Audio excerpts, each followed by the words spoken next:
안녕하세요. Hello, everyone. 서울관광 I am Bae Hee-jung, Director of Museum Division at Cultural Headquarters, Seoul Metropolitan Government. Welcome to the Habitat Where the Sun Sets, a pre-opening program for Seoul Museum of Art.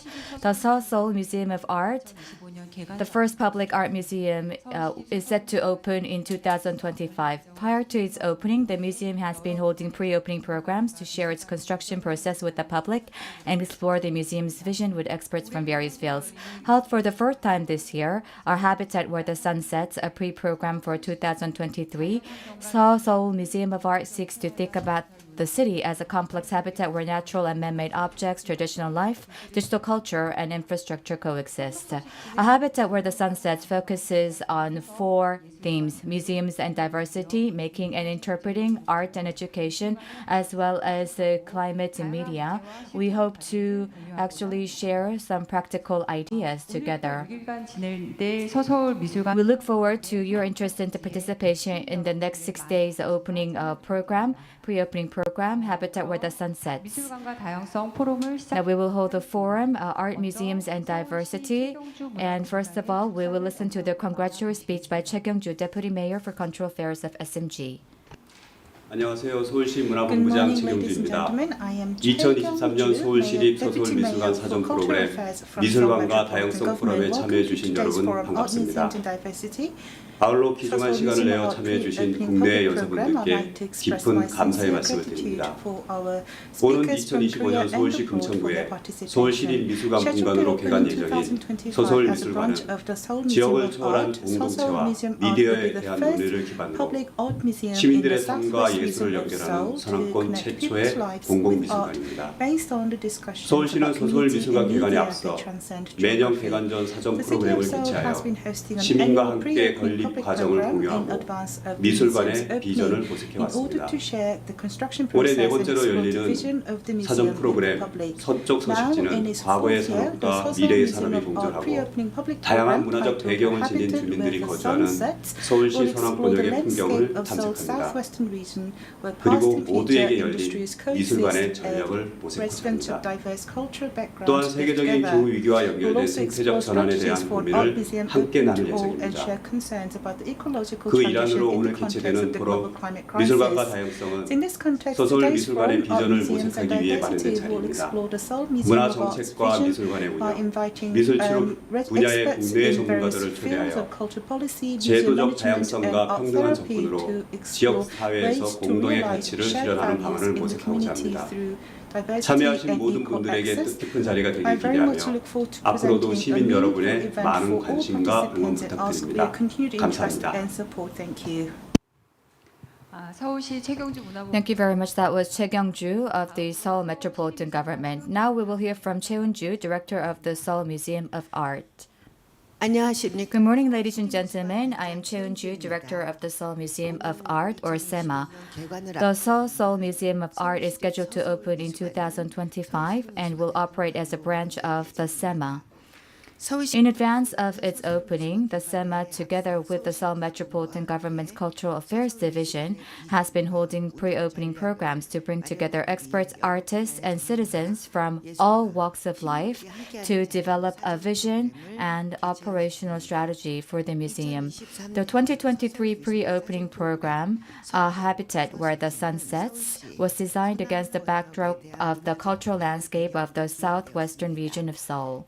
In particular, today's forum, Museum and Diversity, against the backdrop of the definition of a museum revised by the International Council of Museums in 2022, will explore the direction of museums as habitats that realize social justice and share values through institutional diversity and equal access to different cultures such as race, ethnicity, ideology, religion, or other identities.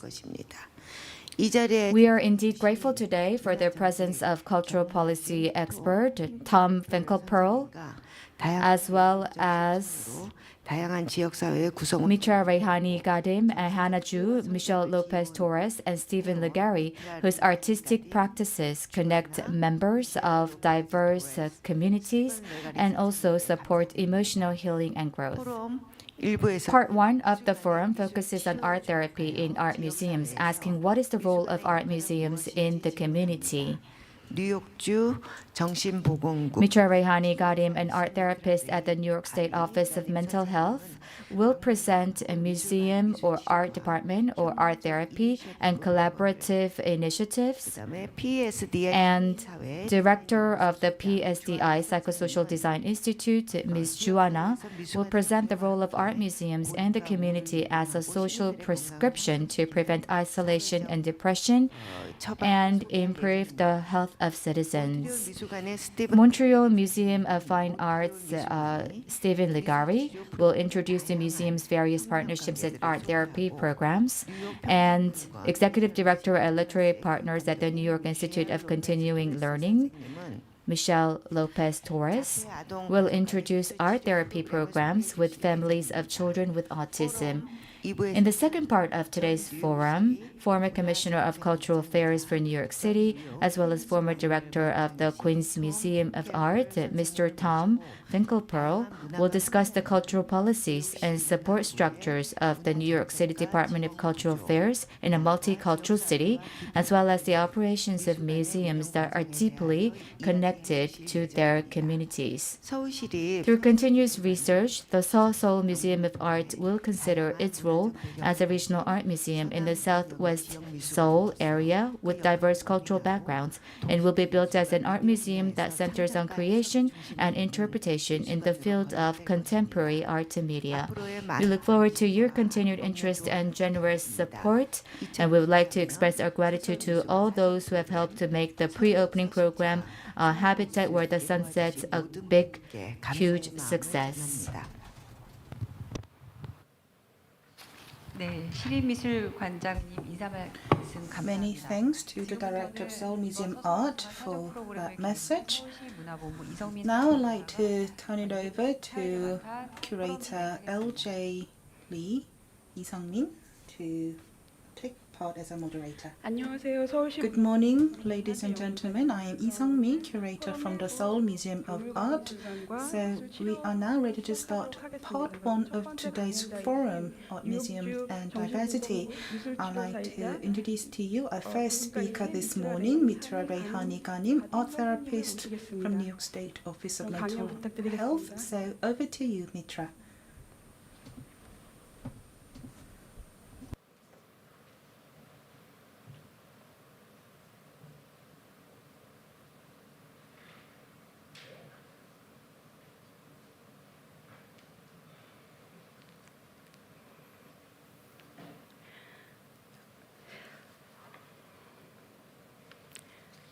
지금 뉴욕에 계시는 So Mitra 미트라 is 선생님께서 in New York 항상 right. A slight hiccup with communicating with 가능하시다면 Mitra. 여기 현장에 계시는 조하나 So if you don't mind, why don't we have Johanna give her paper first?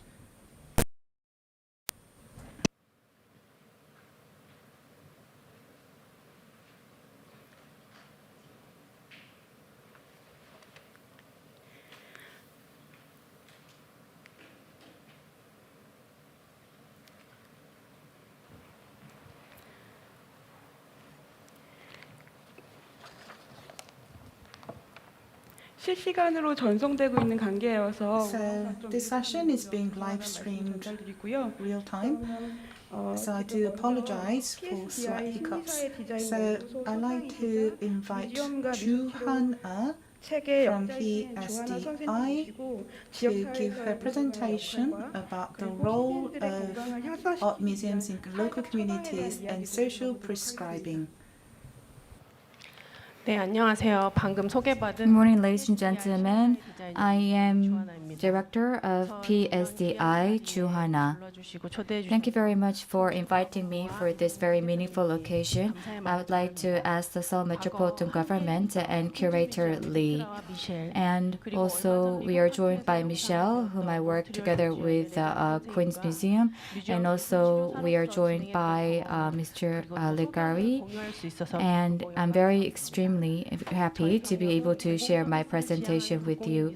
So I'm going to talk about the role of the public museums, and I would like to also talk about the importance of the museums within the art therapy realm.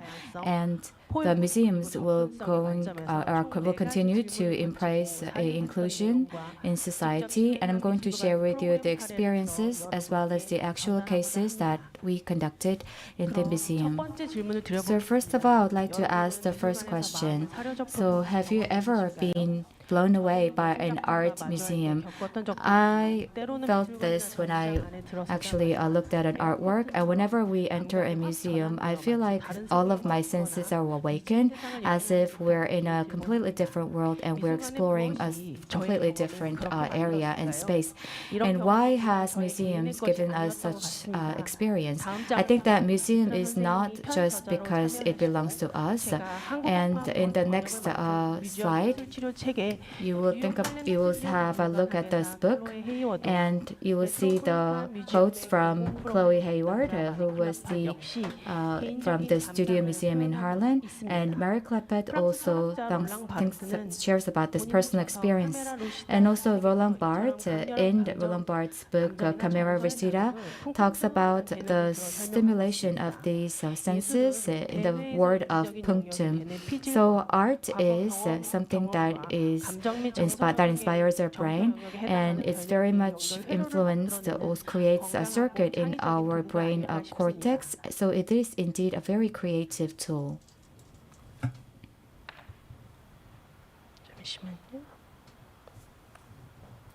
스티븐 케플란의 연구에 따르면 According to the studies of Stephen Kaplan, so if we are used to the experience of being exposed to using energy or spiritual energy, these effects will lead to irritability, impatience, and distraction, and this can bring about change of our mental state in our daily lives.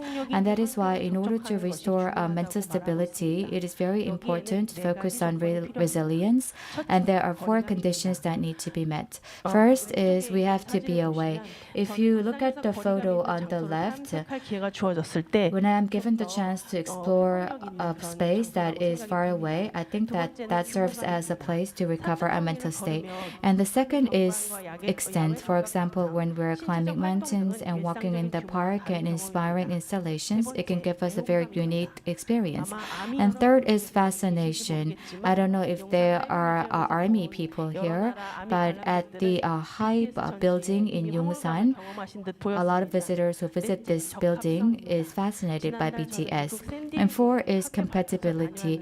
Actually, last month I visited San Diego for a conference, and at the time there was an exhibition called Korea in Color, and the local docent, explained about the culture and art as well as the artistic practice of Korea, and that delivered another form of joy for me.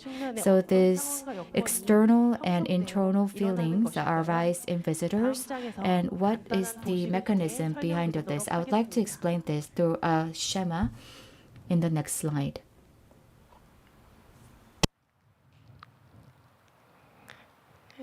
네, 장면 넘어가고 있나요? So next slide, please.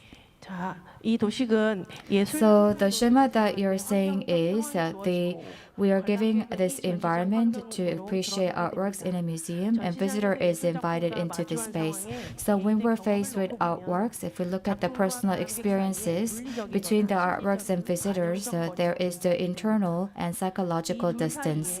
So between the two, there is the resonance that happens, and in order for that resonance to happen, the visual information should be conveyed to the visitor so that we can actually stimulate free associative responses in response to the past. So this is very much involved with pre-verbal experiences, and going through this process, the subconscious feelings come to the fore of the surface, and by looking at the artwork, we'll be able to enrich our internal and external experience, and if that happens, there is the sensing or sense-making that takes place between the artworks and visitors.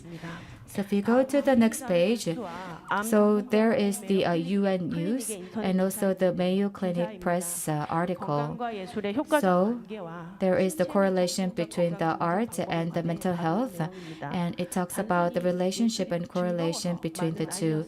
So that was not because art is just fun. Art actually increases the serotonin levels in our brain, and this hormone actually is stimulated or excreted when we're sleeping and we're happy. It's also called as a happy hormone. So art stimulates many different areas of our brain, connects different neurons, and also changes the repetitive schema to stimulate creative schema. So if we have this repetitive artistic experience, then it will actually increase good hormones and also promote optimistic image in our brain.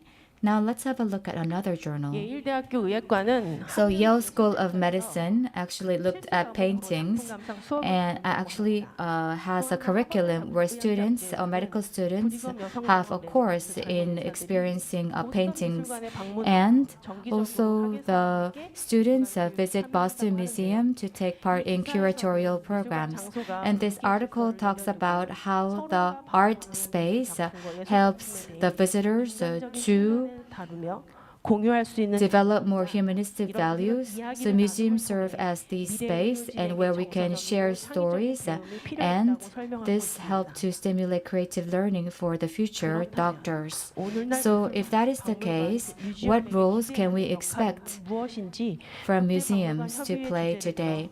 So I would like to share this idea in the context of ICOM. 2019년 In 2019, ICOM actually declared or developed a guide for local government communities and museums, which has been translated into Korean as well. And if you look at the fourth topic, it talks about promoting museums as spaces for inclusion, health, and wellness. And in order to implement that, there is a clear roles and responsibilities of local governments and museums. So the basic keywords is contributing to welfare, improving employment, and also developing co-creation for socially marginalized. So this tells us that museums are no longer spaces just for training or exhibition. It's not like a limited space. It can actually also promote the well-being of the citizens. In 2010, Voice of Our Men also said that museums have always been a social welfare institution. Now I'm going to talk about some of the changes in the legal framework for health, welfare, and culture in Korea. So Culture and Arts Promotion Act, according to its Article 15, promotes the rules of museums for promoting welfare. It was revised in 2022. And Museum and Art Gallery Support Act also provides new provisions on providing support for the people with disabilities so that they can also enjoy relevant cultures and facilities. Moreover, according to the Article 30 of Art on the Support of Welfare of Children with Disabilities, it actually stipulates or talks about museums as an organization providing care and temporary respite support services. So this actually tells us that the new legal framework or new revised legal frameworks talks about museums as promoting the social welfare of the people with disabilities. Now I'm going to talk about the social prescription aspect. So WHO in 2002 developed a toolkit on how to implement social prescribing. And it is also included in the Korean guideline as well. So in 2022, according to this study, for example, an individual might visit a primary healthcare professionals, and the link worker will serve as the intermediaries to provide social prescription services for the individuals. And in this process, there will be the artistic prescription made by museums. According to our study, and according to the case studies that we looked at in the UK and advanced countries, we could see that the museums actually provide this type of social prescribing as form of a mental promotion program. programs. So you can say that the museums in the community are very resourceful artistic sources that can be used and leveraged by the citizens. 사회적 처방 정책과 관련한 세계 사례를 보시면 물론 각기 다른 나라들은 서로 다른 의료 체계와 제도를 가지고 있어서 온전히 우리나라의 의료 체계나 지자체 정책으로 도입하기엔 한계가 있어 보일지 모르겠으나 시민들의 건강 관리를 위해 국가와 지역 사회, 사회 자원을 어떤 노력을 해왔는지 Many countries around the world are collaborating with their local governments and central governments to implement social prescribing, which is also the case for UK, and it is set for national expansion. As for Belgium, 5 museums in Brussels City are conducting a pilot social prescribing program, and in Florida, in the US, they have developed the social prescribing indicators. So you can see that many countries around the world are working in collaboration with the local governments to develop this linkage with the community of people. So the museums have a role as a social prescribers. So I would like to say that the social prescribing could be an important role to be played by museums. So in a public space, we can promote solidarity among people, and we can develop a workforce and link this workforce with different sectors. And when it can also promote the emotional well-being of the citizens, and that could be the important roles to be played by museums. Now I'm going to talk about the 지역사회 협력과 다양성 포용 접근성 업무에 관해 다룰 예정입니다. So I'll move on to 저는 my 뉴욕 next presentation about 퀸즈 working with 뮤지엄에서 local 근무한 바 있는데 communities. So I previously worked with 미술관과 the 도서관의 Queen's 기술을 Museum 지원하고 in New 수행을 York 촉진하는 City, MLS라는 which 기관의 지원을 받아 was funded by MLS 오티즘 together with the 스픽스라고 하는 자폐성 장애인 the public 옹호기관과 museum 함께 in New York. So it worked in cooperation with different organizations. 오티즘 이니셔티브 The 활동으로 Autism Initiative Program as part of the New York Queen's Museum 도서관에 초대해 도서관 사서와 invited families with 책 children 관리 on 기술을 연계하는 autistic 프로그램을 spectrum 개발하고 to develop different programs where they could work with 저는 arts and 2010년 막 이 books. 프로그램이 So 시작될 in 무렵 함께 참여하여 2010, 한국 이문자들과 가족들이 지원의 when the 시설과 program first got started, 도서관 I 등에 적극 joined the 참여할 수 initiative 있도록 도움 바 to 있습니다. invite more people to take an active 미트라가 role. 소개할 예정이었던 비주얼 in this program. 보컬리는 So 우선위로 넘길 visual 거고요. vocabulary is 제가 여기 going to be something that Mitra is 담아두었던 going to 비주얼 introduce 보컬리에서 간단히 to us later. 말씀드리면 시각 단어장으로 So this is what we call our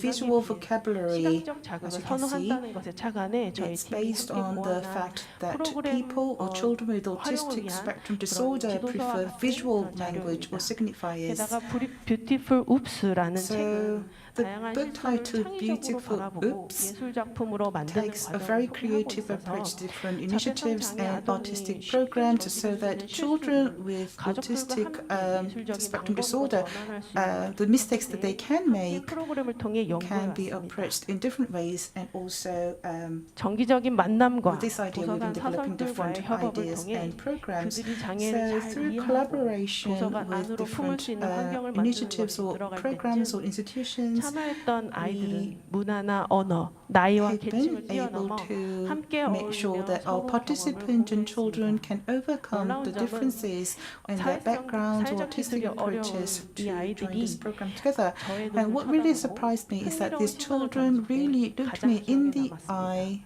and shared their experiences. So 약 that has been one of the 200여 가지 memorable 언어를 쓰는 moments. 퀸즈라는 So 자치구의 in 환경 Queens, there are some 속에서 200 languages 한국 being 이민자들 그리고 특수교육을 spoken. 받아야 하는 아이의 가족들은 So the 절망적이거나 고립 우울을 children who need 쉽게 special 경험할 수 needs 있습니다. education may experience a degree of isolation. 초대하고 So the Queen's Museum invited these children and provided them with opportunity to be part of our programs. At first we had just one family, and a year later later, we were 워크숍, able 종교 to 전시회 등 have 행사를 workshops or 뮤지엄 exhibitions 스태프들과 with a 함께 number 다 of 같이 치른 바 families and 있습니다. the museum staff members as well. 다음은 2015년 So 국립현대미술관 in 과천관 2015, when I was working at the MMCA Museum of Modern and Contemporary Art Korea in Gwacheon, 소품에 대해 설명하도록 we 하겠습니다. had an opportunity to hold an exhibition in our sculptural park with 데뷔하여 senior 시니어 members of the 관람객들을 public. 위한 새로운 So 프로그램을 we 도입하는 developed 것이 목표였습니다. Our aim was to develop a new program targeted at senior citizens. 서울 So 자치구 내 we worked 치매지원센터 with 소속 the 의사분과 간호사분, doctors and 치료사가 한 nurses 자리에 모여 from the 프로그램 dementia 진행 과정을 center in 점검하고 Seoul. So we 만일의 sat 상황에 down 대비해 together 제재 동기의 and went 위치나 over the 상담, program and the 관리자의 process 지정 등을 and 논의했습니다. talked about what duties and roles could be delegated to different staff members. 정도를 가늠해 볼 때 So taking into consideration the physical capacity of these older people, we came up with different routes that these participants or visitors could follow, and there were benches where they could have a break. So we branded a new program, educational program, Identity, and tried to come up with a new visually different program altogether. And we signed a memorandum of agreement with the Korea Dementia Association. 우리나라 미술관에서 혹은 국립기관에서 And 진행한 첫 사회적 This, 처방 I 프로젝트가 believe, 아닐까 is the 생각됩니다. first case of social prescribing in Korea. 지금 I 시간 actually 관계상 prepared 좀 a short video clip, 넘어가야 될 것 but in the interest 같아서 of time, I'm 동영상은 going to have 미술관 to 홈페이지에 give that a pass, but I will make that available. You can search for it on the Seoul Museum of Art website later on if you're interested. 네, 조금 천천히 말씀드리도록 Okay, 하겠습니다. so I'll just try to talk a bit slower. 공유 공감은 총 So, 3종의 공유 프로그램을 두고 공감 있는데 Or sharing and empathy has three programs. 조각공원 소품, One, we have the outings to or trips to the sculptural park with senior members of the society, or the outings or day trips with people with 일반 가족이 disability. 함께 참여한 And 우리 가족 실수해도 괜찮아. Another program titled It's Okay to Make Mistakes, involving families with 어르신들이 children with 참여했던 disabilities. 시니어 조각공원 these, 소풍에 대해 I'd like 말씀드리도록 to focus 하겠습니다. on the first program, 본 the sculptural 프로그램은 park 메르스가 outing. 확산되었던 기간을 So, 제외하고 with the exception of the part when we had MERS outbreak in Korea, this took place 3 times. So the visitors took a stroll in the sculpture park, shared their responses, and went into our meeting program. And one of the participants actually started singing Ari Rang, saying that the experience reminded him of his long-lost sister, and the others joined in the singing. And I was the program leader, and I stopped talking and actually listened carefully to the collective singing that was taking place. And under the theme of My Garden, the senior citizens had a chance to have experiences of creating something out of their experiences, 마치 젊은 시절 play 어린 pieces. 자녀의 기저귀를 And 갈때 one of them said that it reminded them of the experience of changing the nappies for her babies when they were very little. So yes, this experience evoked some realistic memories from the past that they could actually share with others and create more empathy. 이렇게 다양한 프로젝트를 So as 해가면서 you can see 어르신들이 in the 직접 만들었던 photos, 작품들을 we've 함께 had 공유하는 시간에 different 어른들이 참 experiences, 처음에는 and our senior citizens, they were actually a little taken aback at first, but they really enjoyed the creative experience, shared their creations, they sang together. 보호자들이 and 이야기 나눴던 그 피드백을 들어보면 Based on the feedback I got from the participants and their guardians, 함께 살고 있구나라는 they 느낌을 felt as if they were living there 이런 경험이 together 바로 instead of 미술관이 줄수 just 있는 participating in the 긍정적인 learning 경험이 program. So 아닐까라는 생각이 that was a 들면서 very positive 그다음으로 outcome 가장 indeed. 최근에 제가 And 미술 치료 활동을 recently, 했던 another art 서비스를 therapy 제공하는 project that 어린이 재활병원 provided 업무를 공유해 보고자 합니다.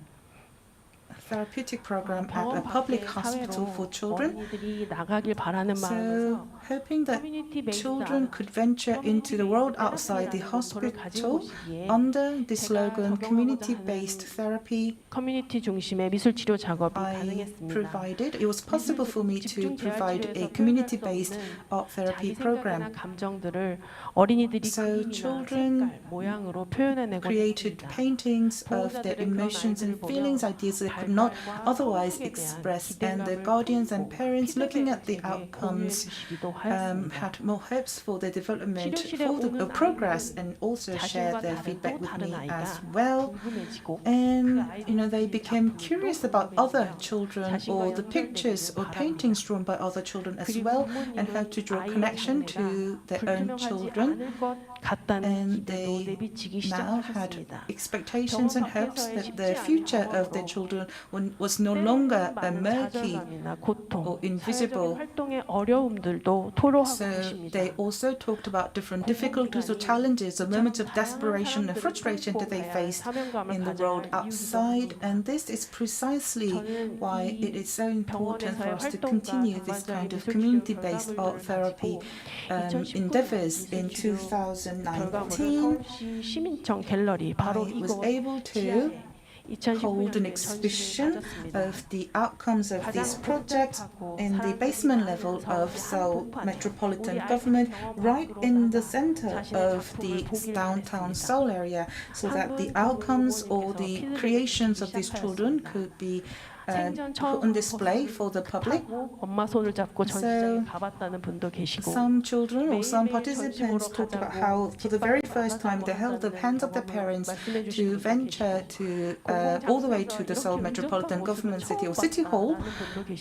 And some parents recalled that they had never seen their parents or children acting in such a mature way. 보여주셨습니다. And I could see that they were all trying to 가족들에게 engage in new projects. So there was a huge difference that I could 병원 밖의 see 세상으로 나가 일반 사람들과 in the 어울리고 싶은 children 소망, 그런 who 공동체를 had 만들 수 to 있는 장소와 역할이 필요하지 않나. engage with people outside of the hospital, and that's the kind of space that we should create 다양한 for these 사람들을 children. 포용하고 접근을 도모하는 So 건강을 moving on 지원하는 to our next 예술을 담아내는 question, 자원이 then 풍부한 미술관은 앞으로 museums 어떻게 as a 나아갈까요? source of resources. 포스트 코로나 시대 What is next for art museums? 지난 Or 10월 where do we go 팬데믹 이후 from 정신 here? 건강에 During 대한 the 계획이 pandemic 중요합니다. period, a newspaper article talked about the impact and how we responded to it. So in the initial period, we tried to respond to it, but we come under a greater emotional duress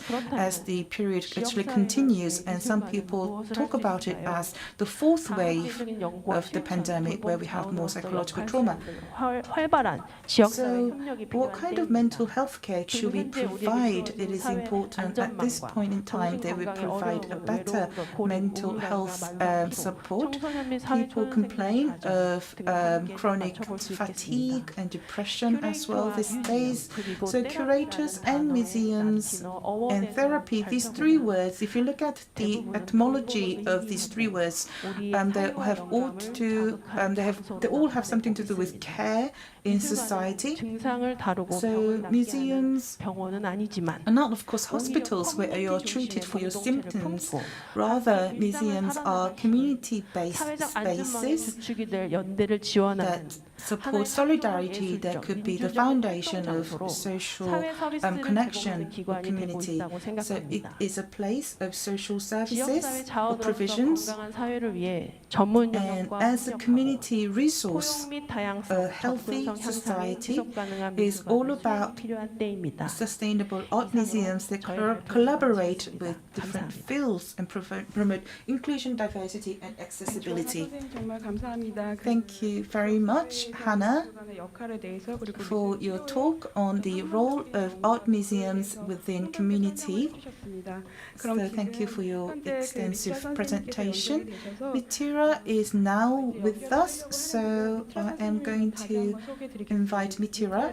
Mitira Rayhani Kadim 현재 뉴욕주 is 정신건강사무소 currently working Acting as the director of the Living Museum as part of the New York State Office of Mental Health, she previously worked in art therapy in different institutions.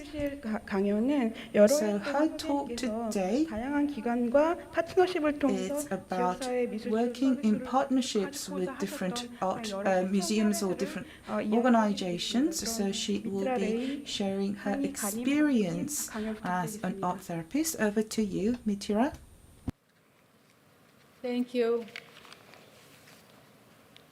Thank you for having me here. I'm very excited to be here today. I'm very excited about this new initiative in South Korea.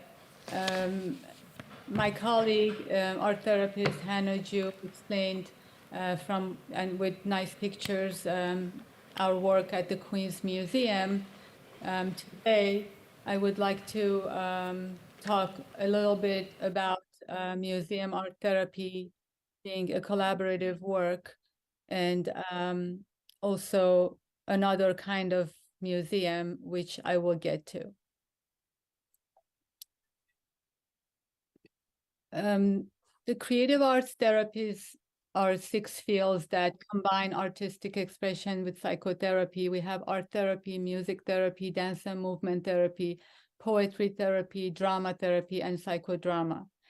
Museums and libraries are institutions and spaces where the community can experience these creative processes to promote self-awareness, foster health, communication, and expression, and help with the integration of physical, emotional, cognitive, and social functioning, and facilitate behavioral and personal change. From 2011 to 2019, I worked as a museum art therapist with the Art Access program of the Education Department of the Queen's Museum of New York.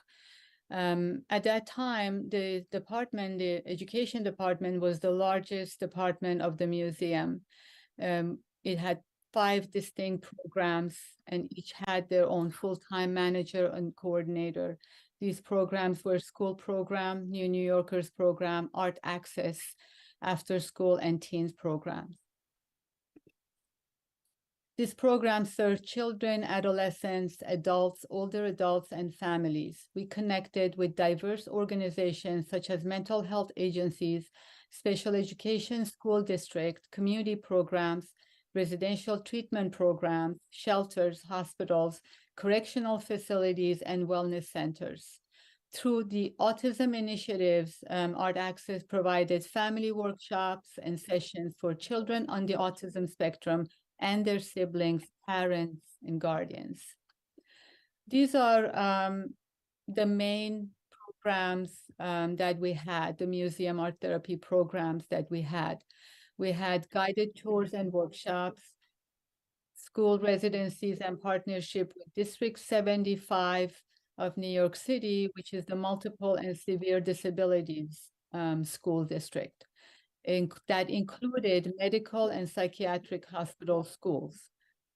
Partnerships with Adults Day Have program, weekend open studios for adults with developmental disabilities, weekend open studios for young adults with autism, weekend open studios for adults with mental illness, inclusive family initiatives and workshops, internship initiatives for young adults with developmental disabilities, partnership with community house and programs for older adults with memory loss. And we had sign language tours. So the art therapy, the museum art therapy was really aligned with the UDL, or Universal Design for Learning, in which the idea is that what we offer to the community needs to be accessible. So its main principle, which is having multiple means of representation, multiple means of expression, and multiple means of engagement. And art therapy, community art therapy aligns with that. meaning representation is always delivered using multiple means for stimulation and curiosity, visual, auditory, kinesthetic, tactile, olfactory, and means of expression are primarily expressive, including visual, digital, and multisensory options. The emphasis is that we need to provide choices in selections so they can demonstrate their preferences. And also, finally, there has to be multiple means for engagement. So the multisensory experiences in art therapy foster this sustained focus and engagement. So this was mostly focused on art access and autism initiatives at the Queens Museum. I also wanted to speak about my current work at the Living Museum. The Living Museum is located in Queens. It's a space for art and becoming. The Living Museum, which I'm going to go through some images, is a 45,000 square feet large building that functions under New York State Office of Mental Health Creedmoor Psychiatric Center. It's a home to a museum of art dedicated to and created by individuals with a mental illness. It was founded in 1983 by artist Bolek Krasinski and artist and psychologist Dr. Janos Martin as a space for art making and art sharing. It later became the first collection of art of the mentally ill in the United States. The site of the project was a long abandoned 1920s kitchen on the grounds of New York State Creedmoor Psychiatric Center in Queens, New York. The Living Museum is both a studio and a museum. Like a museum, it's an art exhibit space open to visitors. But like a studio, it accommodates the constant production of new works. People with mental illness are blessed with special gifts in arts. This is a stress-free environment, and the first rule is enabling the creative work. The creative arts offer a vehicle through which patients learn to transcend their limitations. Artists are driven by the opportunity to do what they love, and this is an accepting space, and it's the democratic space as well. This is the garden room where, again, is collaboratively created, developed, and maintained by the artists of the Living Museum. This is the framing room where artists can frame, stretch canvas, or create other types of projects or prepare for the exhibits. This is a horticulture and relaxation space.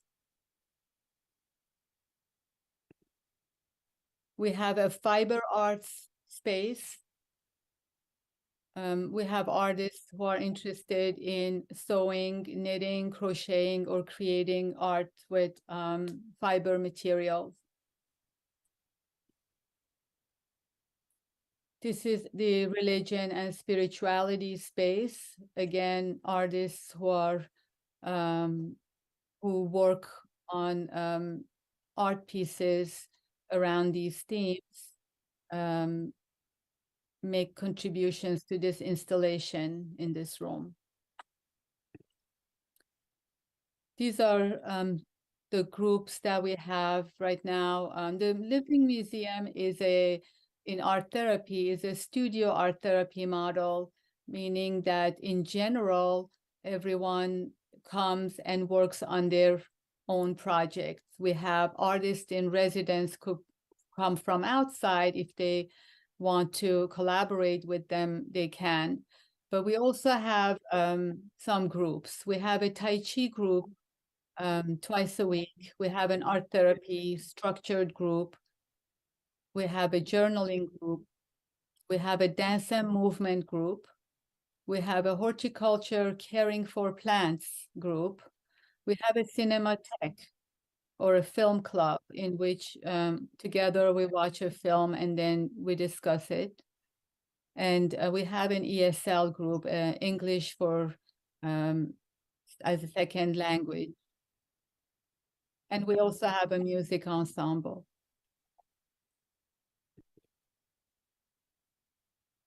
Just sharing some images from our Tai Chi space and our space where artists have Tai Chi and then green tea and talk after Tai Chi groups. This is the space where they sit around when we have the art therapy structured group. We have, this is the area where we watch our film club and then we talk about it. This is the music ensemble group. We also work on outdoor projects. One is mural projects, but we also have gardening outdoor. Right now, we are preparing for a exhibit with the theme of time. So artists are preparing their thoughts, their work around the idea of time. The opening is going to be at the end of this month. So the artists who come to the Living Museum come from Steinway and Queens Village, Jamaica Wellness Recovery Centers. It is staffed by art, music, dance, and movement therapists. We have many volunteers within the art and Queens community. We have many artists in residence at the Living Museum. We also have creative arts therapy internship with Pratt Institute, with LIU Post, and with NYU. Just wanted to share this information in case, anyone is interested in visiting the Living Museum.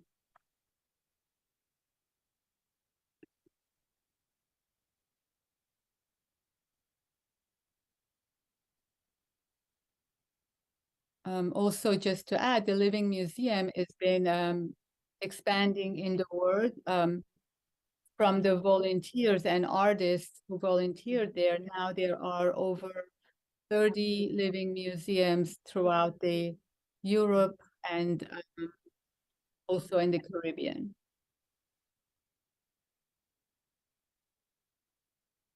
Thank you.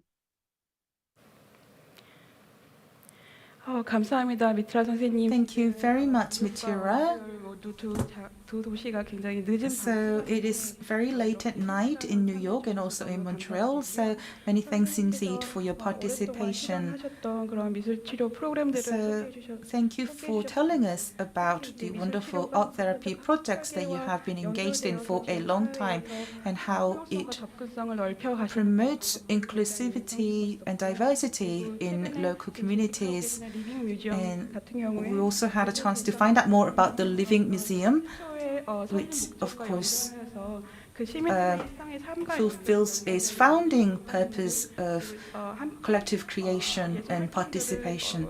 그 함께 그 주민들 So 그 센터 그 뮤지엄에 있는 분들과 진행하고 계시는 모습들이 굉장히 it was wonderful to see 시간이 향후에 어떤 and hear about these different projects that invite museum staff and also people from the local communities. Now we'll move on to the next presentation from 선생님을 the Montreal Museum of Fine Arts, Stephen Legari. 또 퀸즈원 뮤지엄처럼 So MMFA, like Queen's Museum, has been conducting art therapy programs for many years, and especially he's going to talk about the clinical partnerships and how to help out the traumatized groups. 그리고 스티븐 and people with chronic diseases. And Stephen Legary from 2017 교육 및 지역 has been focused 치료 프로그램을 on 오고 계십니다. art therapy programs at the Community and Educational Department at MMFA.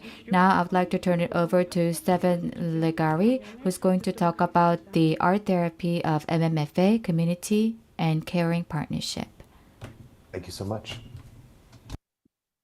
It's very nice to be here with you, and good morning to everyone in Seoul. Mitra, it was really nice to hear your presentation and to see your great work once again. I'm going to be echoing some of the things that Mitra shared, because it's interesting how across museums, the way that art therapy has found its place has resemblance across different museums. So I'm really encouraged to see that the practices that we have in Montreal are shared elsewhere as well. So I'm going to welcome you to my museum. I feel that it's important, such as Mitra did as well, to provide context of where the work is happening. Museums are all different sizes, they're in different locations. And when they have wellness and art therapy programs, the scale, the size of the collection, the spaces all impact that work in different ways. So I'm going to introduce the museum a little bit. I want to provide a little bit of the history of our accessibility program, because that's really what allows art therapy to grow and take place. And this is a story that goes back about 23 years. I won't tell 23 years of stories, don't worry about that. And from that, we'll be able to see how these accessibility initiatives gave rise to having art therapy and wellness at the Montreal Museum of Fine Arts.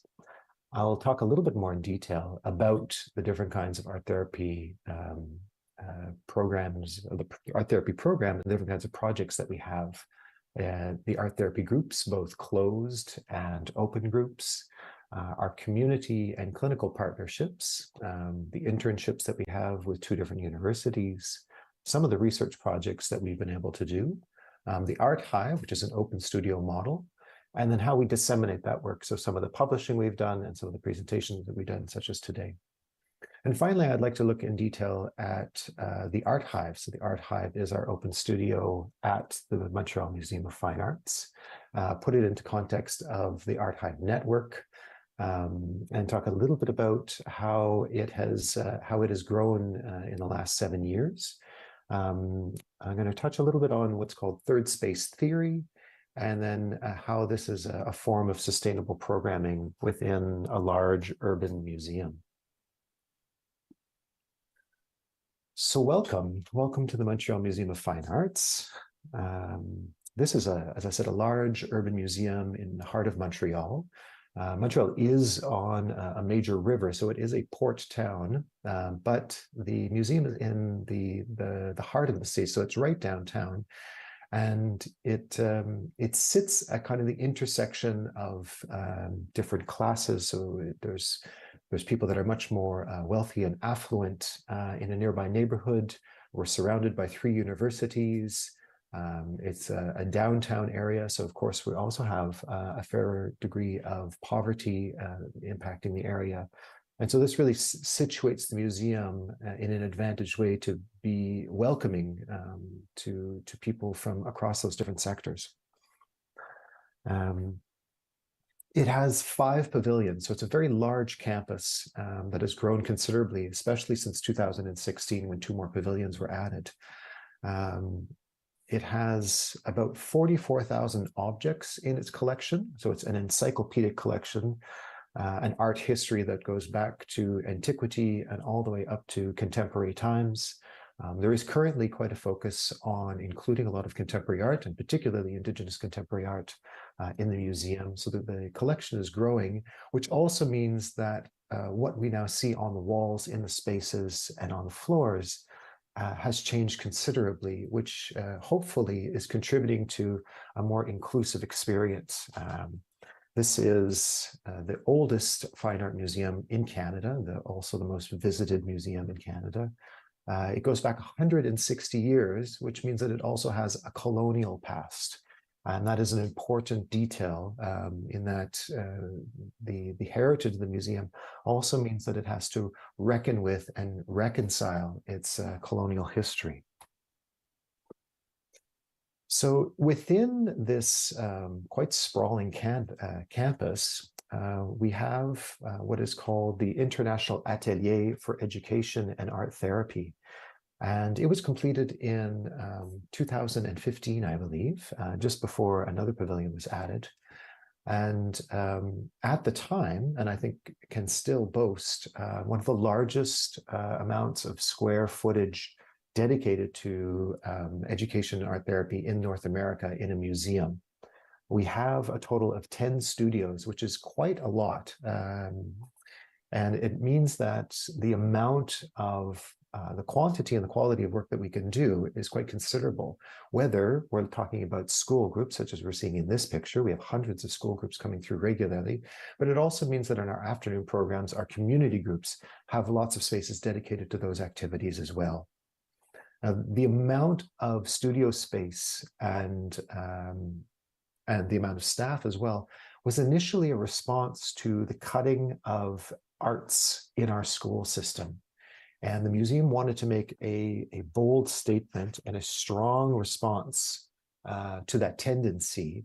When schools have to slash budgets, the arts are often the first things to go.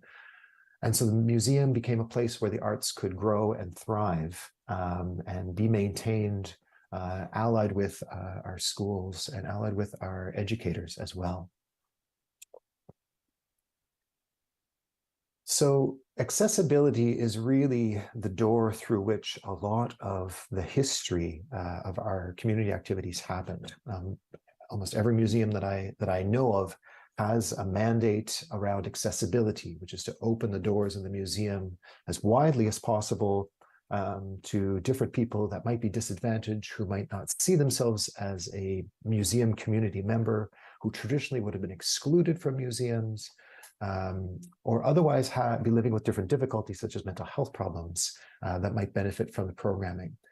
And in 1999, we launched a program called Sharing the Museum. And Sharing the Museum really had one basic question: who is not coming to the museum and why? And then some follow-up questions. If they did come to the museum, what would they like to do? And what would make them want to come back? And this started with some of the more traditional activities that we associate with museum education. So introductions to the collections, guided visits. We gradually started adding creative activities to that offer. And in the studies that we did with different groups, we found that the really meaningful components of the accessibility program was a sense that people found a home away from home at the museum. They felt included, the opportunity to connect with other group members, and the opportunity also to feed back to the museum what kind of activities were most meaningful for them, so that they actually had the opportunity to shape the future of the programs. And like many museums, the program took off. Mitra had an excellent list of the different kinds of initiatives that she helped develop, and those different community groups and clinical groups that they were able to reach. And our history is very similar in that way. The offer that happened through Sharing the Museum was almost overwhelming in its response.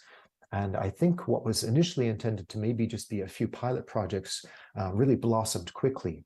And here you're seeing one of our program officers working with what is now 5 different Alzheimer's and dementia groups that come fairly regular to the museum.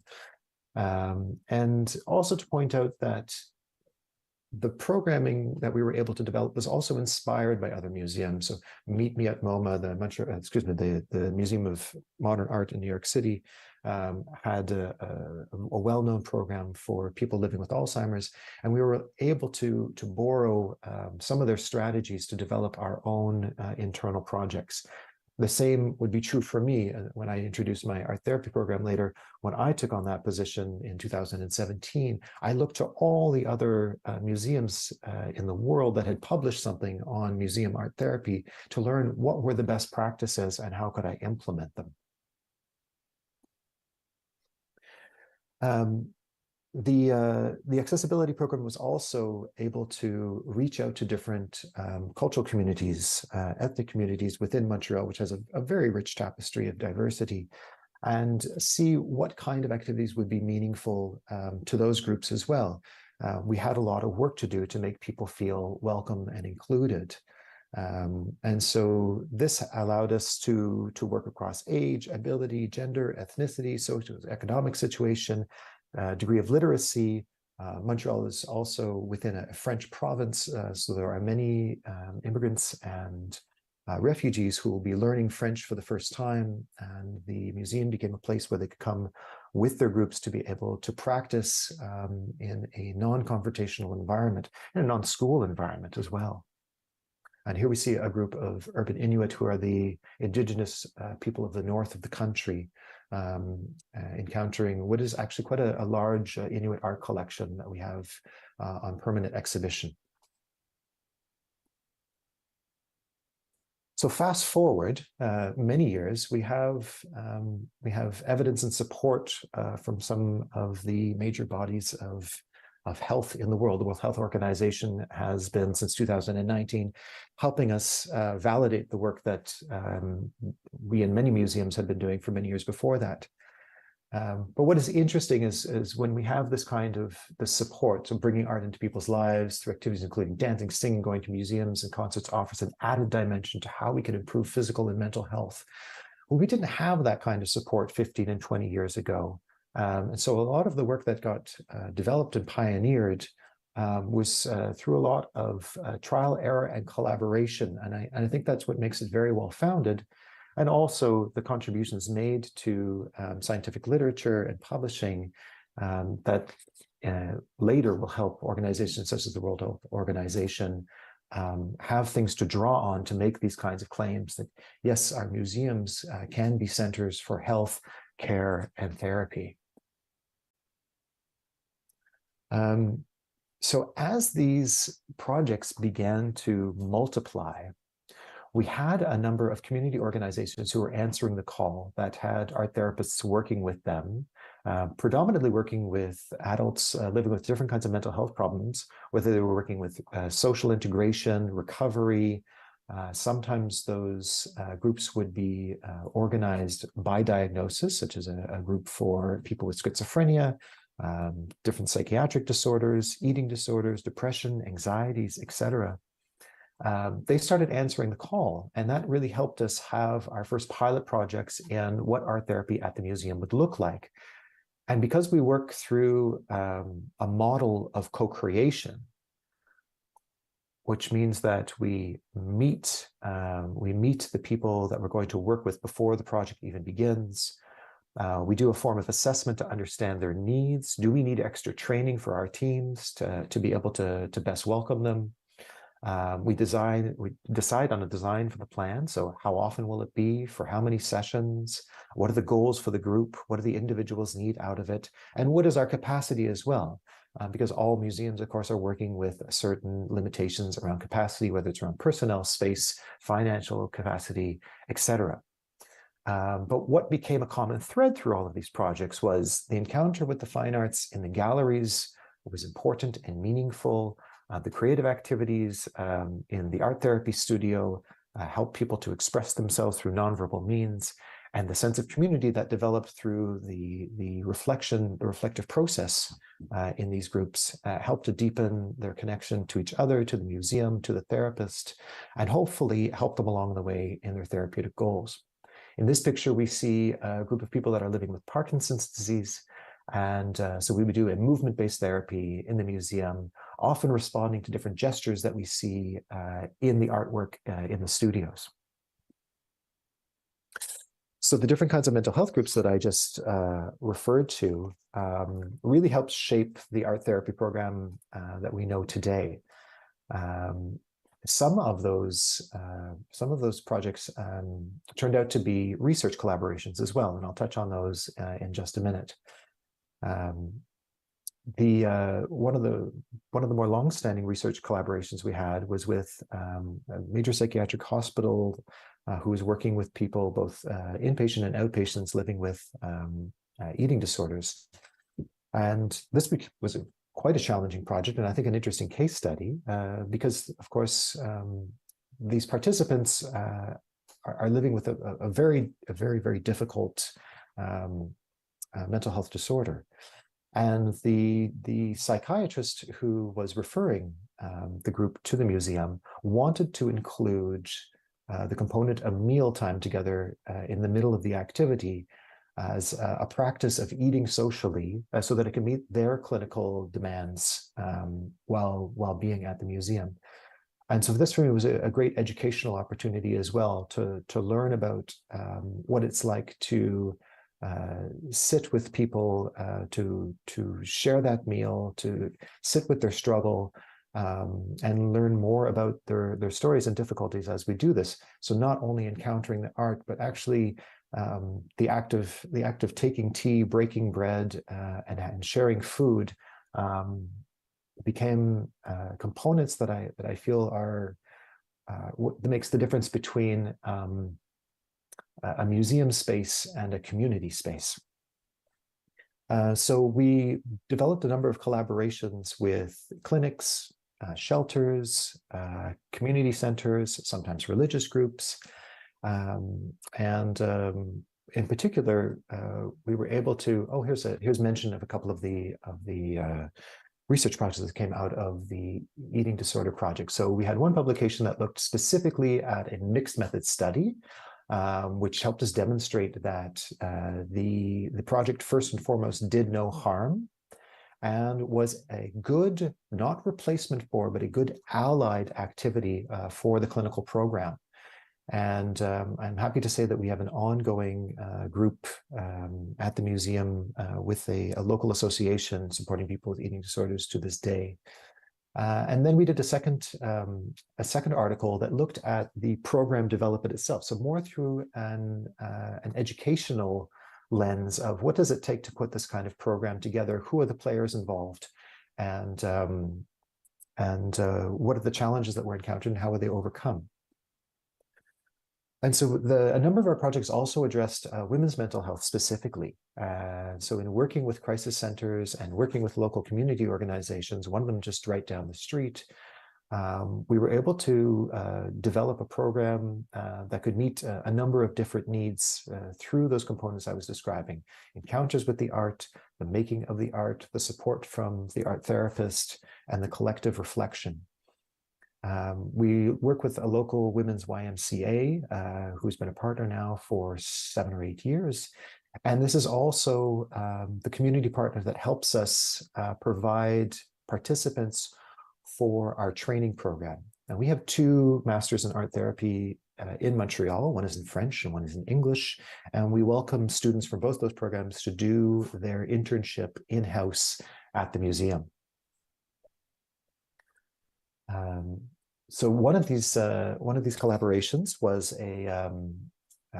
with a foundation for breast cancer. And so women that were both in treatment and in remission were able to participate in this program, and it helped us produce a chapter on the benefits that we observed through a qualitative study. I think it's good to question whether we consider museums to be safe spaces, and it's always best to assume that they aren't, and that we always have work to do to make them more safe and inclusive. And we've had a number of helpful and inspiring pilot projects with different groups of marginalized people, including trans and non-binary youth. As Mitra also mentioned, we have a number of projects along autism spectrum disorder and neurodiversity. One where we have a group in residence now for 6 years. They come every week for 20 weeks a year, a group called Autism Without Limits. And these are young adults who are encountering their own life transitions. And we use those same tools that I was describing before, with an emphasis on using art as a bridge for emotional communication. This helped us develop a guide across 3 different museums, one in France, one in the United States in Dallas, looking at our different practices and seeing their commonalities. And this is across what's called the FRAME network, a French and American Museum Exchange, and it's a guide that any museum can download at framesmuseum.org for their own inspiration. We did a number of therapy groups around grief and bereavement, and particularly during the pandemic, this became an important activity. I was running groups online for people who were bereaved after losing a loved one. And it taught me a lot about being able to use the digital collection that is our collection that is online, and the way to extend the museum's collection outside the museum walls, and later contributed a chapter on this work to a book looking at the medical humanities. A trauma-aware museum has become an important consideration for most museums as well. How do we appreciate the different experiences, trauma that our participants, our publics, and our group members have had? So I collaborated with educators across 5 different museums in the United States during the pandemic to come up with a framework that will help when reopening happened, at once to consider the enhanced needs of our public coming back into the museum, but then also help to take care of our staff who have been going through their own traumatic experience. And I'm happy to say that all of our education team is now receiving trauma training, not because they're expected to be able to do trauma work, but that in their regard and in the way that they do their educational work, our therapists, of course, are trained in trauma work as well, that they can have a deepened sensibility for their public. This is a helpful quote. If you feel safe and loved, you become specialized in exploration, play, and cooperation. If you feel frightened and unwanted, it specializes in managing feelings of abandonment and fear. I find this a good one to remember when I'm considering what I want for people coming to the museum, for them to feel that they are safe and that they can explore and play and cooperate. So this became some blog entries, and later was published in the Journal of Museum Education. We've worked extensively with both patient partners or patient volunteers and healthcare professionals, and we'll be soon launching a major collaboration with one of the 2 schools of medicine here in Montreal. In the spring, we're going to be welcoming about 300 first-year medical students to use our protocol in practicing skills in observation and developing their capacities for empathy. And in terms of social prescribing, we have an ongoing collaboration with the Association of Canadian Doctors based in Quebec, who can prescribe directly to the museum. We've just finished our first research project on this, and we'll be publishing the results soon. It's my hope that this will become a model that's picked up by other museums across Canada in the near future. Here's a list of different kinds of research projects that we've done: suicide prevention, psychosocial benefits for people with epilepsy, stroke recovery, breast cancer, as I mentioned, eating disorders, social inclusion for voluntary migrants, well-being programs for older adults. We've done a lot of work with gerontology, well-being for cardiac patients. The museum is a center for rehabilitation. Young adults with communication problems is a current project, and we are soon going to be working with older adults who have been living with HIV. And the Art Hive is an art studio that's open now 5 days a week to everyone. You do not need a referral, using some similar practices that Mitra described, which is that everybody is welcome as an artist to explore, to create, to use the materials for free, and then also as under the mandate of arts-based social inclusion, to make those ever important social connections and to try to combat social isolation. Here's a map of the way the art hives have kind of taken off across the world, one by actively developing new art hives, but also by allying with existing open studios that have shared values. And so as a third space, which the museums self-identify as, a third space is based to rejuvenate and reflect. It's about conversation, social actions, inclusive, welcomes both regulars and newcomers, as systems of thinking moves us towards more community embeddedness and social engagement. So many museums seek to become more relevant as third spaces. This idea of a third space is it's not your home, it's not your work, it's a place where you encounter people that you don't know with a welcoming sense of community. That can be an art studio, that could be the barber shop, that could be a community center, it could be a religious institution. But we know that third spaces are integral to community health. And then Nina Simon has done some great writing on the future of participatory museums. And she emphasizes that the people that are really running these third spaces are not the museum staff, but the patrons themselves. They're the ones that makes the most important contributions. Regulars play an essential function in managing the social life of third spaces. Unlike museum members, third space regulars are not focused solely on their own individual use of the institution, but rather they see the venue as a starting point for social engagement with others. Regulars teach newcomers how to behave and reward each other with close friendships. Third spaces invite individuals and strangers to engage. Strangers, not intact groups, form the tightest bonds in third spaces. And so this is a little bit about what our art therapy studio, our Art Hive studio looks like. It's co-facilitated by an art therapist and a museum educator every time that it's open. We have capacity for 30 people at a time. And before the pandemic, we were reaching numbers at about 2,000 people per year. And I suspect those numbers will go up now that we'll open more days a week. Here's a lovely quote from one of the longtime participants: "One of the purest and highest elements of my happiness. The Art Hive is doing its job. You will see all ages in there. We want people to experience a multi-generational environment, and so that children see adolescents, adults, and older adults all sharing the same space as something normal."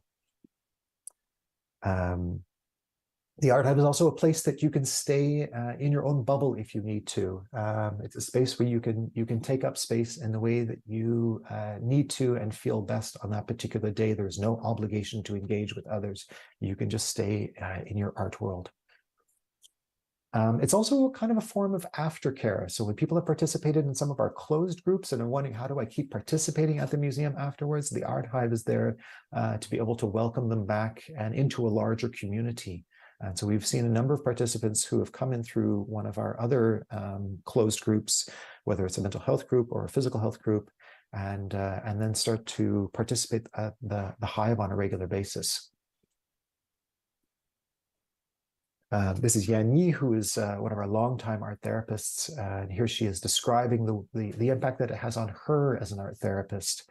It helps her reflect the fact that we need to feed our souls with creative expression, not just as a witness, but as an active participant. So the facilitators are encouraged to make art as well, to work there alongside the participants and to do what's called skill sharing, to be able to share what they're doing and learn from what the participants are doing, so that we have a more horizontal, or as Mitra described, a democratic experience in the studio.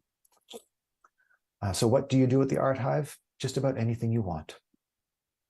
And it has reshaped the educator's role as well, because they are doing often more traditional work with school groups, of guiding groups around, doing art history, explaining the significance of art history through different works of art, and guiding participants through a more directed art experience. Working in the Hive, they get to work in a non-directive environment, and it seems to really have a positive impact on their work and on their professional life as well. Once a week, we have a Hive that exclusively dedicated to older adults, 65 years of age and older. Again, it's free for them, and with a capacity of 30 people for a period of 2 hours. And this is Olga. She always brings me a little snack, which is a really appreciated gesture, but also just emphasizes that it is an economy of generosity that feeds this space. And then I was very happy to be able to contribute a chapter to a book that Mitra co-edited and contributed to as well, which describes the Art Hive practice. And then just a little bit about what's next. So I've already mentioned the collaboration with the Montreal School of Medicine at the University of Montreal. We're going to be launching a new program for community and clinical groups. Actually, it began this month. And then the research with adults living with HIV will be beginning shortly. And that's my presentation. Thank you very much.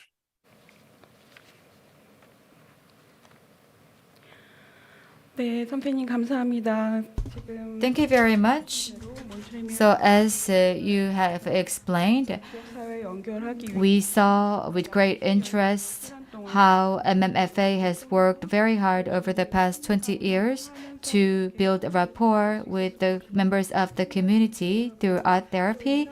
And what was very interesting about the presentation was that the museum embraces all social walks of life, and it's located strategically in a very good location. And I think that this will be very inspiring for also Seoul Museum of Art, as we will also cover the southern part of Seoul. And there was a case study shared about Art Hive, and also the mention about the third space. This is neither your home or neither your workplace. It's a very open, a completely different space available to the public. And the fact that we can have this kind of third space within community, and the third space is filled with generosity and kindness, that was quite interesting to hear. And our next speaker unfortunately could not join us in live today, but she had sent us a video presentation, so we will now hear from Michelle Lopez Torres. She previously worked at the Queen's Museum and the New York Museum for Children. She worked for a long time as an art therapist, and now she is executive director of the Literacy Partners. So Michelle specializes or focuses on art therapy for families with children with autism or autistic spectrum disorder. So let us now take a look at her video presentation.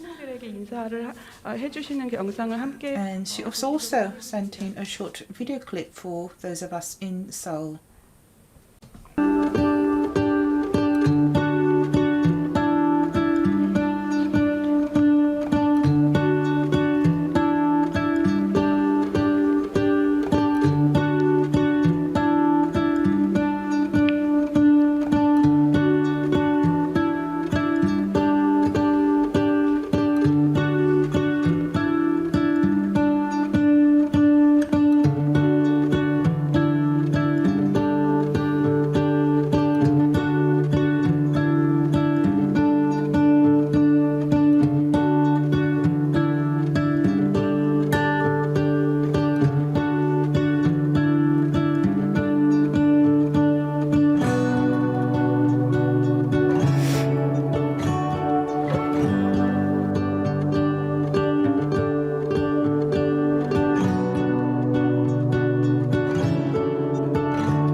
Here, wait, maybe I'll do this one. Andrew, put it on your shirt. Andrew, look. Great.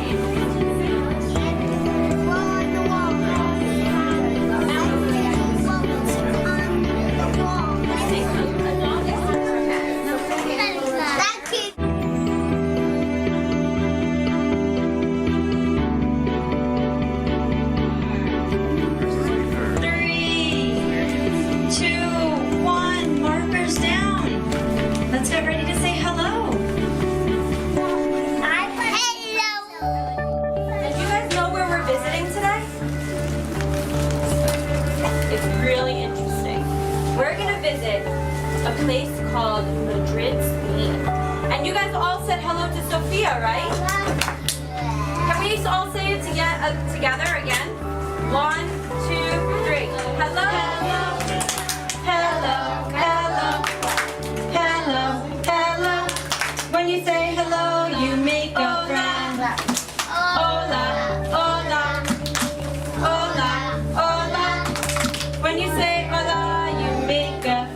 Sophia, you got to meet everyone, right? Yeah. Okay, so did everyone meet Sophia? Yeah. Okay, great. So I think we're ready to get started on our visual vocabulary. Are you guys ready? So we can get going on our tour? Raise your hand if you're ready. Thank you, John. Thank you. Say thank you. She's going to show you the galleries in Spain. We're going to show you where she is exhibiting. Art, that's right. But is Sophia in the Queen's Museum of Art too? Where is she?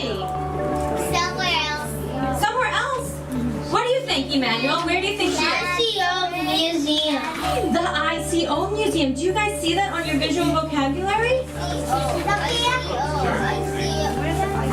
The ICO Museum. Can you hold your map up? Okay, good. We are right here, right? So show everyone where we are on the map, where New York is. This is where New York is on the map. Yeah. All the way over here, right? Can you see that, John? Look. Put your finger on New York. So New York is all the way over here. New York. I see. Can you believe that? We just crossed an ocean and artist. His name is Ma. Do you guys see that name, Ma? M-A? He's an artist from China, yeah. New York. And he makes, he's an architect. An architect, what do you think an architect does? Raise your hand. Jibu, what is an architect? Isn't that cool, Kate?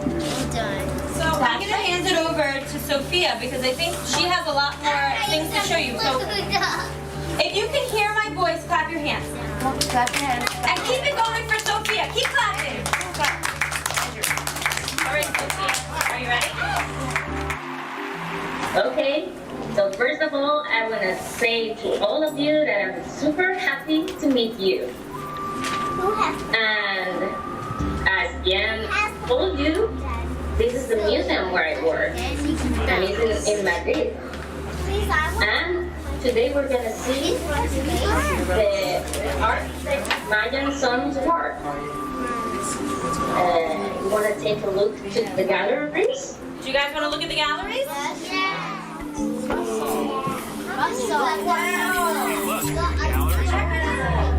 Can you see it okay?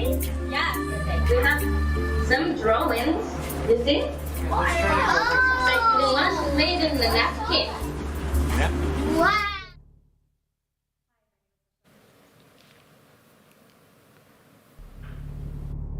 Hi, my name is Michelle Lopez. I live in Brooklyn, New York. I am the child of parents who were born in Puerto Rico. I currently work as the executive director for a program called La Fuerza de Familias Latinas, which means the strength of Latino families, for an organization called Literacy Partners. Thank you for inviting me to speak to you about, or tell you about my experience at work when I worked at the Queen's Museum. When I worked at the Queen's Museum, I was the manager of the Art Access Program, a program that meant to create an inviting invitation to audiences with special needs. And while in that role, we had the opportunity to create a program that was really just focused on the needs of audiences who were affected by autism, an autism diagnosis.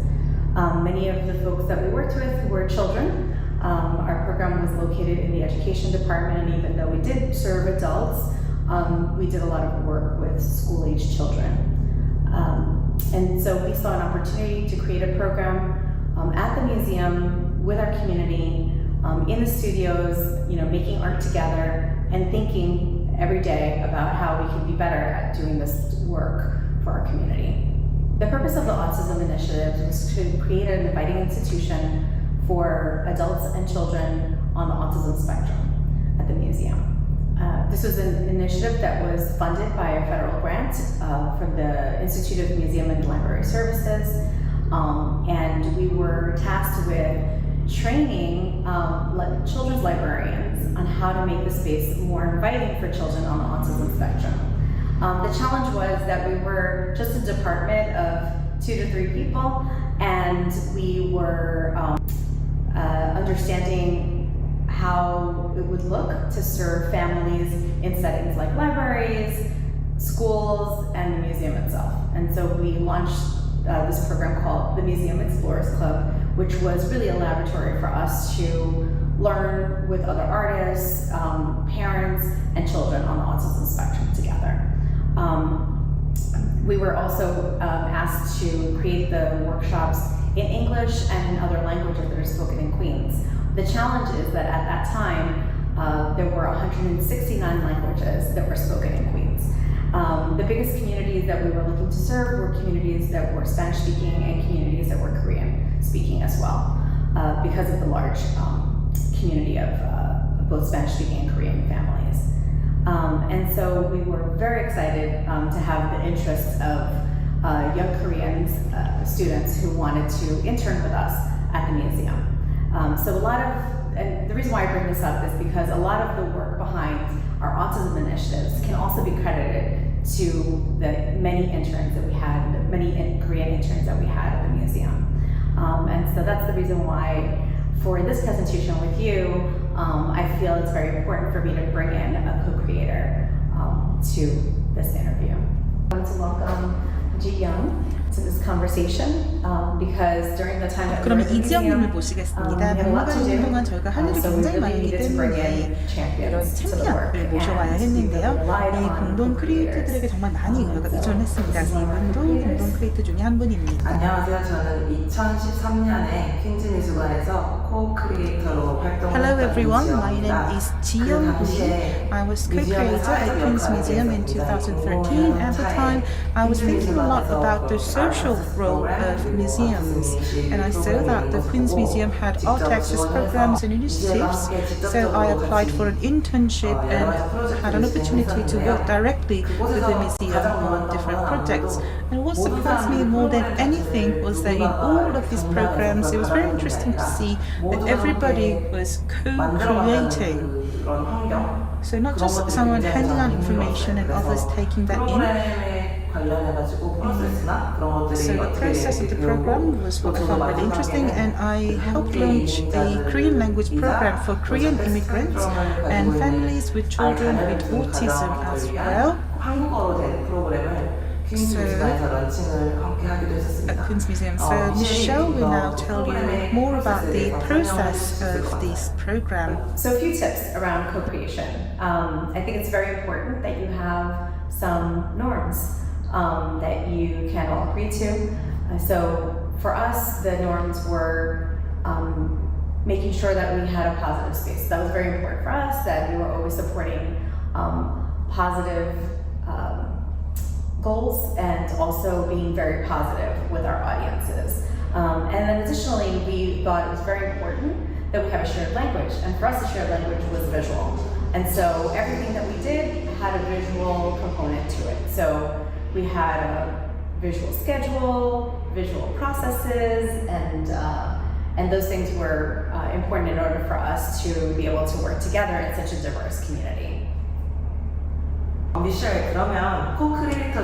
Michelle, please tell us about the co-creators that you worked we with. had an amazing team of co-creators that were everyone from the team in the education department. We had staff members who were trained in art therapy, like Mitra and Hannah at some point as well. We also had lots of artists that we made art with, who brought their practices to the work that we were doing. So we had everything from visual, media artists, sculptors. We even had the director of education from the New York Philharmonic that came to teach the kids about composing. And so whoever wanted to share their practices were invited into the space. We also had a big group of interns, and many of which were Korean interns.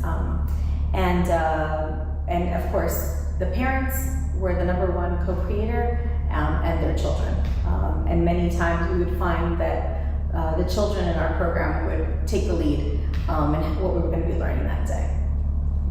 So since I left the Queen's Museum in 2013, what happened ever since? Did you continue to have art initiative programs? Well, thanks to the interns that we had in our program who were able to help us, fine-tune the program and be able to make it a kind of thing that could be replicable.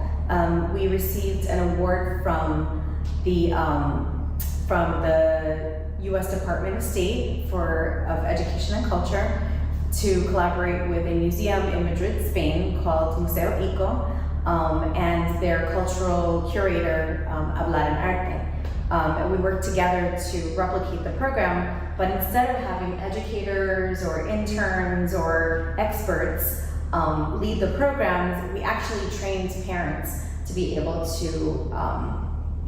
to run the workshops themselves. Parents helped to create curriculum, and we did a cross-cultural collaboration, or we took our cross-cultural collaboration that we already had to work with the staff and families in Madrid. And we formed a program called Empower Parents, and that program is still a very important program to the Museo ICO and to the community of families in Spain. So I wanted to ask you, Michelle, if there was one thing that has kept the Autism Initiative going, what would that be? Well, you need a lot of things sometimes to get something going, and people usually think money to make something sustainable, but really to make it sustainable, it really needs to be relevant, and it needs to draw on the strengths of what is already there. And so you need to look at what is already there. Who are the people that can make this successful? Who's willing? Who's a champion for the work? But also everyone in our group brought in their cultural values, because we were, at the end of the day, we were talking about relationships, and we were looking for this particular program to support families. And we all have a family that we come from. So we looked at our values and our culture. And I recommend that if you want to get started, you get started with identifying what is already a strength and then pulling from there. And then, the community will tell you what they need. You can't always give them exactly what it is that they're looking for, but that's where the co-creation comes in. Maybe a little bit, when you collaborate, you could be co-creating. However, you could be collaborating by listening. I do think that since we are talking about art, there's an action component that I think is very important. And that's when people will come together and tell you'll have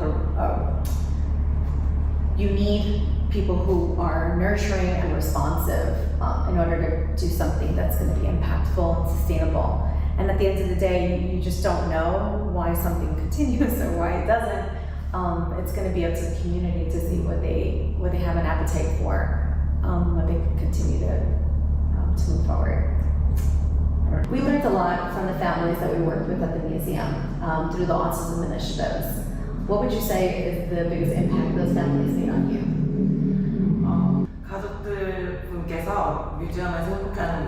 Seeing the families happy at the museum and learning about how museums can play a bridging role in society, I realized that the program with community could be very impactful. And then when I started working elsewhere, I worked also with other departments and teams on a campaign to introduce an exhibition program that was live streamed in sign language.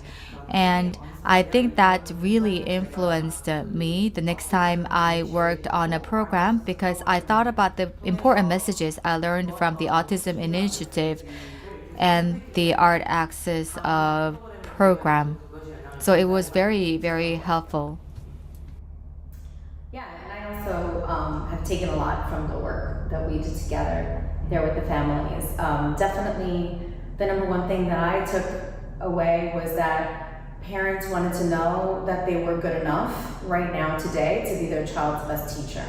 And that influences the work that I do now at Literacy Partners with the program that we have, where for us centering the caregiver is the best thing that we can do if we want to have an impact on children.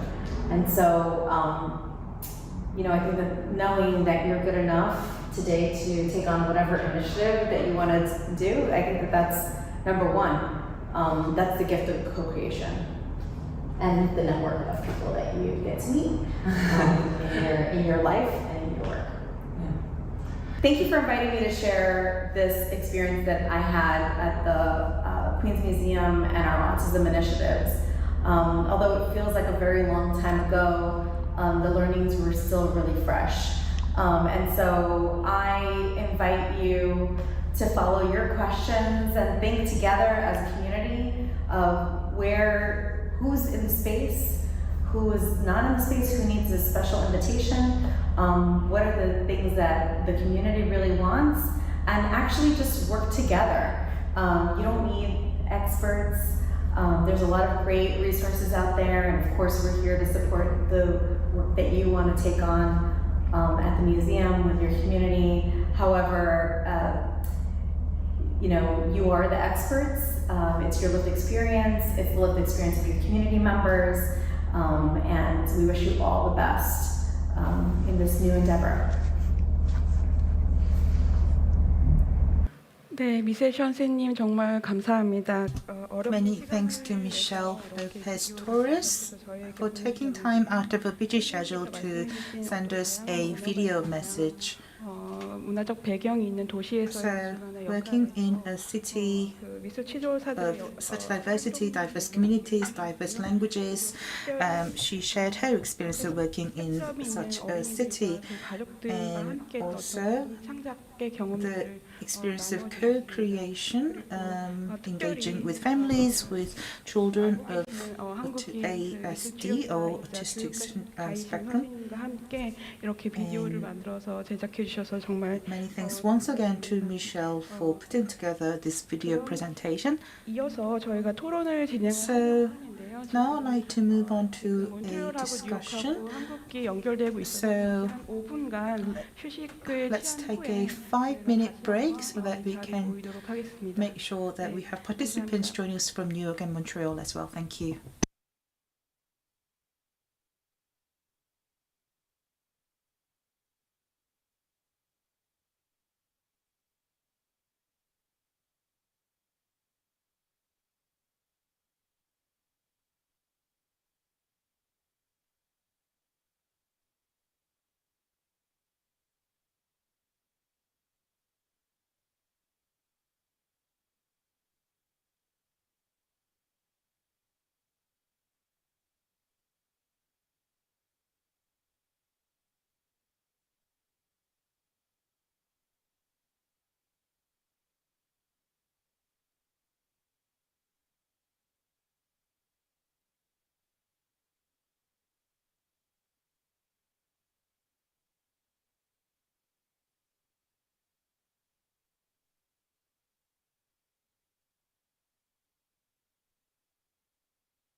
네, 그럼 이제 Welcome back, everyone. We're now ready to start our discussion. 처음 발표해 주신 주하나 We are joined by Juhana here on site, and Mitra is in New York, and Stephen is in Montreal. 오늘 굉장히 다양한 발표가 있었고 So we've heard from 3 different speakers today. 수십 년간의 경험들을 이 자리에서 발표해 주셨고 They've shared their experience over a long period of time, so I'm sure you have many questions as well. So I have one question for each of our speakers, and then we'll take some questions from our YouTube viewers. 주시면 저희가 제가 So we'll take questions from our viewers on YouTube as well.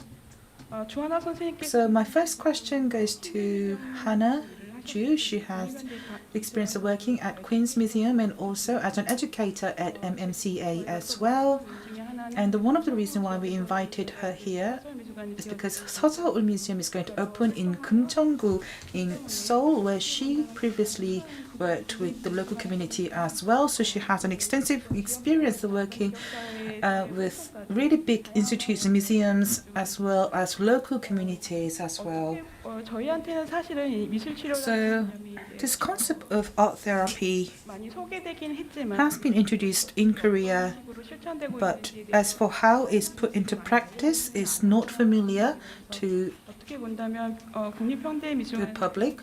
So 계시다가 미술 치료라는 she started off as an educator at MMCA, and then she became more interested in art therapy, its practice, and how it could be applied to local communities. And she explained it briefly during her talk earlier.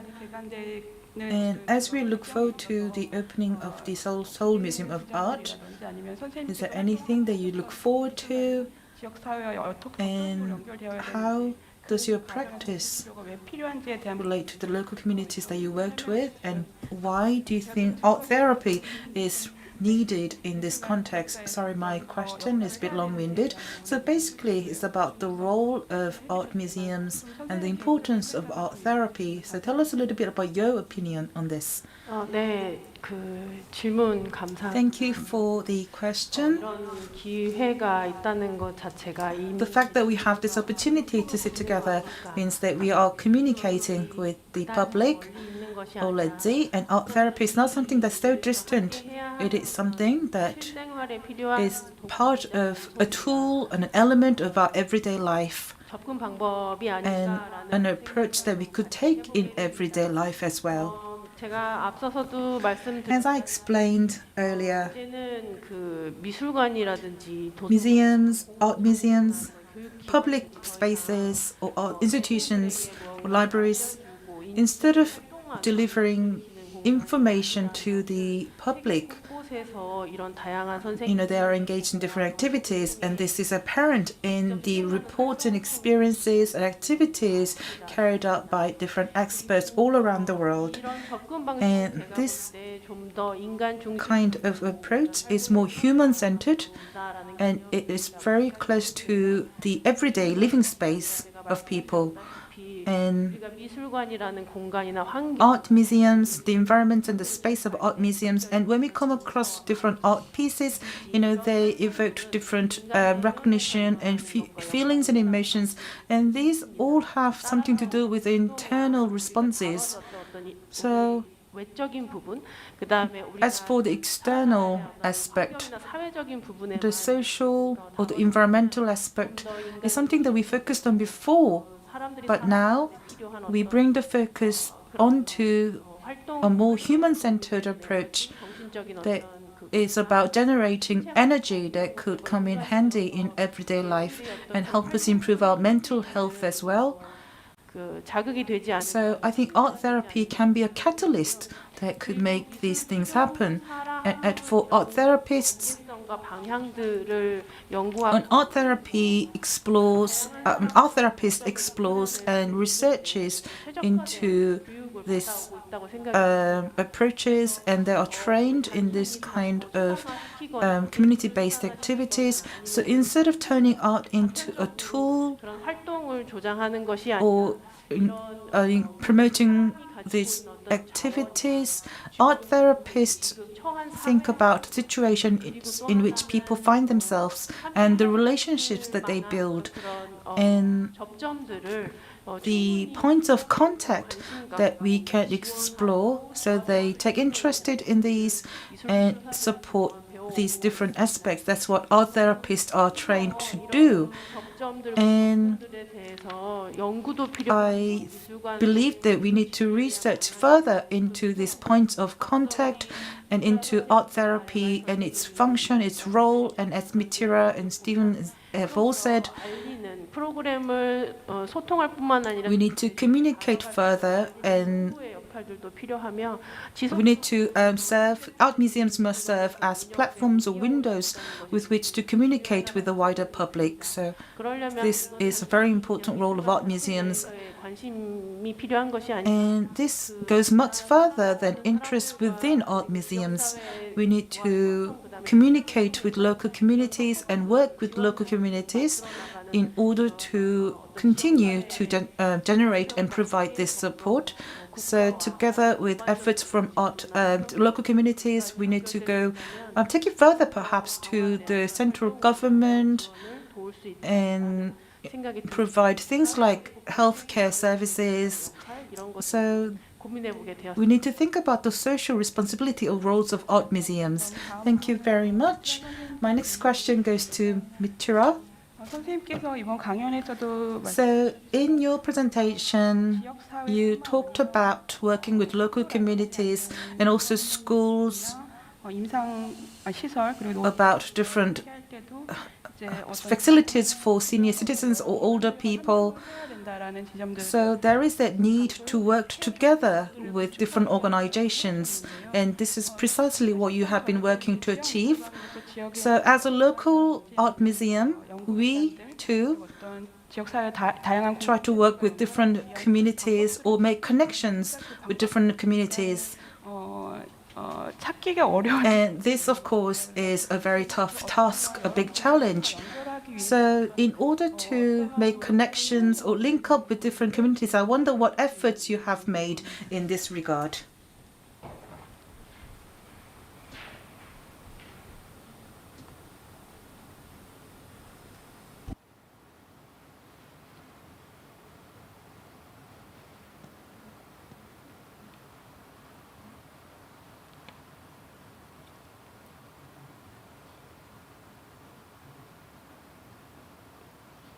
지금 통역이 되고 있는 중일까요?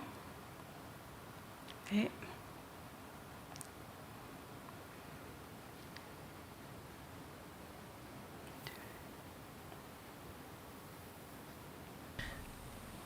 Mithira, can you hear me? 네, 다시 접속이 되신 것 같습니다. Right, Mithira, did you get the question? Can you hear the interpreter at all? 선생님 혹시 저희의 Mithira, can you hear us?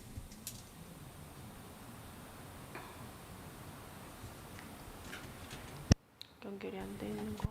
I can't hear the interpreter. Yeah.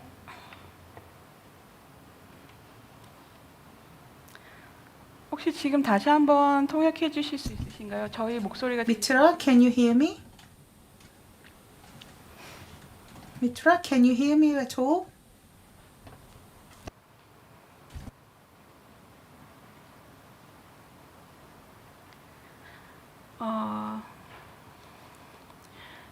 죄송하지만 혹시 저희 질문을 좀 간단하게 텍스트로 영문으로 제공해 주실 수 있으실까요? 저희가 미트라 선생님 목소리 We'll try and give her the question in text.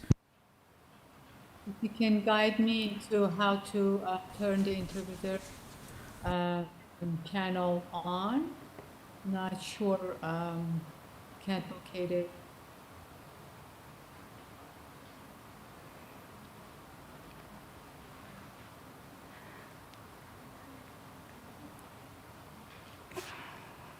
네, 다시 말씀드리겠습니다. Right, I'll repeat the question now.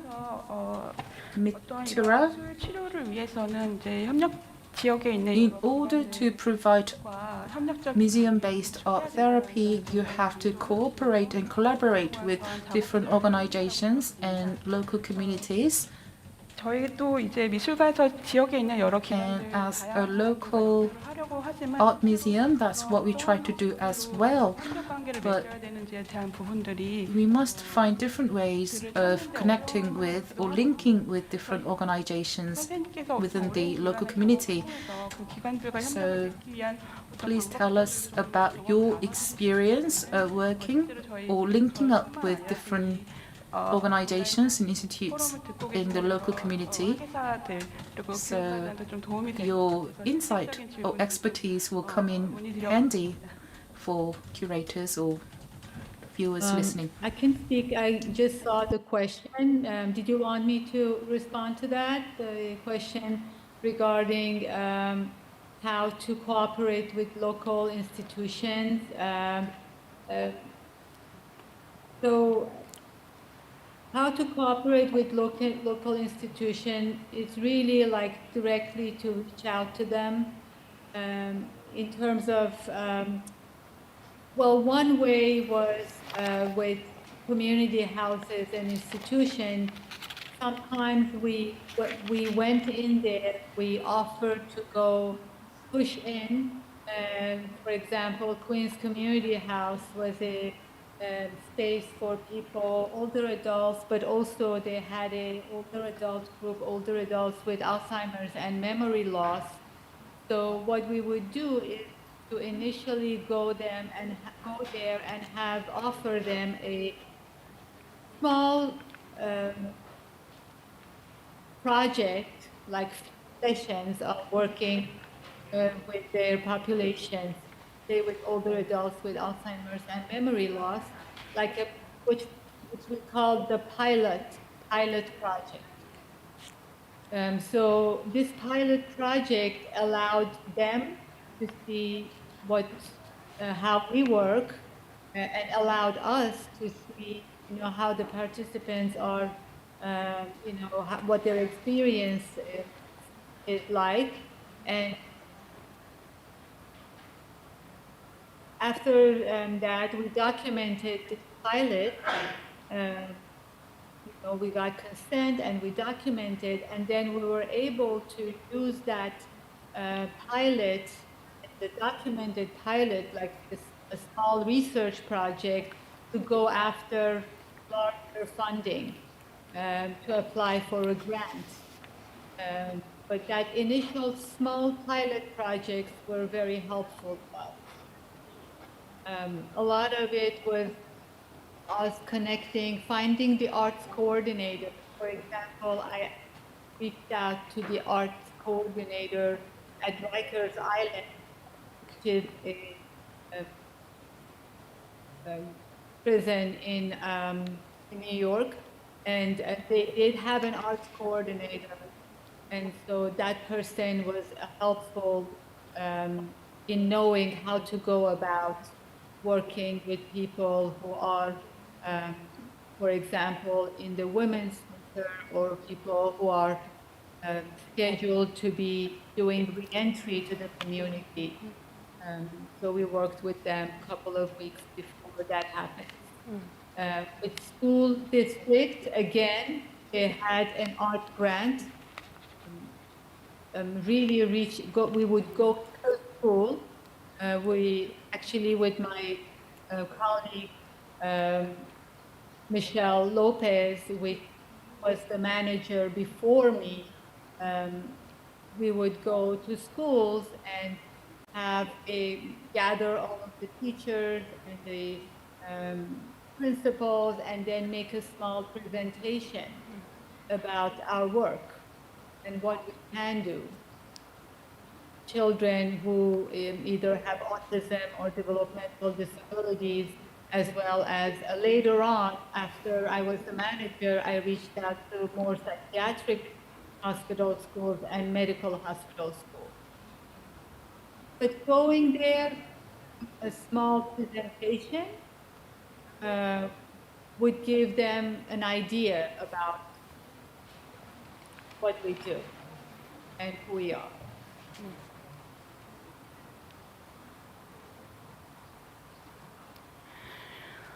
Thank you for the question. 네, 선생님께서 말씀 주신 대로 이제 어떻게 본다면은 So, 정해진 as you said, 방법들이 있다기보다는 실제로 there are no fixed paths that we could follow 다양한 기관들을 직접 찾아가서 to work with different communities or institutions. You really have to go there to introduce yourself and to look for different opportunities and projects. 중요하다라는 생각이 들었고요. 그리고 레가리 선생님께도 And my next question, as Stephen said, 사실은 이제 these examples or initiatives 치료나 교육가들에게는 for art therapists or curators could be 가야 하는 어떤 그런 일들이 아닌가. something that could actually spark a research project that they could continue. 그 레가리 선생님께 질문을 드리고 싶은데요. 이제 몬트리올 미술 So I would like to ask a question for Stephen as well. Actually, as for the MMFA, you also mentioned about the accessibility program. And 다른 지점이라고 생각했던 것은 좀 another important thing is that, in modern days, we see a lot of people who suffer from mental illness and disease. And you also mentioned about the eating disorder case and also suicidal prevention. All of these programs sound very interesting. And I think that these programs help to actually raise awareness that museums are not isolated spaces. I mean, we are here to also think about the social problems that people face these days. So I would like to know what was the background to all of these programs that deal with social issues at MMFA. If you can tell us a little bit about the genesis of everything. Thank you for the question. I got the interpretation. Thank you to the team for helping me access it. The background, I think, and this is true of a lot of museums, the background really grows out of education. If you look at the more traditional activities of an education department in a museum, in a fine art museum in this case, you have a mandate to use the resources of the museum to welcome people in and to do the more traditional education piece of interpreting artworks, and then later when we bring in creative activities to instruct them. I think that's the more appropriate word, to instruct them in how to develop creative skills in realizing different art projects. So education is really the background through which all of the accessibility programs become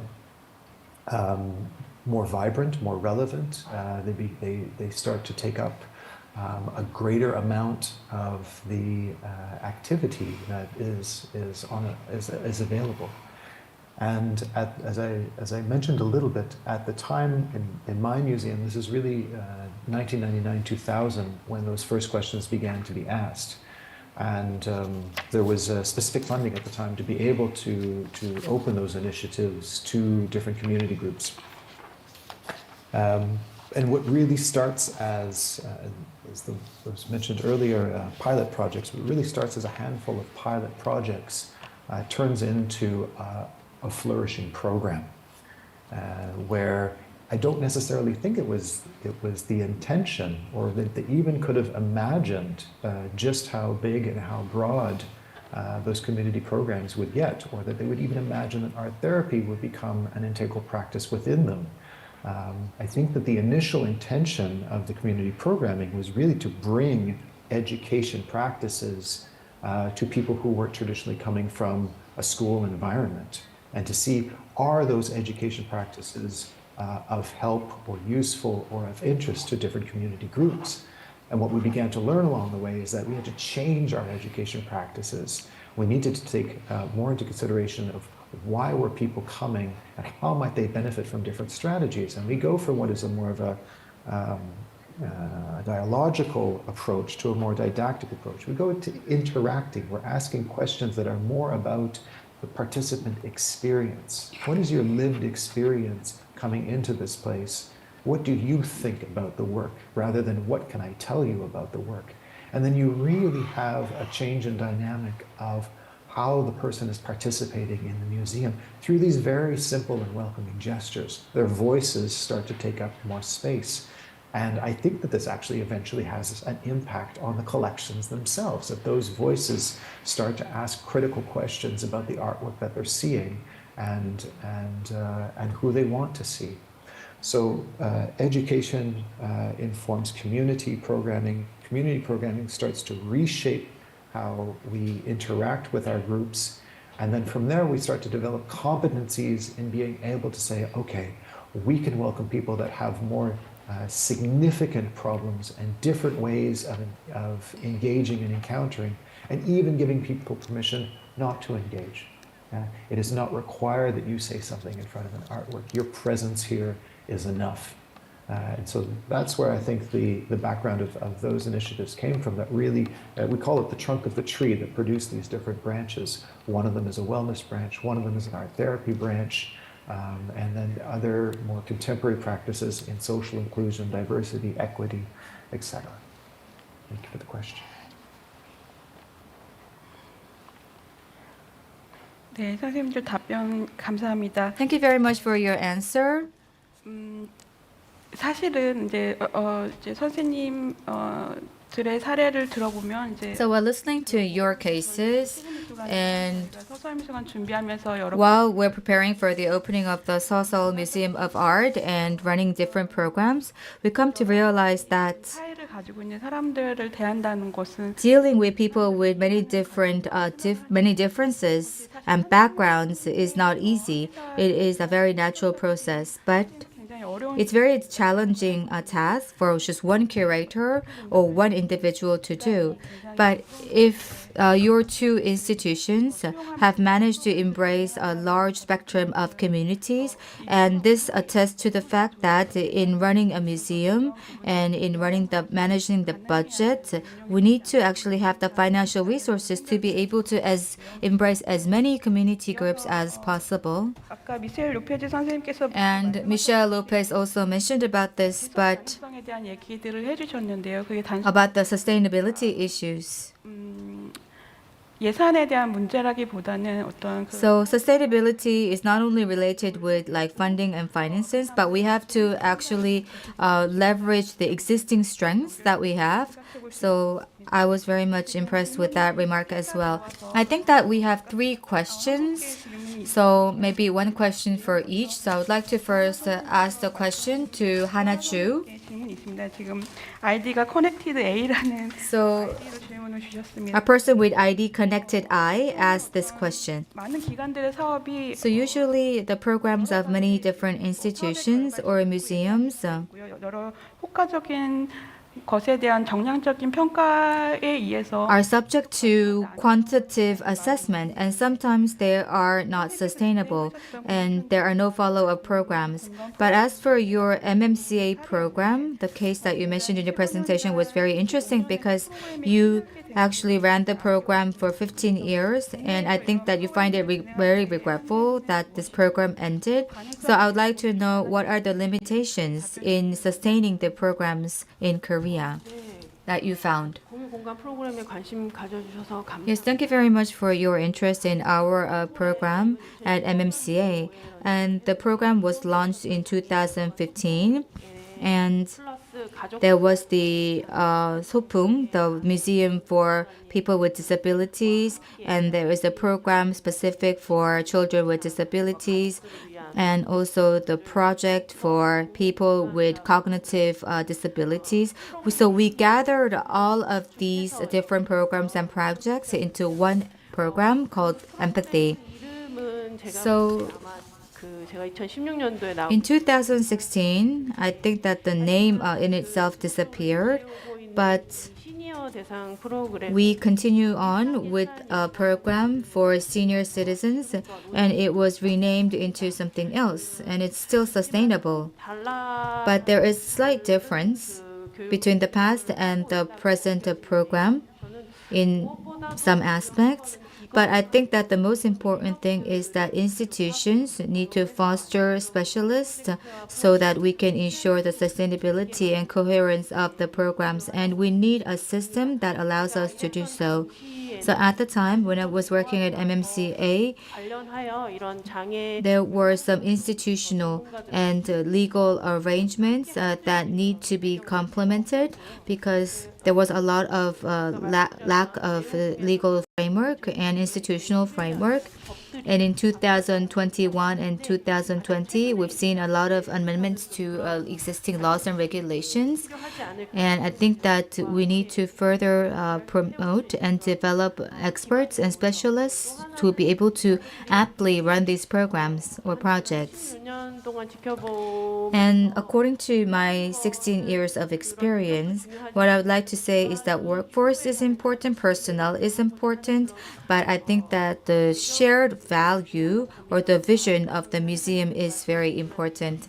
So as our curator Lee said, it's not just a matter of finance or budget. I think that the commitment from the museum leadership and the direction that it wants to take is also crucial. So another thing I would like to say is that, the government and also the society need to be more keen on playing its role as public institutions in improving mental health of its citizens. 듭니다. 질문 감사합니다. Thank you very much for that question. 답변 감사합니다. Yes, thank you. 선생님께서 말씀해 주셨고 또 이제 지금 참여해 주신 선생님들께서도 전문 Yes, so as Hana Chu said, and also other speakers said, 학교에서 이런 교육 프로그램들도 직접 진행하고 계시고 you've also partnered with colleges and universities in running your programs and projects. So you are making a lot of efforts in expanding your projects and programs in many different aspects. So I have a question for Mitra. 지금 미술 치료를 공부하는 한국에 많은 학생들 So we have a question from Jin Jin-hee. 리빙 뮤지엄에서 활동하시는 아티스트들이 어떤 유형의 So 작품들이 I'd like to know what type of art the artists working at the Living Museum actually create, because 활동하고 있는 아티스트들과 I think that art therapy artists or contemporary artists actually create different types of artworks. So do you believe that there's a difference between the works that these two different groups actually create? 활동성을 확장하기 위한 어떤 노력들이 있는 것 이런 것들 How do they, what efforts do they make in creating accessibility?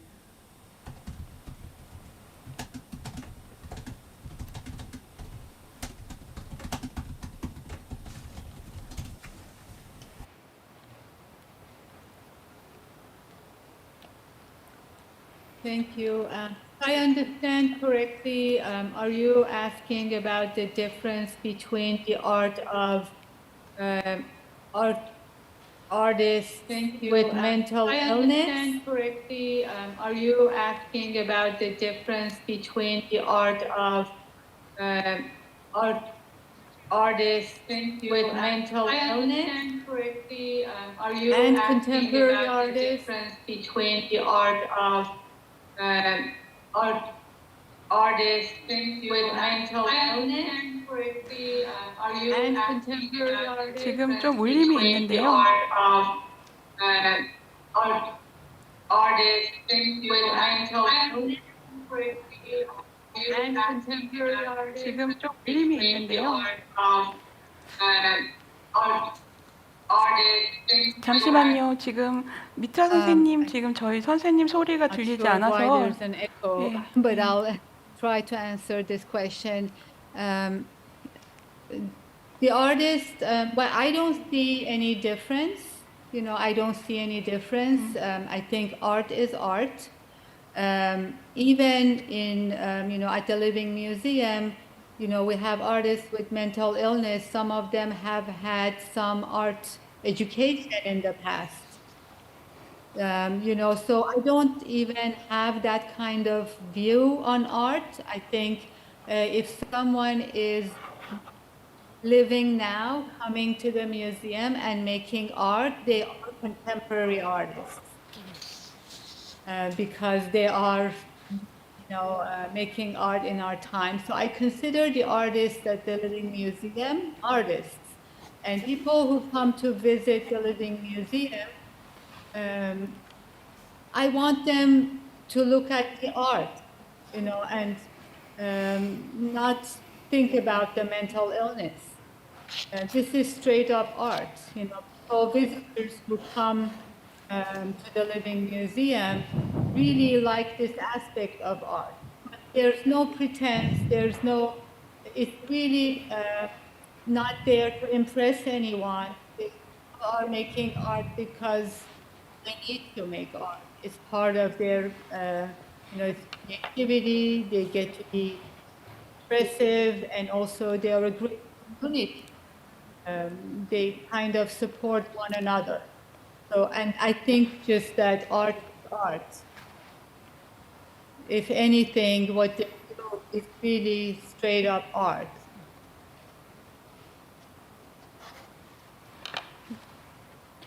네, 답변 감사드립니다. Thank you for your answer. 교육을 하다 보면은 As art educators, we work with, contemporary artists as well, who are very interested in different educational approaches or methodologies. So in order to share art, we need to make efforts in different ways as well. One last question. 스티븐 레가리 선생님께 질문 드리고자 하는. So I have a question for Stephen Ligari. So there were comments that thank you for the inspiring presentation. So question by Ms. Yeo.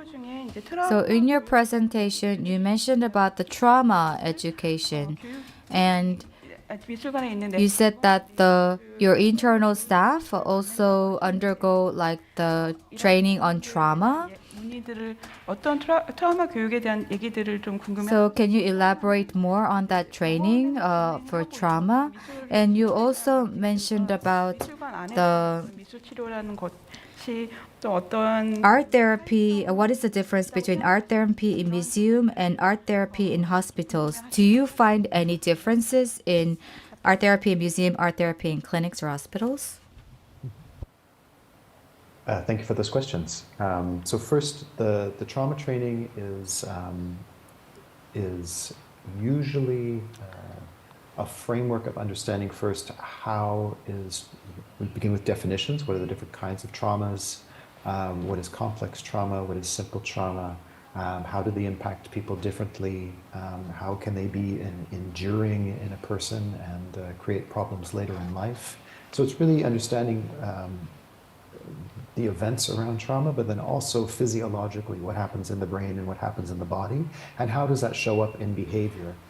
We're not trying to make our education teams trauma specialists. What we want to help them understand is when they're interacting with different participants, what do they notice? How do they feel? And how can they use different strategies to extend and make the space feel a little bit safer for people, the way that they use their voice, the way that they use their physical presence. They may slow down.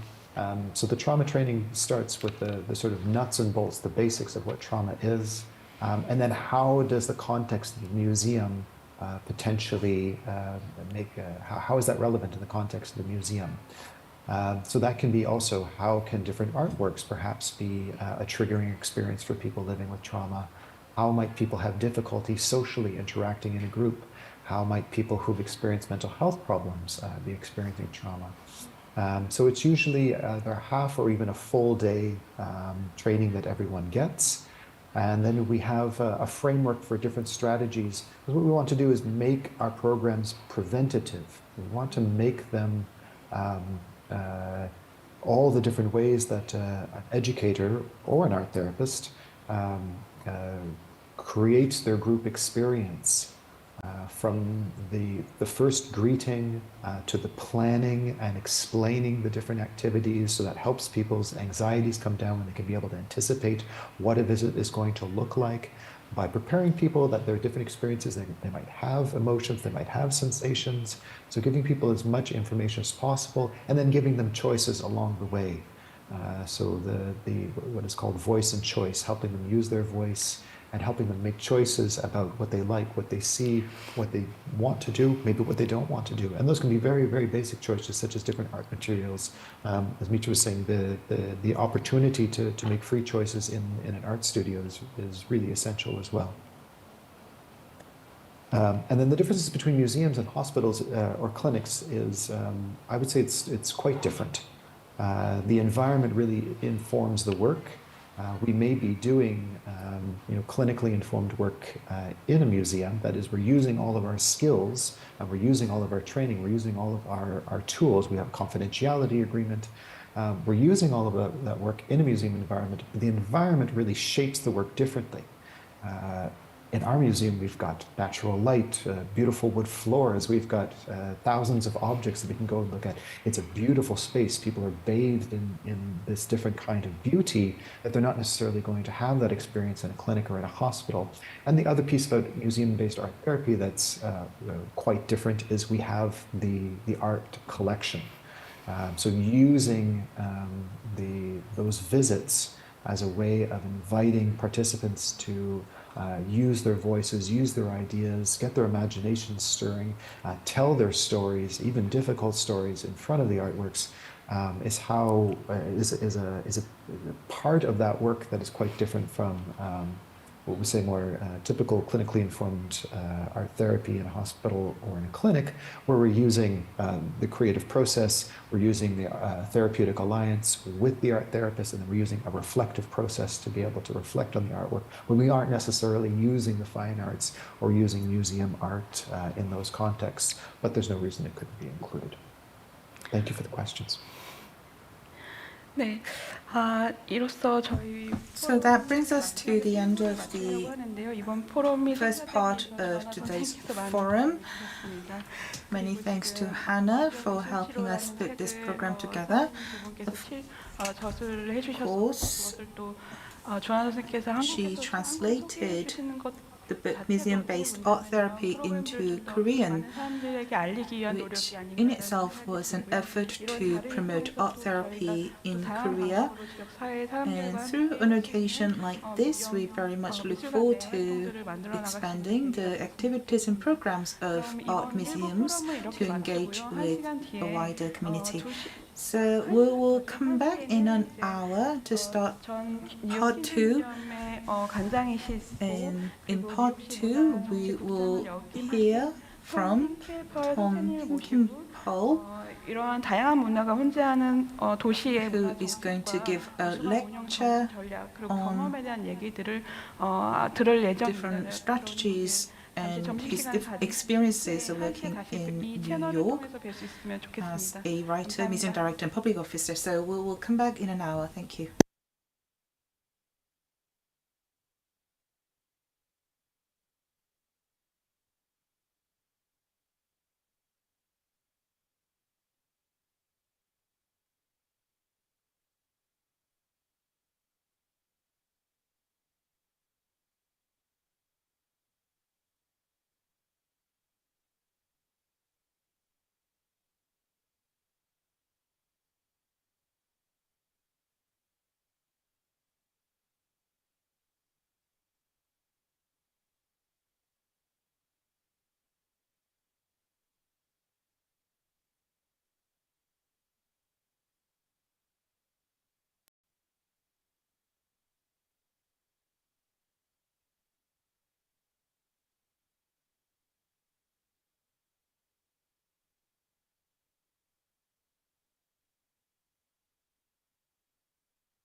Hello, greetings.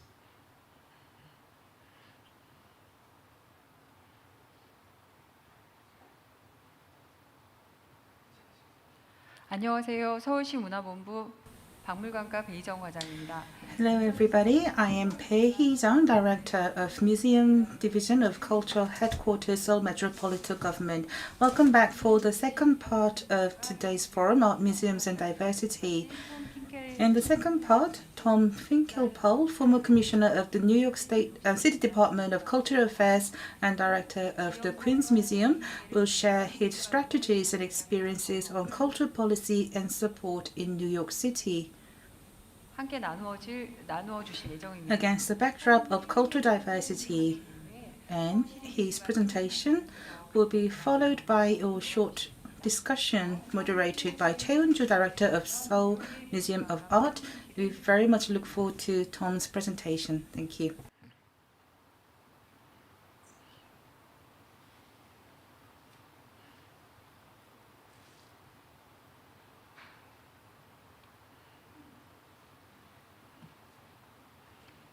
Hello, can you hear me? Hi, so my name is Tom Finkelpearl. I'm so glad to be here. I want to say that I have been to South Korea many times.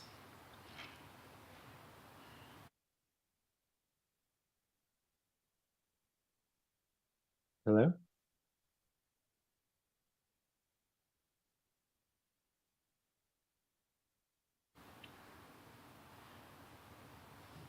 I'm sorry, can you hear me?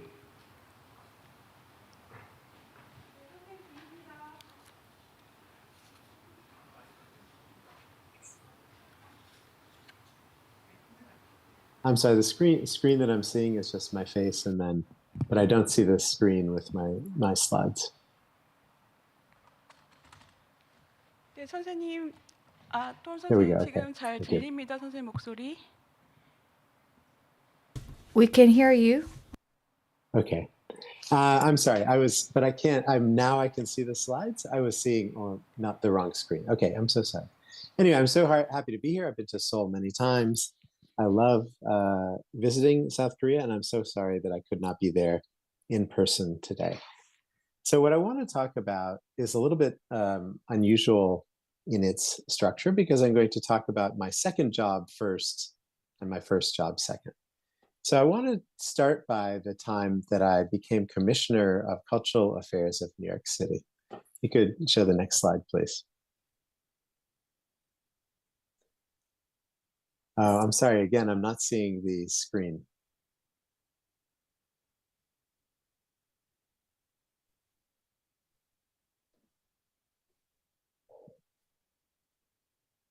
I'm seeing.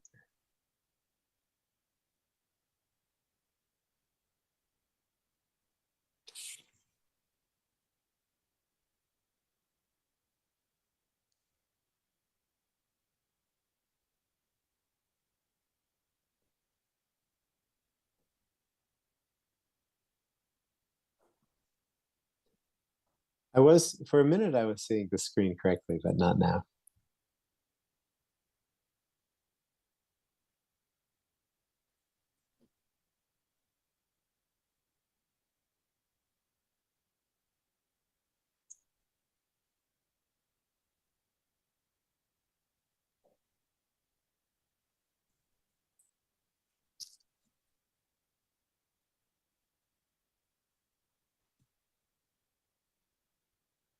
Sorry.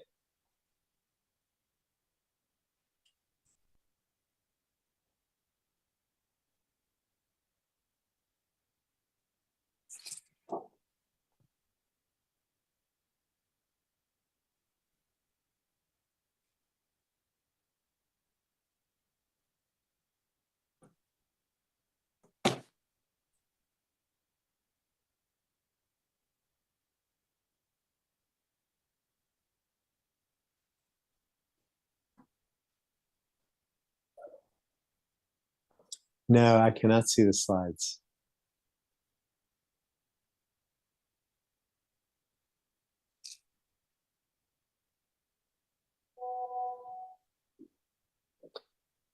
I mean, I just got a message with a picture of what it looks like in the room, but that's not what I'm seeing.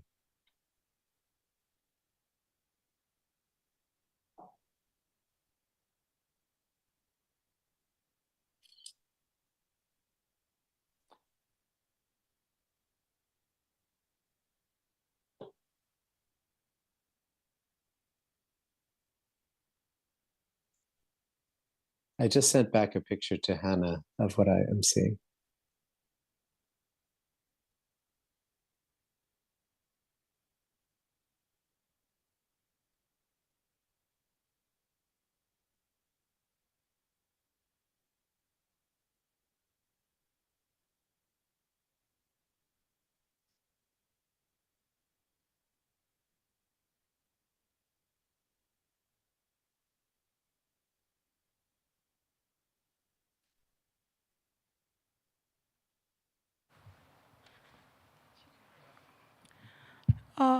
톰 선생님 지금 Okay, 저희 there we go. 네. This is good. Now I can see it. This is good.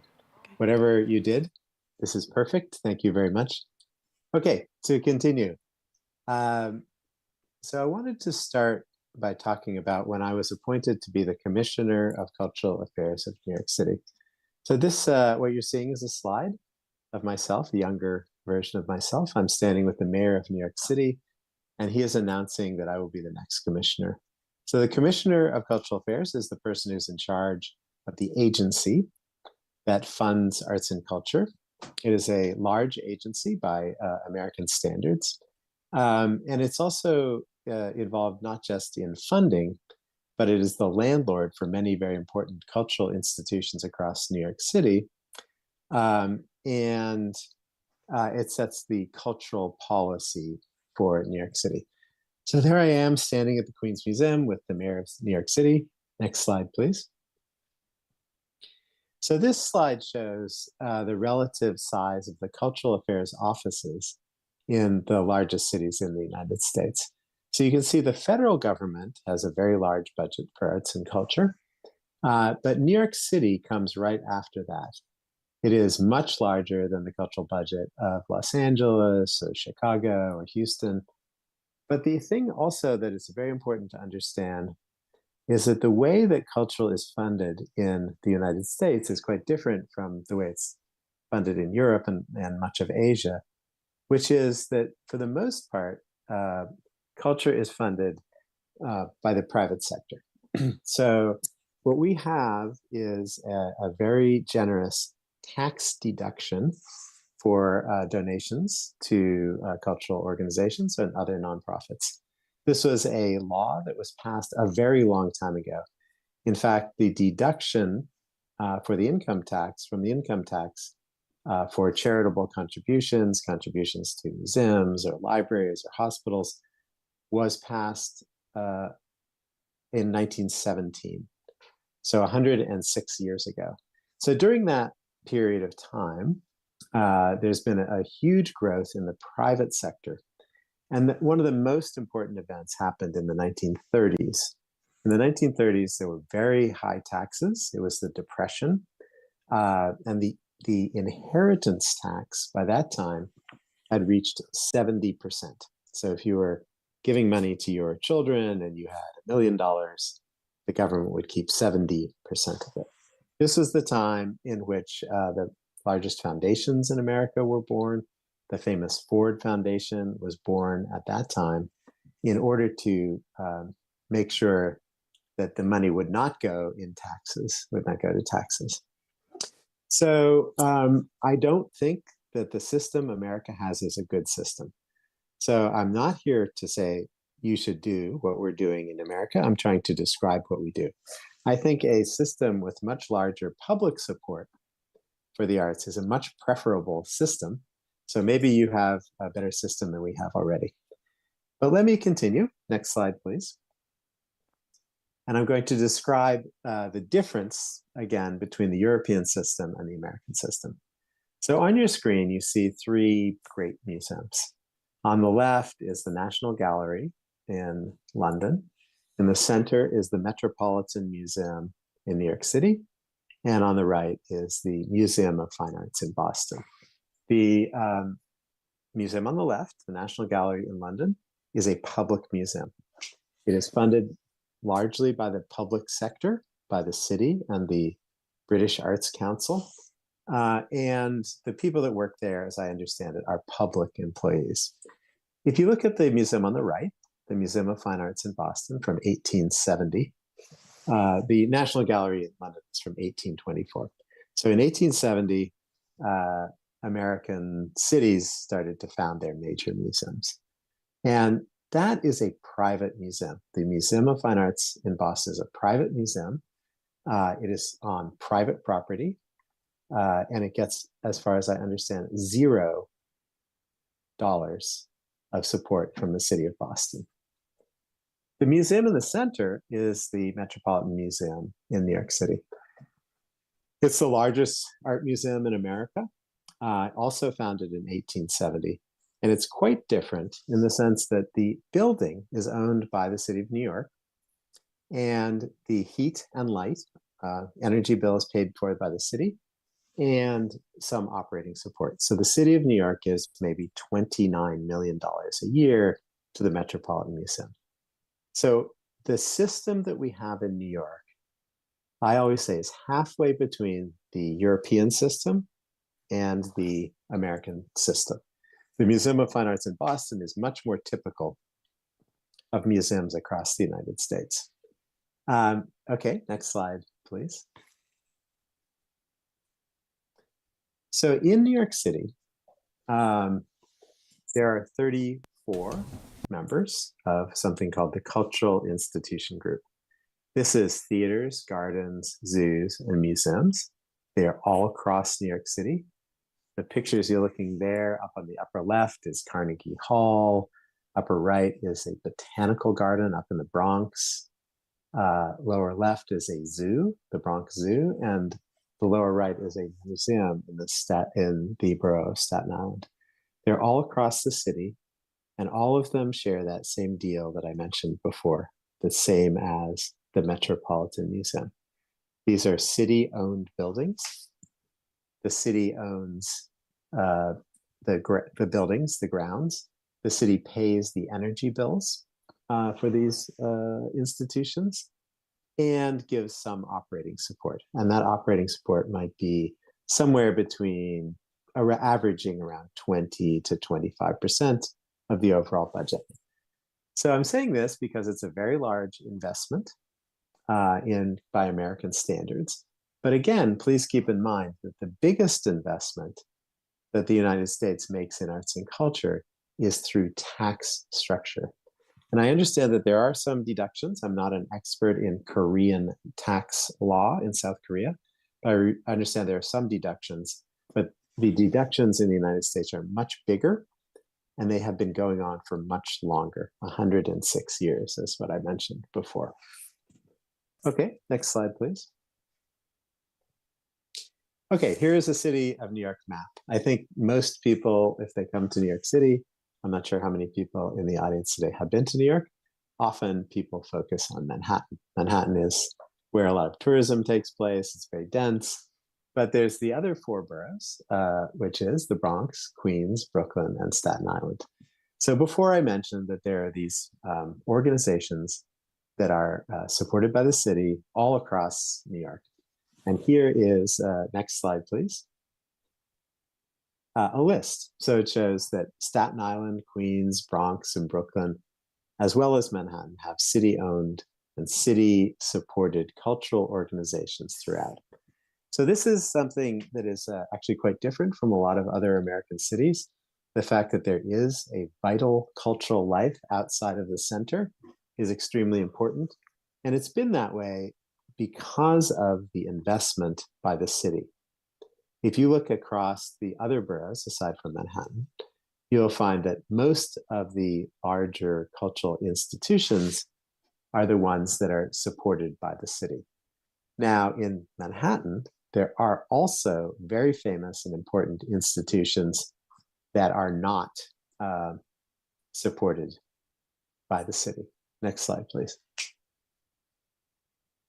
Oh, so this slide shows in New York City, those institutions that I just mentioned that are city-owned and operated by private nonprofits, at those institutions, there are 13,700 full-time employees. And if you look on the map, the blue dots show the concentration of where these workers live. And so what's important, and so each borough, it shows the center of each borough. So 13,000 families all the way across New York City are supported by workers who work at those institutions paid for by the city. And they're all the way across the city. So when I used to go and talk to elected officials or politicians in all different parts of the city, instead of saying, do you have a cultural institution in your district, I would say I would have a list, or maybe a list of the number of people who work at those cultural institutions. And I could say to a city council member or borough president, did you know that in your district, 400 people work at those cultural institutions?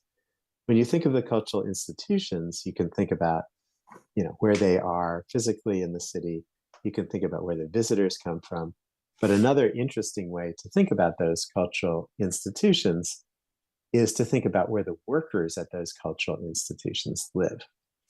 So again, this is just the institutions supported by the city spread out their influence and then spread the wealth all throughout the city and into parts of New Jersey and other surrounding states. Next slide, please.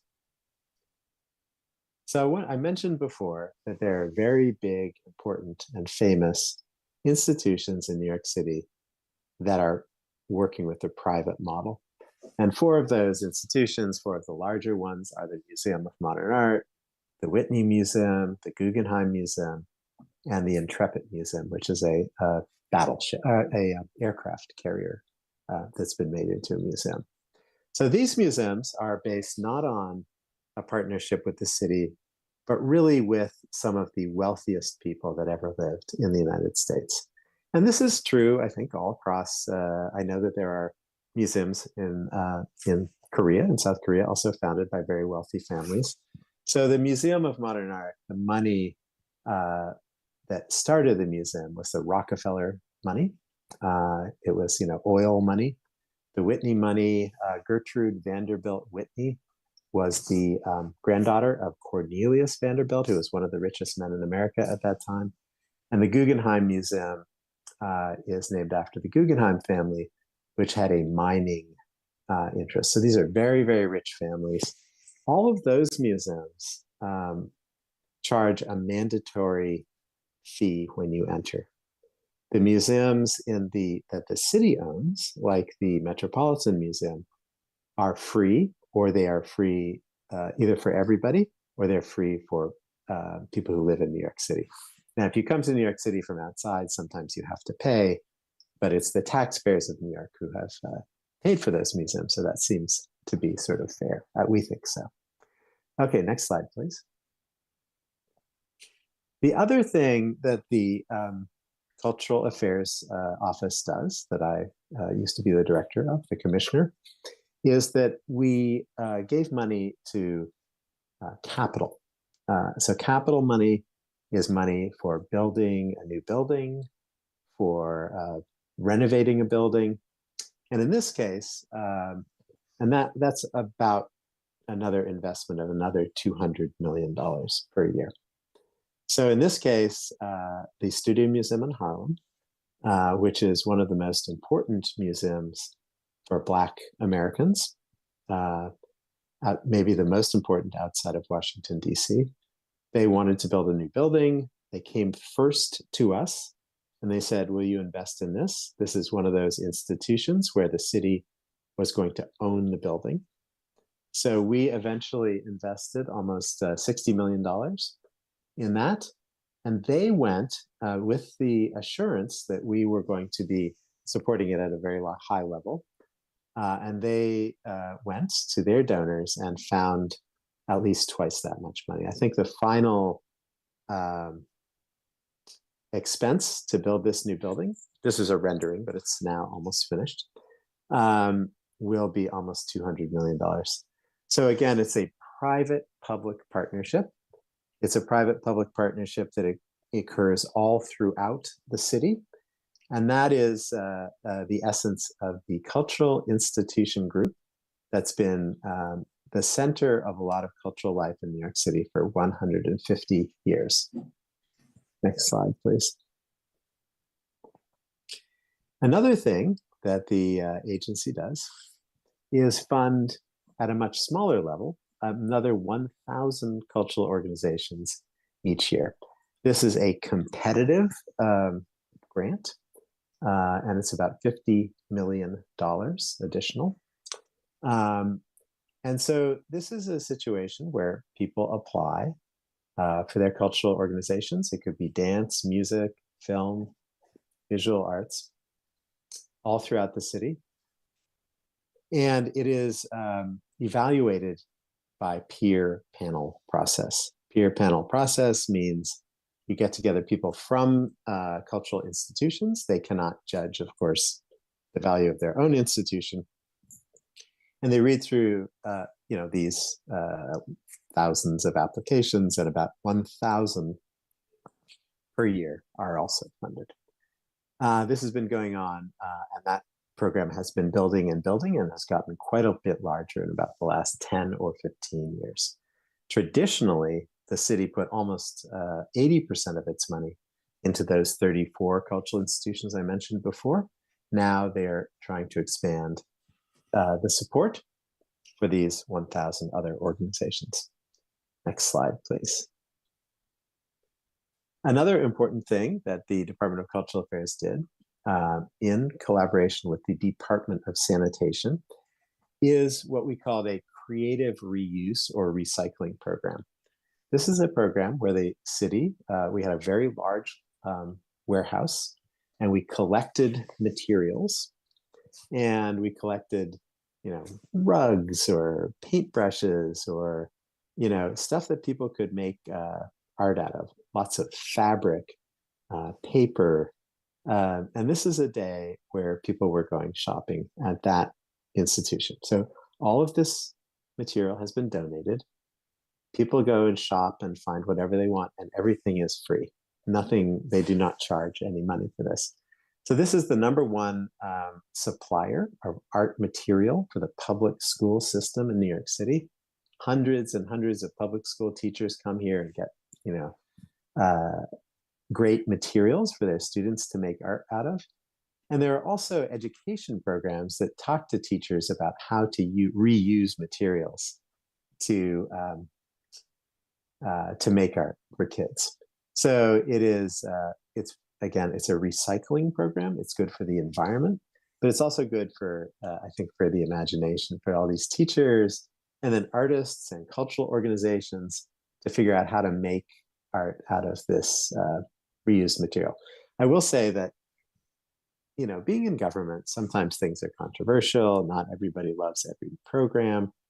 This is the most beloved program that Cultural Affairs does. Even though it's not the biggest, it's something where people just love the idea of sort of going shopping and everything is for free. Okay, next slide, please. Another thing the Department of Cultural Affairs does, and has been doing for many years, is something called Percent for Art. So when the city undertakes a capital project, that project could be building a building or renovating a roadway, a percentage of the budget goes to commissioning permanent public art. So this is a large scale image of somebody pointing to the sky. It's in Brooklyn. If you come over the Brooklyn Bridge, you see it right when you get there. It's also a very common symbol in America. We're #1, it's for pride for a particular place. So Percent for Art is a program that is a partnership between the Department of Cultural Affairs and all the other city agencies. Next slide, please. This is another example of a Percent for Art project. This is at one of those publicly owned zoos I mentioned before, out in Brooklyn. And I think it's just sort of funny and cute. It's in a zoo meant for children. And these are some of the eels that you can see on view inside the aquarium that they have. Okay, next slide, please. Another thing that Cultural Affairs has been doing, it's not been done very often, is building affordable housing for artists. This is an example of a school up in East Harlem. It was a school that actually my grandmother went to when she was a child over 100 years ago, but it had been abandoned as a school and it was made into artist studios, artist live work space. You can see the windows are fantastic, large. The city paid for a lot of the capital improvements and it was developed as artist housing. It's been very, very hard for the city to accomplish much of this, but this is one success story. I don't think New York is the leader in artist housing, but we have tried. Next slide, please. Okay, so when I was commissioner, a law passed and said, you must write a cultural plan for the city of New York. That's the mayor sitting there, over there on the right. These are some elected officials, city council members, the president of the city council. So we produced this book. This is the book that the mayor is holding up. It is a very long book. We had hundreds of meetings. We had 418 events. There were 188,000 people in New York City got involved. We had grantees who were given money to help us plan. We had 40 neighborhood workshops, 55 focus groups. And what we did, we spent a year listening to New York City. And we went out there. There was a program called Office Hours with the Commissioner, where I would go out and there would be a topic and I would just listen to everybody. So this was a way to get people involved. I have to say that a lot of the ideas in the book were ideas that had been around for a long time, but it gave us the opportunity to really enact some of the programs we've been hoping to do for a long time, because there was the mayor promising to listen to what the people of New York City had said. It was the hardest I've ever worked in my life. I was in meetings all the time. But it was really an incredible opportunity to listen to New Yorkers. One of my deputy commissioners said, you know, our agency has a lot of opportunities to talk to New York, but very few opportunities to listen. So we listened for a year and we came up with a bunch of new programs. This is online. You can find the whole cultural plan. Next slide, please. And I'm going to go through some of the ideas that we came up with based on listening to New Yorkers. And I'm going to get more, you're going to see more in the next part of this presentation about how we really tried to bring art all throughout the different communities of New York. And so the first grant that we said was, let's find out what other city agencies want to do, how they want to communicate with the public. And there are a couple of different ways that we did this, but one was simply called the Mayor's Grant for Cultural Impact. So we go to other agencies. This was an agency on the top of the slide there that wanted to talk about renovating a particular part of a very, very low income neighborhood in the Bronx. So the grant was to go in there with artists, and it was a poetry project that got people writing about their neighborhood. And then the poems were projected on the walls along the slides, a huge neighborhood event. The bottom slide is something called Sukasa, which is a senior program that got senior citizens across New York City involved in making art. There are senior centers run by the city in every neighborhood in New York City. So we brought artists in there. The other thing about this was that it was done in partnership with the city council. We have 59 city council districts in New York, so much more local, and every council member could designate 5 different projects. So it's exactly democratically spread across the city in every neighborhood. That was the largest, what we call creative aging program in America at the time. And in this case, this is a public housing project. Seniors had done some paintings, which were then executed as a mural across the bottom of that project.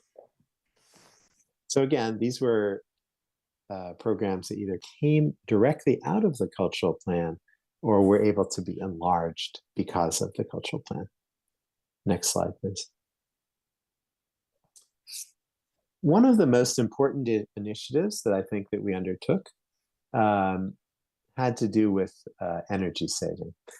Now, there's two reasons that's a good thing. One is, of course, that it's important to save energy because of the environmental damage, that all the burning of all the carbon. And the other is, of course, that we were paying the energy bills for all these institutions. That was a $43 million out of our budget was just paying the energy bills. So we hired a technician who had a background in green energy, and he worked with these cultural institutions over a period of years and developed ways that they could save energy in their institutions. He is a physicist, the first scientist we ever hired at the Department of Cultural Affairs. And so we funded that both through a program the city already had to save energy at city buildings, and also through our capital budget. If you remember, I mentioned before, we had $200 million of capital money each year. So we designated in the first year almost $10 million, $9.5 million towards energy projects each. And the criteria was that they would pay for themselves over 10 years in energy savings. So it's a very important way to say that we as cultural institutions use a lot of energy, and we want to make sure that we can be as energy efficient as possible. That came directly out of the cultural plan. Next slide, please. One of the most important things that we thought about during the cultural plan was how to make the cultural life of New York City more diverse.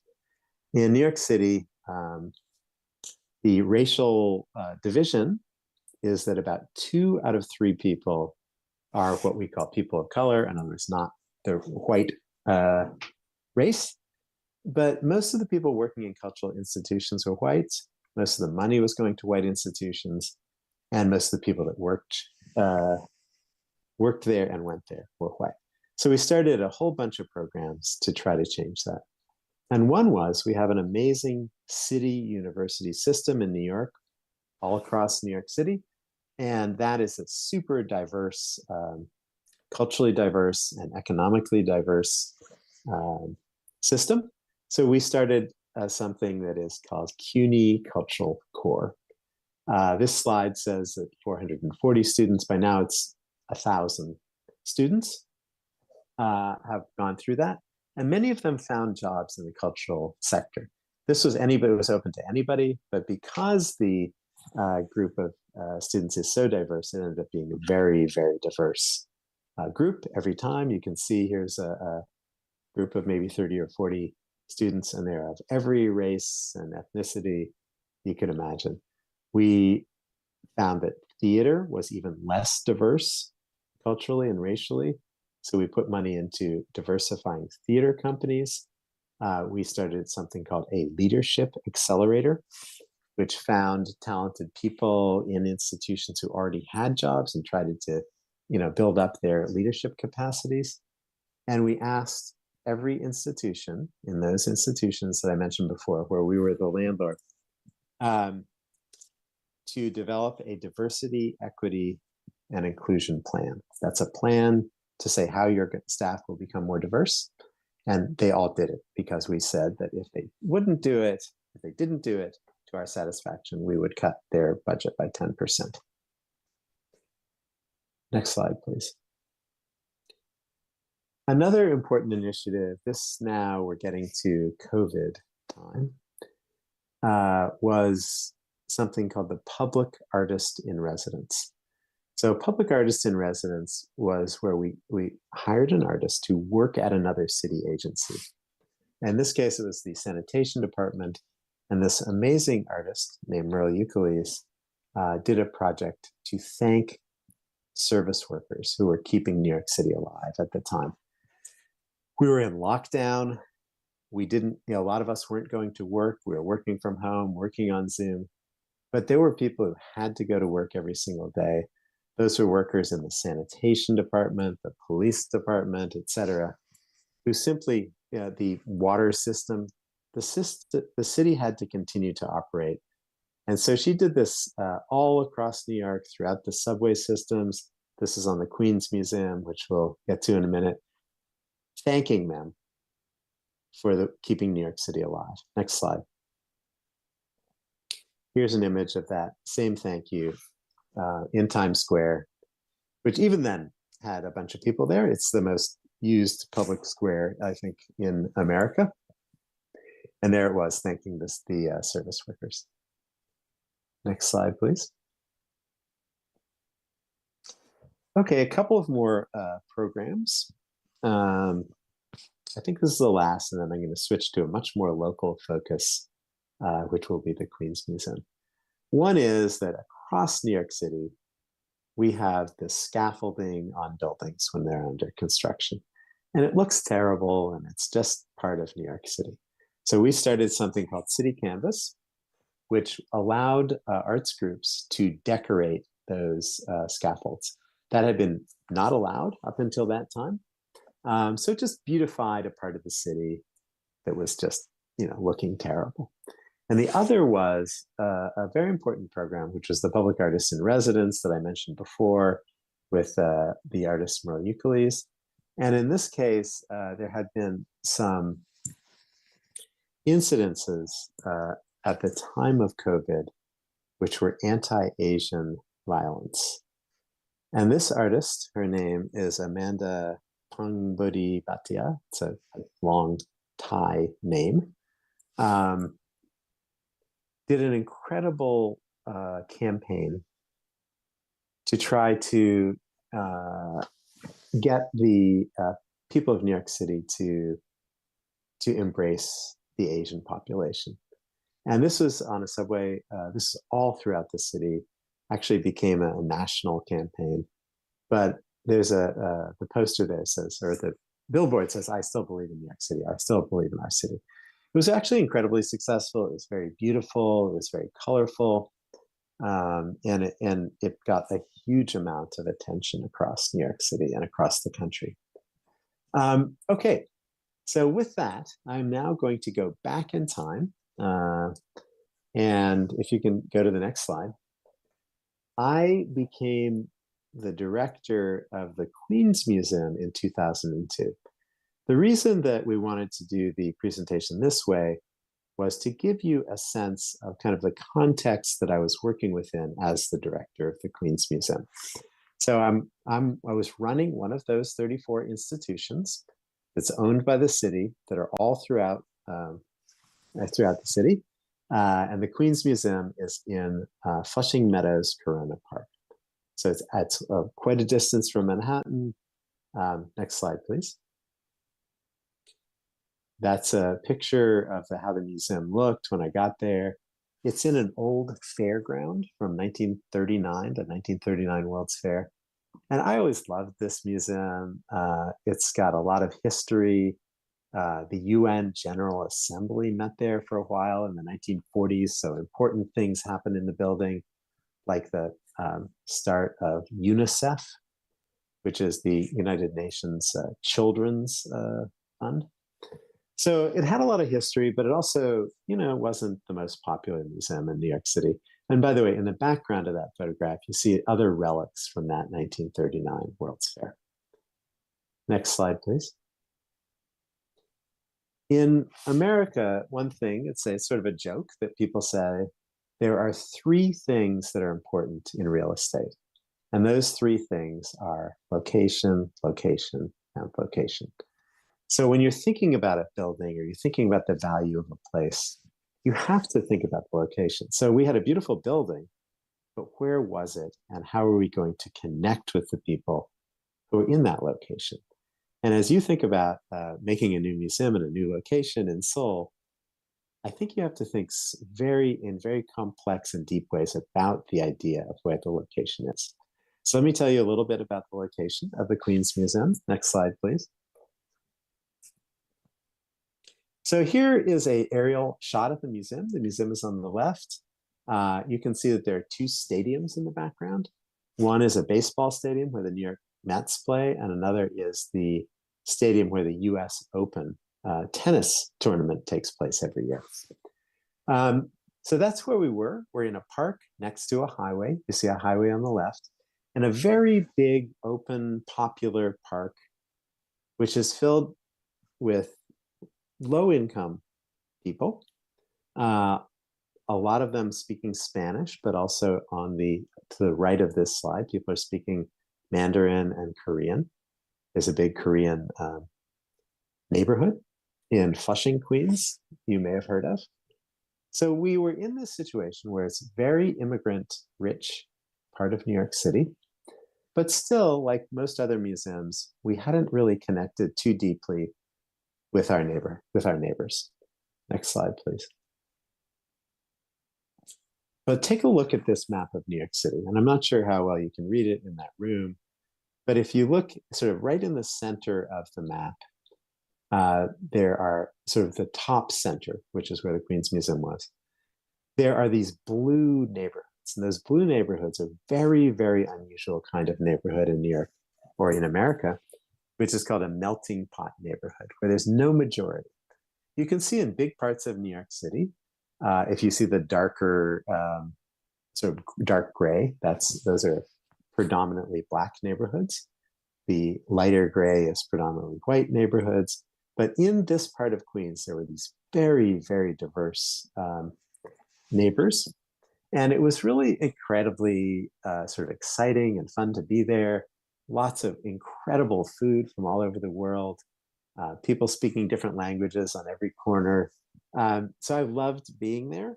But that's the context that we were in. So we said, well, we know we're in this context, but where is our audience actually coming from?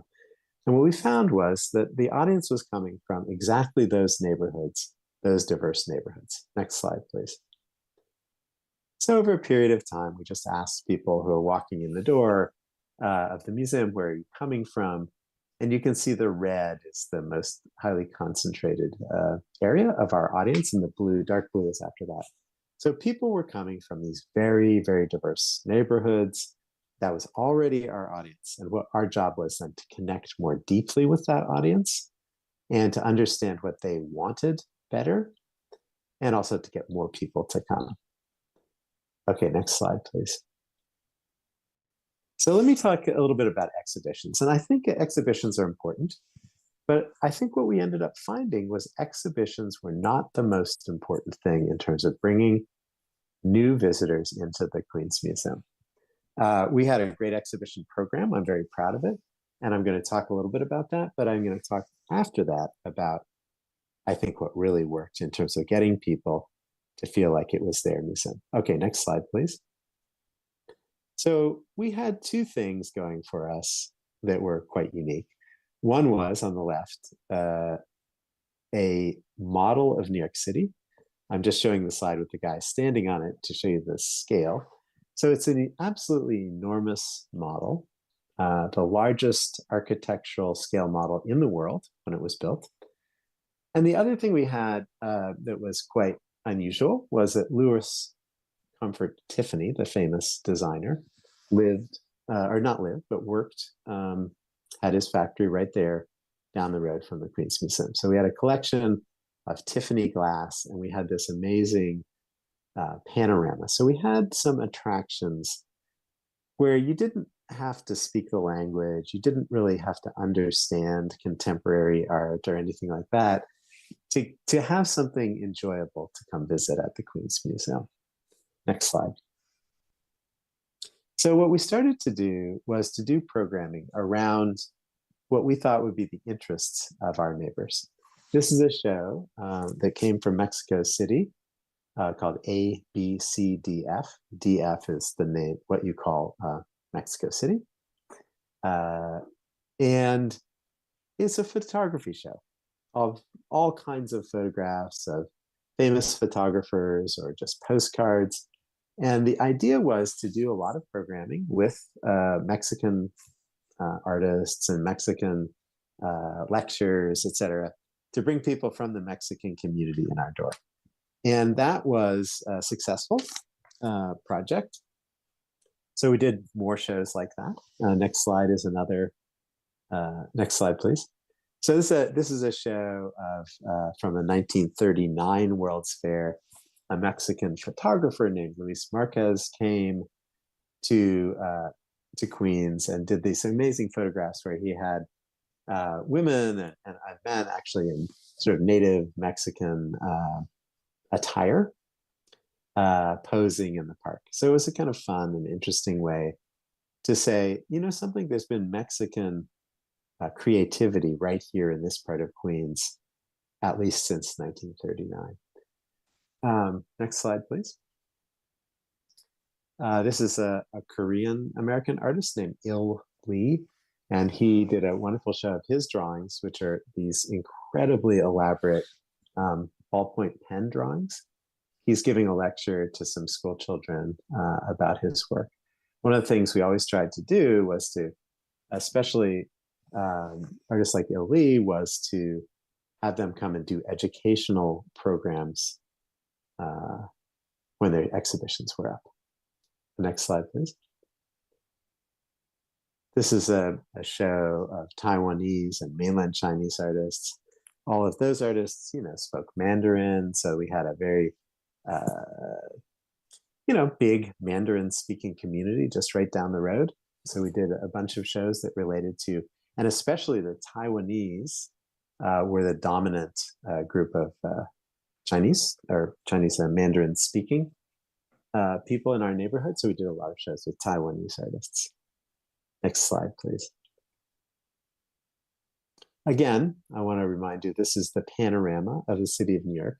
If you can see way off in the back is a platform where a group of maybe 10 people are standing. I just wanted to show you that, to show you the scale of this model. So on that model, next slide, please. We did a project with an artist. This is around the housing crisis. We had a terrible economic crisis in 2008. And we did a show that related to the housing crisis in New York City. A lot of people were losing their homes because of bad mortgages that they had been given, loans for their homes. And so an artist came up with the idea of marking every block in New York City where there had been 3 or more foreclosure. A foreclosure is, you know, when somebody loses their home because of a bad loan. Next slide, please.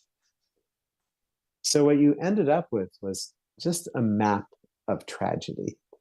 And that map of tragedy, if you looked at every single one of those markers, 3 or more families had lost their homes on each of those blocks.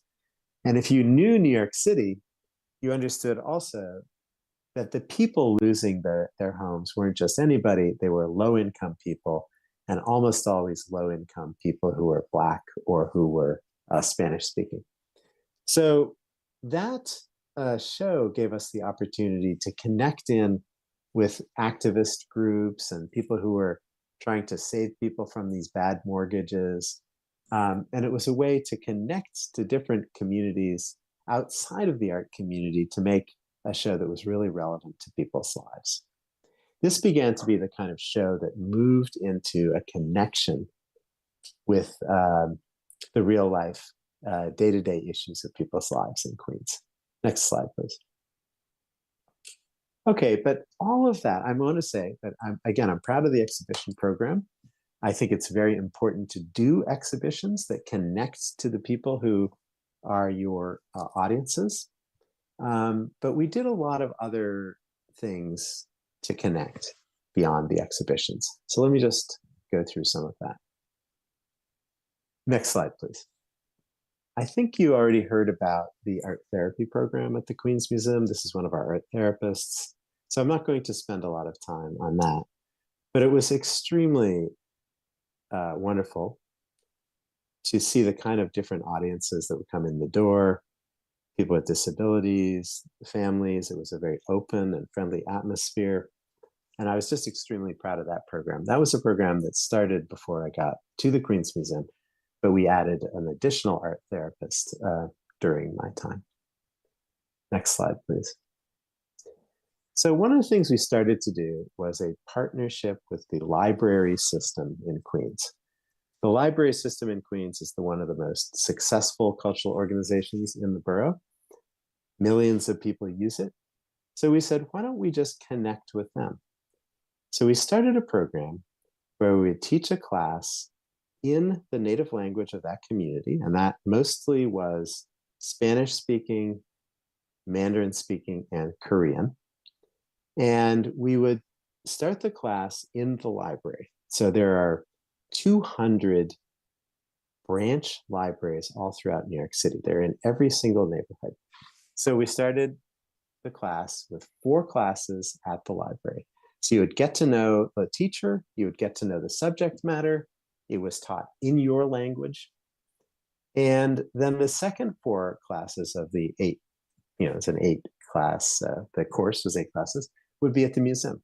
So by the time you were invited to the museum, you were halfway through a class, you're learning about writing code, or DJ classes, or drawing, some language. There were language classes also, learning English.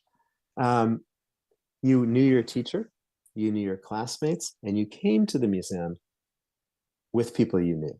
So one of the things that we're saying is, how do you get people from different neighborhoods in New York, maybe don't speak English, to come into the museum?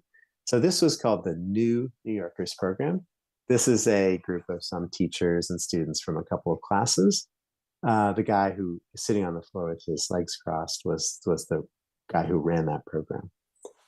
And I thought that was a brilliant, this is not my idea. One of my staff members came up with this. It was a brilliant way to say, we understand that people have hesitancy to come into a museum. Let's invite them in, but let's invite them in once we already know them.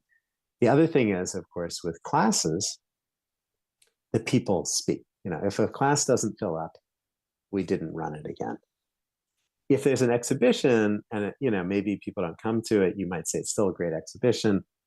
But with classes, it's really democratic and people say what they want. Okay, next slide, please. We started a youth leadership program. These are some of the young people who were in that program. Those people really taught us a lot about Queens. They came from neighborhoods, they were smart, they were engaged. And that grew into a program called Queens Teens, which is still running today. And it has teenagers from across Queens who come. And it's 2 parts. One is an education program that meets every Thursday, and they're learning about museum jobs. And the other is, it's a job. So they come in on weekends and they earn money, helping out at events, running around, doing, it's a first job for almost all of them. So it's a way of getting to know what it is to have a job, to be responsible, to show up, but also to get paid. So that was the leadership program that turned into this long-term thing called Queens Teens. Next slide, please. The other thing we did, we started to market Queens. And we're marketing Queens, not the Queens Museum. We said, we love being in Queens. This is in Mandarin, it says the Emperor's Wife's Borough. It's how people refer to Queens. And so we started to say, we want to be the, in a way, the mouthpiece of Queens. This is the borough that we love. We are not hoping to be in Manhattan. We want to be right here in Queens. Next slide, please. So these are some of the other marketing we did. Again, it just says Queens. Next slide, please. So one of the things that we found, even once we were doing these programs trying to bring people in, is that we really had to go out into the community. So we began to do programming consistently in a plaza near the Queens Museum, which was called Corona Plaza. And this is a dance group from the neighborhood. And we did literally hundreds of programs at this plaza. as we did these programs, weekend after weekend in the good weather, a lot of attention was drawn to that plaza. The city council member who was there really loved the program and put aside millions of dollars to renovate that plaza. And so we understood that one of the ways to get people engaged is to just do stuff outside of the museum in the community. Next slide, please. This is a performance. You can see the guy is dressed up as a wrestler, is flying off of the ring on the left-hand side. And one of the things about this, he was wrestling against the Invisible Man. And all the children understood immediately what it meant to wrestle the Invisible Man. But a lot of the adults were not convinced. In any case, it was a beautiful event. This is an artist from Queens who had this persona of a professional wrestler. Next slide, please. So that's another slide. That was a huge event. There was a publicity campaign leading up to it. Hundreds of people came. Again, this is on that site, off-site, not at the museum. But it was a way to connect with people in the community. And during this whole period, attendance was rising at the Queens Museum because we connected with the people. Next slide, please. One of the critiques of our connection with the community was that it came and went too quickly. We would do a performance or at the most an exhibition that would last a month or two in the neighborhood. And people said, do something that lasts longer. Meanwhile, an artist from Cuba came and said she wanted to start something called Immigrant Movement. So she moved into this storefront. We paid for it. And we were there for 7 years. Even after she left, we kept running. So it was a community center run by the Queens Museum, almost completely in Spanish, to connect with what people in the community wanted to do. Next slide, please. And one of the things that people were very concerned about was immigration. There's a lot of to say about immigration, but if you look at this slide, there's a group of young people in America we call dreamers. Dreamers are people who came with the dream of becoming an American citizen, but they came with their parents. So these are people who are undocumented, who are not in the United States legally, through no fault of their own. They came here as children. And this is an event at that place called Immigrant Movement for these dreamers. So it's really incredible to see. And that branch, again, as I mentioned before, ran for 7 years. Next slide, please. What we believe, and what some social scientists believe, is that art and culture are good for communities. That can be seen in many different ways. One way is that art and culture are clearly good for the economy, their jobs, it's tourism. Another way is just it's good for your soul. It's good for you as a person to be artistic, to be creative. It makes you happier. But the other thing is that these maps are from a social scientist in Philadelphia who was proving that social interconnection is good for communities. And we brought this social scientist to New York City, and the group Social Impact of the Arts did a study and showed that art-rich communities are healthier, safer, and have better educational outcomes. So it's done, and that the reason for that, he believes, and I believe, is that there's a social power of culture that derives from the networks it creates. People know people better, they come to events, they get to know each other, they come to the museum, and those social networks create a better and healthier community. Next slide, please. I wanted to say a couple of things. I know I'm about to run out of time.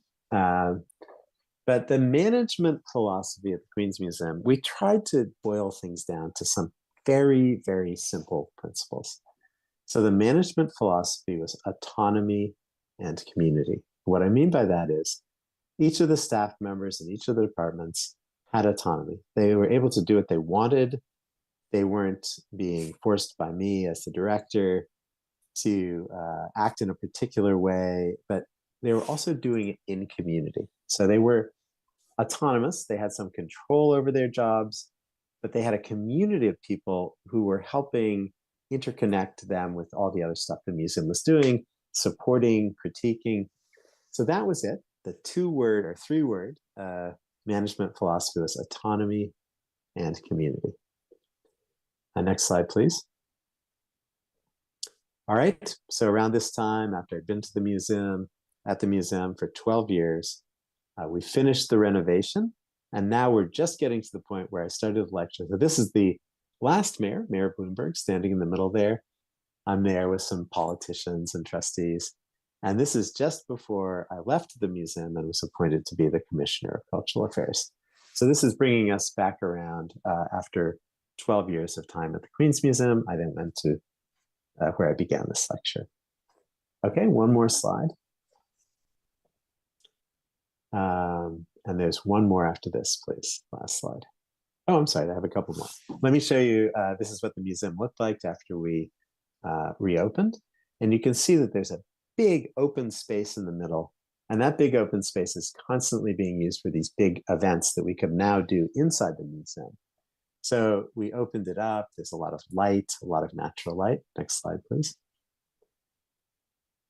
Next slide, please. This is an incredible artist named Christine Sun Kim. Christine is deaf, and she uses sign language. Can you see the people sitting in the front? This is an enormous mural inside of the museum. So what this is meant to represent is the American Sign Language. So time owes me rest again. That's how you say it. And that's something that she was saying after the pandemic. We really all needed to rest. It was a beautiful piece by an incredible artist who I hope one day will have a great big show in South Korea. She's obviously from a South Korean family, although she grew up in the United States. And the next slide. You can see again the openness of that big open space in the middle of the museum. And next slide. By the end of the time that I was at the Queen's Museum, we had created the 1-word mission statement for the museum. And the 1 word was openness.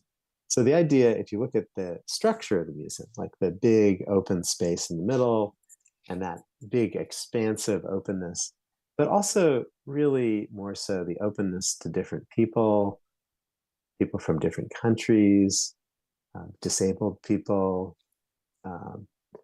So we wanted to be the museum that focused on the idea of openness, on opening our doors, but not simply opening the door, because opening the door is not enough. You have to actively ask people to come in.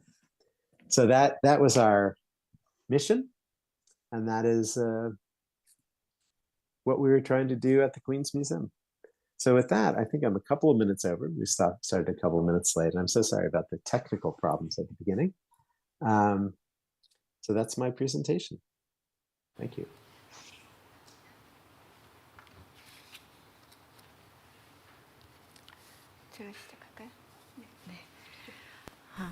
Hello, I am Choi Eun-ju, Director of the Seoul Museum of Art.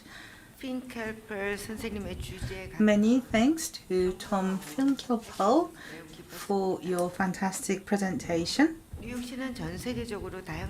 So New York City is home to a wide variety of cultures from around the world. It's a culturally diverse place, and the New York City government is very supportive of culture compared to other cities especially. And this is of course evidenced by the fact that the New York City Department of Cultural Affairs is the second largest publicly funded organization in the United States. Over the past 150 years, the public support for the arts and culture sector has been instrumental in the development of places like the Metropolitan Museum of Art and the Museum of Natural History. And these places employ thousands of people and attract millions of visitors.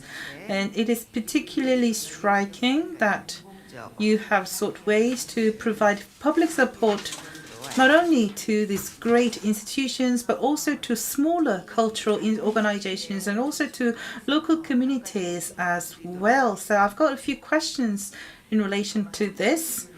So my first question is, 뉴욕주에는 사실은 퀸즈 미술관 말고도 so as well as the Queen's Museum, there are other world-class museums in the New York City or New York State. So 주신 어떤 자율성과 you have stressed the importance of autonomy and the values of communities that you work with.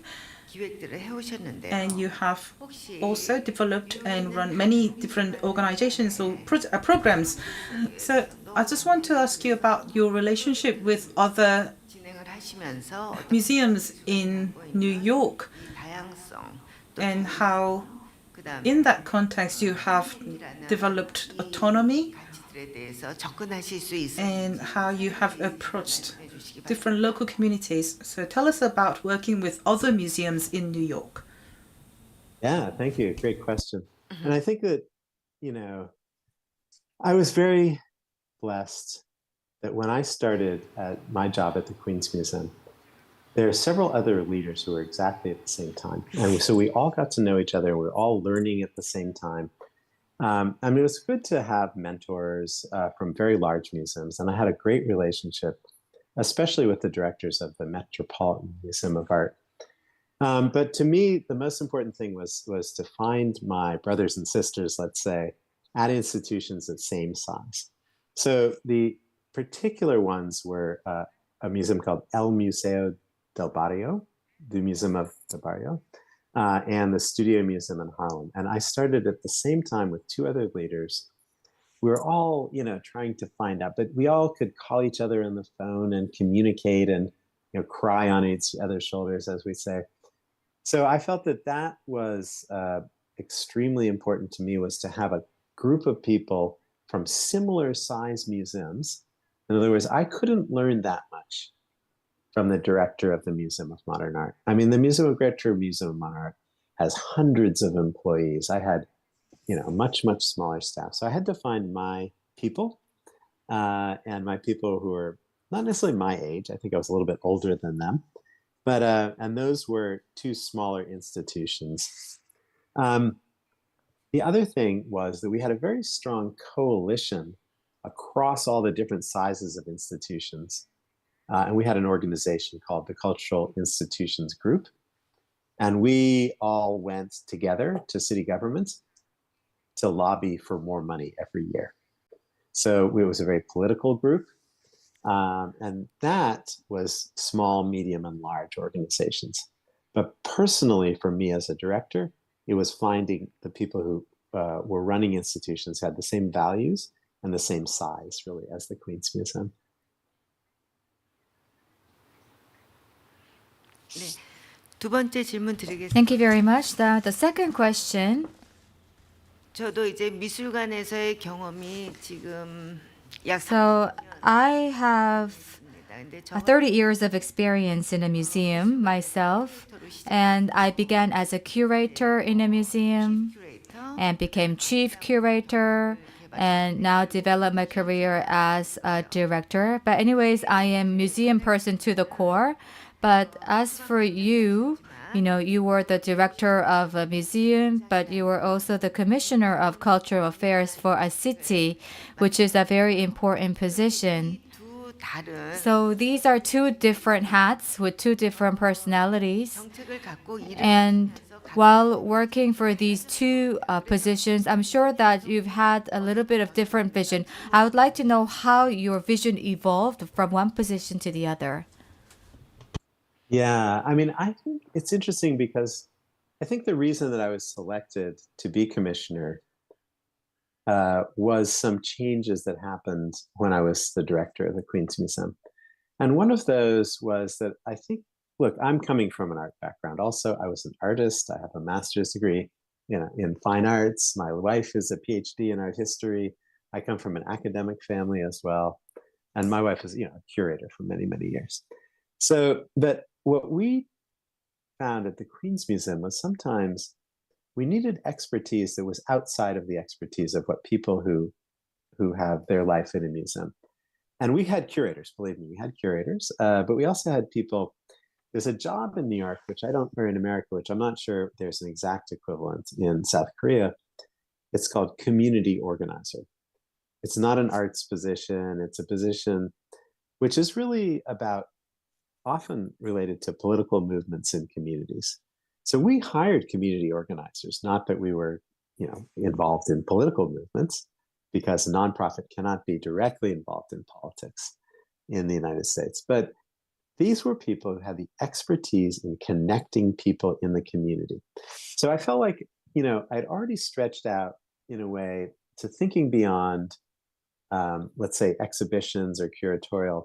And I think that's why one of the reasons the mayor told me when he hired me was that he loved the idea that we had hired community organizers, because that was really sort of speaking his language.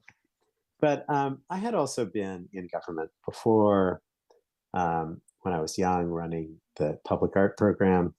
So I kind of understood the dynamics. But I will say that being a government in America is very, very difficult right now. Everybody is very upset about everything all the time. Everything's controversial.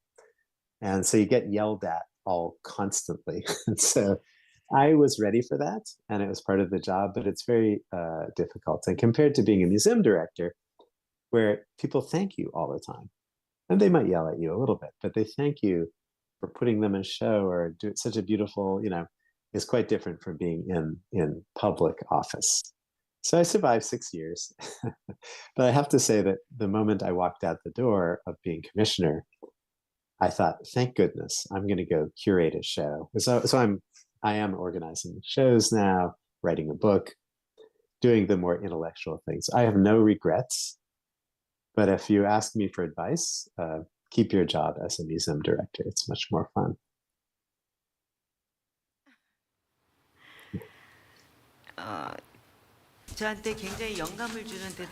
Thank you for such an inspiring answer for me personally as well. I work as a director of an art museum, but one of the problems that I face every day is how to resolve conflicts with the wider community that we have in Seoul, and also the budget problems and how to respond and deal with the media, because we're exposed to the media every day. And your experience of working as a commissioner is something that I will remember so that I can use it to the best of my ability for my job. Thank you very much. So one last question from me. The American society is very diverse. It's a melting pot of different immigrant communities. So the problem of language, I think, is very much on the forefront. And we still have artists who create different artworks based on these linguistic issues. So one of my oldest friends is a Korean American. Lego? Oh, he uses Lego blocks for his artworks. So this artist friend of mine creates a new language using Lego blocks, and it's actually Braille language. So in this gigantic city of New York, gigantic country of the United States of America, so many immigrants use their own languages. So it is indeed a melting pot of a society. And as well as linguistic difficulties or challenges, we also have problems arising from disabilities or different cultural backgrounds as well. So how can we, as a museum, overcome these difficulties arising out of differences? Yeah, I think the way that I always thought about it was I just loved being in an environment that's so diverse. And so, for example, I showed the last example of Christine's son, Kim, who is deaf. But she uses her deafness as an incredible opportunity to think about communication. So her art is incredibly rich with observations about language and about sound that I could never make because I live in a world with sound. And then if you think about, the artist that you mentioned, who I don't know the work, but it sounds fascinating, just using the creating of their own language. Like, how can you communicate across languages, maybe in ways that are beyond language? Maybe the way to communicate is to do a dance program together, or abstract painting, or something that brings people together. So I never thought of the diverse nature of Queens as a problem. I always thought of it as just one of the most beautiful places to do business in the world. And I have to say that I kind of romanticize Queens in a way. I'm teaching now at Queens College. And last year I taught the same course at Harvard University in the fall and Queens College in the spring. And I loved my students very much in both situations. But the students in Queens had such an incredible understanding of their own communities. They were so generous to each other. And again, I don't want to say anything. I had great students at Harvard, of course. I'm not saying anything against that. But to see the opportunity rather than the deficit of all these. One of the things, when I got to the Queens Museum, the first exhibition that I put on the schedule was called Queens International. So it was, it was the international nature of Queens. And my reason for doing that is that I wanted to tell everybody I really love being here in Queens. I don't want to be anywhere else. This is the place I want to be. So that was just the start. And then I think that there was real embrace of the place. And again, there's problems. I don't want to romanticize it too much. The problems you were saying about budgets, et cetera, of course. But anyway, that's the thing I always said, is what's the opportunity rather than the deficit or the problem. What opportunity is provided in a situation where people don't all speak the same language that you couldn't find in a more, let's say, monolinguistic or single language environment? And I know you probably don't have the same number of languages spoken in Seoul, but I bet you there are cultural differences across class, across people who have come from other parts of Korea who have a different sensibility. I know there are different food cultures in different parts of South Korea. There's people maybe coming who grew up in North Korea or something like that. So there's a lot of cultural differences, even in the same language structure, I'm sure. So then how do you bridge? And bridging those differences can be quite challenging, but also maybe an incredible opportunity.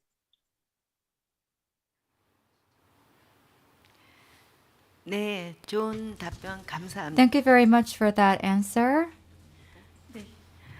강연해주신 톰 피켈펄 선생님과 지리. So I would like to thank Mr. Tom Finkenfeld for the presentation, and also Director Che. And during the presentation, you mentioned about the Christine Sung Kim, who was also invited at our museum for an exhibition around 2013.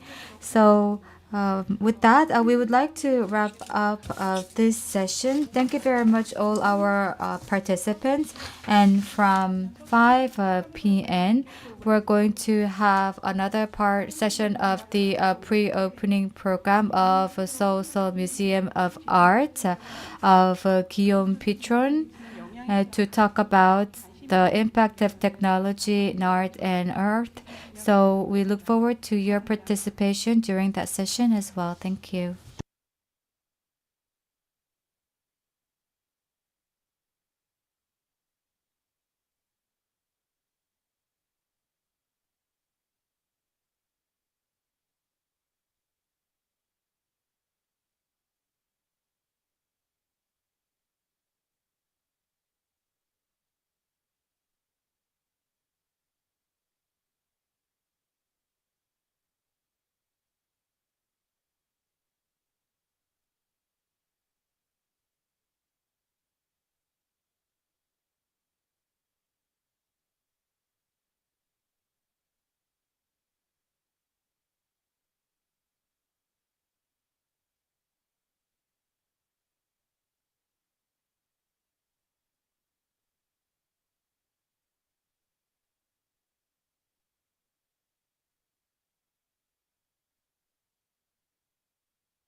마이크 테스트. 하나, 둘, 셋. 하나, 둘, 셋.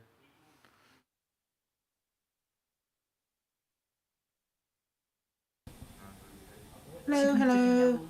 Mic test, mic test. Can you hear me?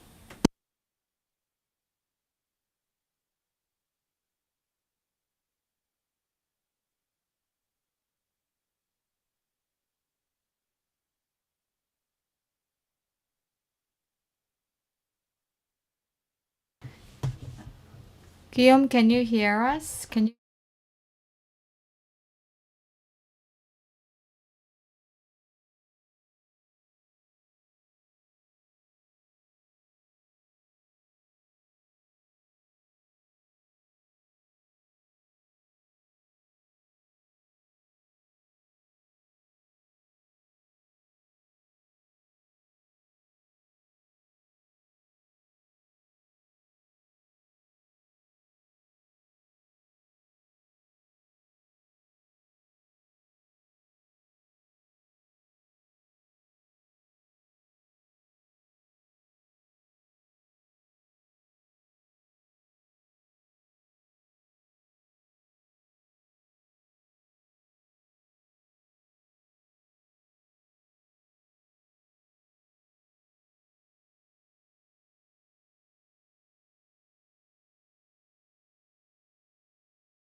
네, 안녕하세요. 서울시 문화본부. Hello, everybody. I am curator Lee Sung-min from the Seoul Museum of Art. Seoul Museum of Art is going to be our new branch opening in the west region of Korea.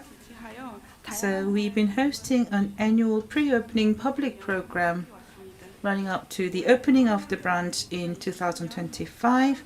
So this year in 2023, our pre-opening program is titled A Habitat Where the Sun Sets, where we bring together different ideas to imagine the city as a place of convergence. So today we are joined by Guillaume Pitron, a researcher from French Institute for International Strategic Affairs. He is also a documentary film producer. He has worked in different fields encompassing smart farming and smart grids and smart buildings. So he's been looking into different environmental issues as well. His book has been translated into Korean version. So today he is here to talk about the sustainability of challenge of digital era. So in the era of connectedness and connected mobility, he will be talking about different digital environmental issues. So I will now give the floor to Guillaume Pitron.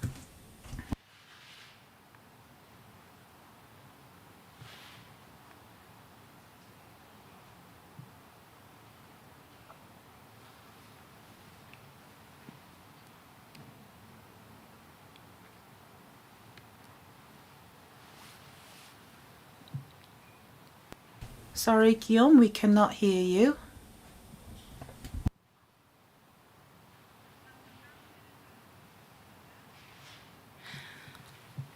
네, 지금 기욤 선생님의 목소리가 들리지 않는데. Sorry, we're having a slight hiccup. Please make sure that we can hear the speaker. Now, and that should be fine. I'm speaking more loudly. 예, 지금 말씀해 주시면 되죠, 선생님. All right, off you go, Guillaume. If you could start over, please. I start again. Sorry for that. I would like to thank you for inviting me. Thanking the Seoul Museum of Art for inviting me to this conference, to this talk. I just would like to tell you that I would have loved to be in Seoul, physically speaking, to speak about this, but I have some commitments in Paris these days. I'm speaking to you from Paris right now. I've been introduced briefly. Thank you very much for that. I am a journalist also. I've been doing journalism and researching for about 15 years. And I'm going to speak to you now on the sustainability challenge of digital technologies. And let me share my screen so that you can have a better insight of what I'm going to talk to you about. Here it is, the sustainability challenge of digital. And as you have just said, I have published 2 books which have been published in South Korea by the Galapagos editions. The first one is entitled The Rare Metals War, and the second is entitled in French, in English, The Dark Cloud. I think in Korea it's entitled, I don't read Korean, but it's entitled How Likes Destroy the Planet, and I'm going to explain that. And first, let me give you a short explanation of the first book, because the subject of the first book is related to the subject of the second book, which I'm going to talk to you about. The first book is about the rare metals for green technology. And the green technology transition requires resources, requires metals such as lithium, cobalt, rare earths. In South Korea, you might know about rare earths because it's necessary for phones, but also because it's being produced in China. And the reality is that for producing green technologies, we're going to have to extract more of these resources.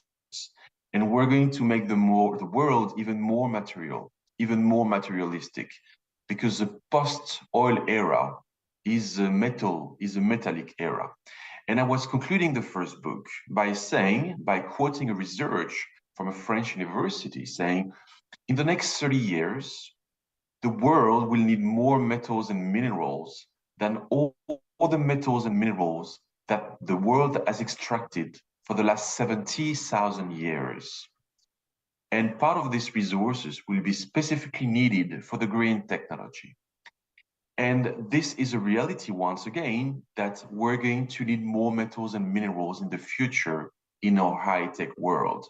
And now, everyone's speaking about a dematerialized world. We're talking about virtualization of our existence. We're talking about putting our paycheck in the cloud.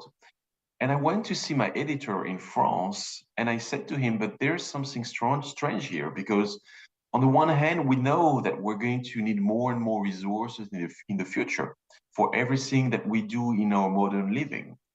And on the other end, we're going to talk more and more. We're talking right now already more and more about dematerialization and virtualization. And there is a paradox here that I'd like to address. And basically, we said with my editor, well, let's make an investigation, a worldwide investigation around it. And what if we were following the trail of a like, when you like on a social network, where does my like go? Or where does my email go? Where does my data go? What is the physical impact of such data? What is the physical travel of such a data, such a like? And for 2 years, writing this book, I followed the trail of a like. And I went all around the world, from China to the United States, passing through Africa, northern parts of Europe, following the trail of data through all the very strategic aspects of the internet network, which I'm going to explain to you. Here is the context. And now I'd like to go more into detail by explaining you about this impact sustainability challenge of digital technologies. But let me first tell you something which you already are very much aware of. Everything is very much digital today. Whatever you do in your physical life, it is duplicated, replicated into the digital world. Governance is online. When you want to drive your car, it's already connected mobility because your car is connected. Industry is 4.0. When you buy some stuff, you may buy that on Amazon.com. Beauty is getting more and more technologic, and all that we do, once again, has a virtual everything that we do in the physical world is somehow connected in the virtual world. So what I'm just meaning here is that when I'm speaking to you right now, I'm having both a physical and a digital living, because I am physically present in Paris, but at the same time, I'm speaking online and I'm leaving some data somewhere in the internet world because my data is being recorded on Zoom. And I just would like to once again, just make you really understand that there is nothing that we do in the physical world today that doesn't have an impact on the virtually speaking. And this might be very good for the environment. And this is understood, the virtual world, internet, digital technologies, as being ecologically friendly. Because, well, first we talk about dematerialization, virtual technologies. All these words make us believe that basically whatever we do on internet has no impact. But also some researches that have been made by international organizations have confirmed this reality that turning virtual is good for the planet. And let me, for example, quote this research by UNESCO, which already in 2015 was concluding that mobile technologies, we're talking about mobile phone technologies, ICT, information and communication technologies. Well, these technologies alone could lower greenhouse gas emissions by 2% by 2020. And a recent claim by my government in France states that the ecology transition without digital progress is impossible. And that is very true. That is very true. Because basically, if you want to make the energy transition, you need sun and wind for turning sun and wind into electricity. But as you know, sun doesn't shine all the time and wind doesn't blow all the time. So we are dealing with intermittent sources of electricity. And on the other end, we need 24/7 electricity. So how do you make sure that the production of electricity, which is not linear, which depends on the sun, which depends on the wind, meets actually your need for electricity for whatever need you may have? And here you need to have digital technologies to pilot with digital technologies the electricity network to make sure that in real time the demand meets the supply of electricity. And you can't do this without having AI, without having digital calculations, digital technology. So you need digital for the energy transition. But we can find many other examples of how the internet world is good for the planet. For example, I would have preferred to be here with you speaking in Seoul, but obviously being online in Paris means that my greenhouse gas emissions are less than if I were traveling. And that is a clue that the digital world, the digital technology can help actually mitigating the impact of mobility on the environment. Here are some examples, and this is true. The thing is, on the other end, some reports have been produced for the recent years by various NGOs and institutions, and that is true also about French institutions, saying basically the reverse of what I've just said before. And one report that has been produced in 2019 by a French think tank, the Shift Project, basically concludes that the digital transition in its current form does more to contribute to global warming than it does to help prevent it. So on the one hand, ladies and gentlemen, we have some claims which are very optimistic. And on the other hand, we have claims which are very pessimistic.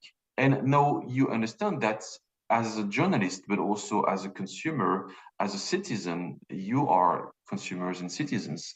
It's very hard to understand what is the reality here. And if I have to sum up these various claims into one question, that would be this one.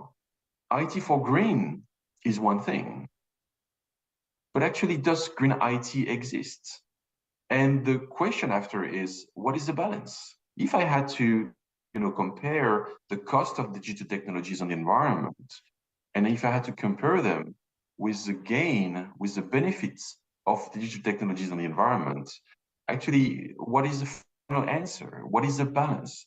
And I have to say to you that searching for 2 years for writing this book, I have no idea about the answer. I just don't absolutely know. And why may I give you such an answer? It's because it's too difficult to figure it out. Even today, no one really agrees on the CO2 impact of a single email. No one agrees on that. Researchers battle in order to find out the right figure. So it's just impossible to just make the general calculation at the world scale, saying, we take into consideration the direct impacts and the indirect impacts of digital technologies on the environment, and we balance that with the direct and indirect benefits. No one is able to figure it out. Maybe ChatGPT will be able to answer at some point, ChatGPT 23 version, but today it's just impossible to know. So the best answer is to say, I don't know, but also what I can add is that even if we don't know, the impact of digital technologies on the planet is getting a very strong topic. The digital technology is basically the technology which is growing as a fastest pace today. Everyone does agree on that. COVID-19 has made us live online more and more. And because we so much live online, because everything that we do has an online dimension, basically, we consider, and this figure is like a research figure, coming from a research, that the planet impact, that the ecological impact of the digital world is growing 9% per year. This is the fastest growing environmental impact compared to any other technology. And it's getting very serious. And if we don't speak about it right now, and if we don't understand this impact and how fast it's growing, it may become uncontrollable. And I'm going to dig more into these details for the next 75 minutes, because I've been asked to make a presentation for 90 minutes. So basically, we are together for 1 hour and 15 more minutes, and I'm going to speak to you about interfaces, which is phones, data centers. Fascinating to speak about data centers. Cables, it's also fascinating to understand that we are all wired by cables all around the world. And at the end, I will offer solutions for greener digital technologies. But the first impact that you might be aware of, that you might understand, is the interfaces. Interfaces is a phone, it's a screen, it's a tablet, it's a TV. It sees 34 billion interfaces that are right now working in the world. These interfaces are called in such a way because they make the interface between the physical world where I live and the internet world where I do discuss with some people on social networks. And this interface is made of metals. And you have many metals in a phone, as you can see. You need cobalt and lithium, for example, for the battery of the phone. But you need neodymium, which is on the screen also, which is a rare earth. A rare earth is a family of metals, which is being extracted and refined mostly in China. And this neodymium is basically necessary for the magnet of your phone. And when you put your phone on a vibrating mode, on a silent mode, when it vibrates thanks to the magnet, which is made of 0.1 gram of neodymium, and you need this neodymium from China. The cobalt and the lithium in the battery, you can also add the graphite, which is necessary for the battery. And the graphite is mostly extracted in China too, in the region of Heilongjiang. It is a northern province of China, which is very close to Russia, not very far from North Korea also. But basically, this is a metal which comes from China. But you find also tin, copper, gold in a phone. You find many of these metals. And as you can see, the world production of such metals has been and the world production of such metals, which is necessary for the phones, it can be big for specific metals. As you can see, depending on the application, depending on the usage that you will make of such metal for specific digital technologies, whether it is magnets, integrated circuits, optical fibers, infrared optics, lighting, whatever.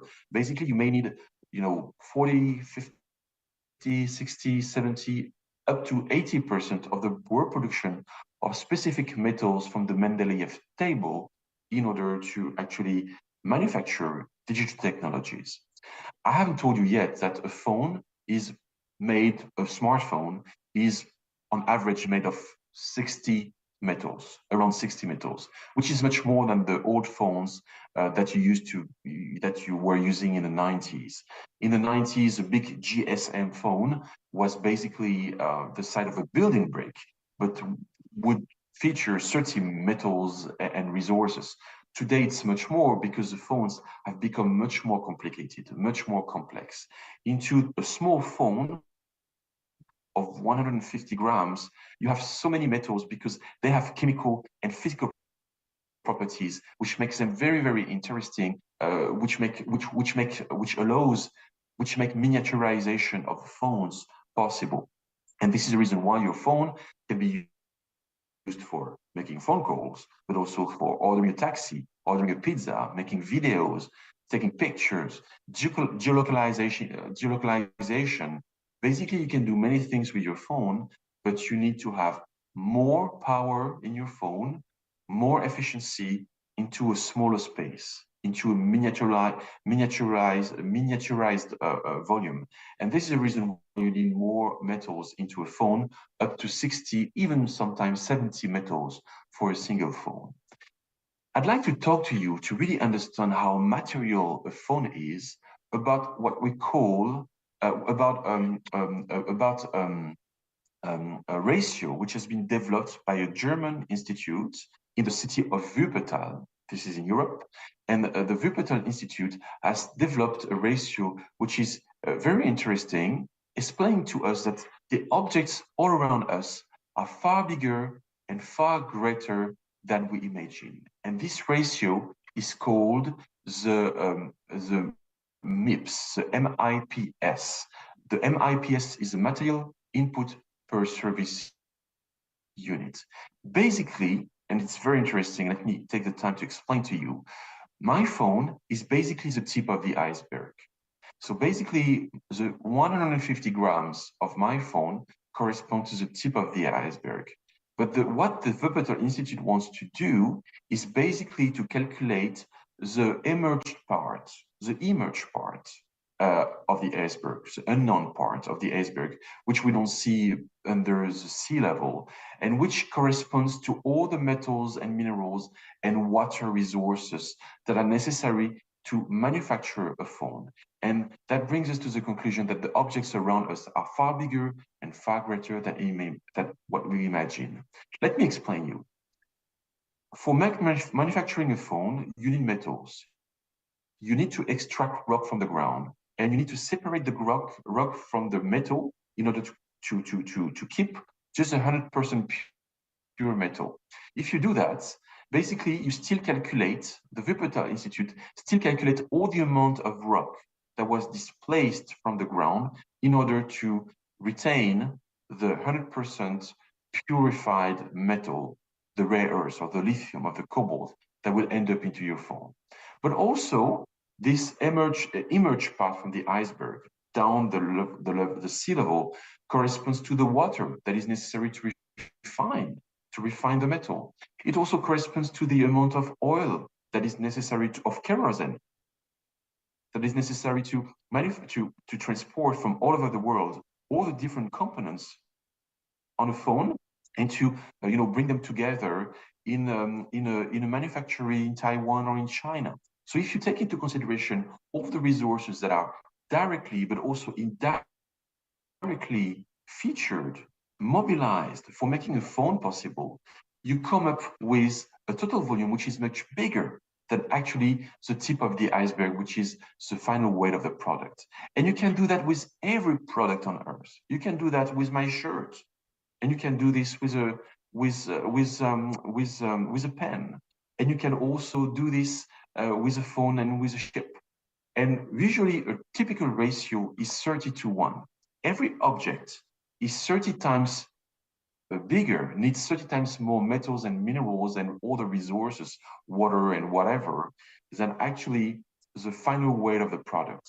And for a t-shirt, for example, the ratio may be of 100:1 because you need water to produce the cotton, and the cotton will end up in the t-shirt.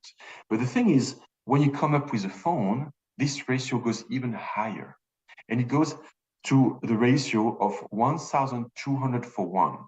So basically, you need 1,200 more resources than the final weight of the phone, because I explained that calculates all the rock that has been extracted from the ground in order to refine from this rock the 100% pure metal that ends up in your phone. That means that your phone is not 150 grams. The real weight of your phone is probably 183 kilograms. And that ratio is even higher for a ship. A ship is 2 grams.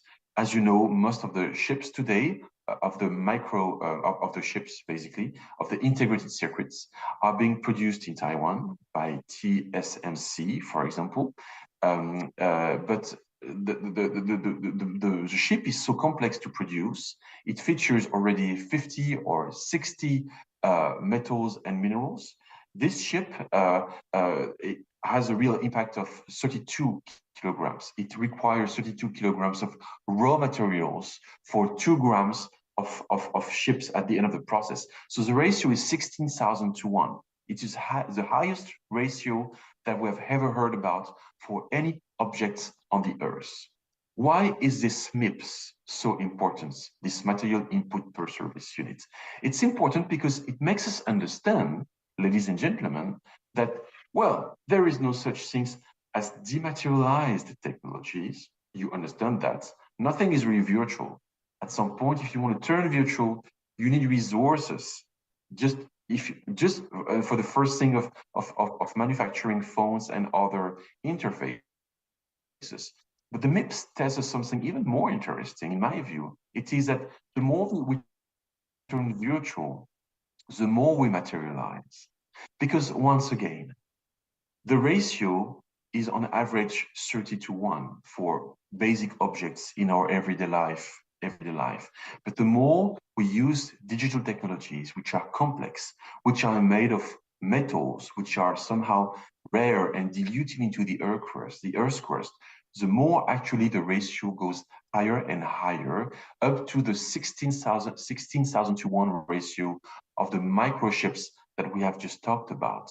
So I ask a question, by turning virtual, aren't we paradoxically even more materializing? The weight, the material impact of what we call virtual technologies is higher than for any other technologies on Earth, any other object on Earth. And this is a paradox that we can understand, that we can touch upon when we look at the MIPS, at the material input per service unit. But ladies and gentlemen, hasn't it been 5,000 years that we have been trying to dematerialize the way we live? Let me just bring you a historical perspective on dematerialization. Look at this tablet of argile that has been produced 5,000 years ago in Mesopotamia. That is the invention of writing. Well, writing was first the invention of calculation, but then we started to write. And we can envision the apparition of writing as actually the first endeavor of dematerialization in world history, because I don't have to be physically present to pass an order. If I write my order on a piece of argile, I can write my wish, my order, what I want on this piece of argile, and then I can, bring it to someone. And this I can just let me rephrase what I'm saying. And I don't have to be physically present when passing this order. The tablet tells something which I don't have to say with my mouth. So basically, I can be physically somewhere else, and during this time, the piece of argile works as the dematerialization of my physical presence. So in a way, writing was a way to dematerialize my presence because it represents my order on a physical on this piece of argile. This is what I mean. And a bit later, we're going to invent the money, the currencies, which are made of metals. And once again, the currency is a way to dematerialize my living, because I don't have to come anymore to the market with my coal and to exchange my coal with grains. I don't have to physically make these two different goods interact with each other in the market. The apparition, the invention of the coins, of the metals, works as a way to fashionably represent the value of the good which I want to sell. And in such a way, the metal of the coin has worked as a way to dematerialize the coal or the grains which were being exchanged on the market. That is also dematerialization. But as you know, transporting such metal on the Silk Roads during the Middle Ages was dangerous. And then we created in the Middle Ages the Bill of Exchange. And the Bill of Exchange is just a piece of paper that actually dematerialize the metal of the coins itself. You don't have to transport the currencies, the coins anymore. You just transport a piece of paper which tells you how much money you're going to get at the end of your trip. And the paper works as a way to dematerialize the metal. And now we're saying, oh, we use too much paper. You know, we are cutting forests in order to produce paper. What if we just, you know, protect the planet, protect the forests by turning virtual? And now we dematerialize again the paper by turning back to all the metals that are being contained in a microchip.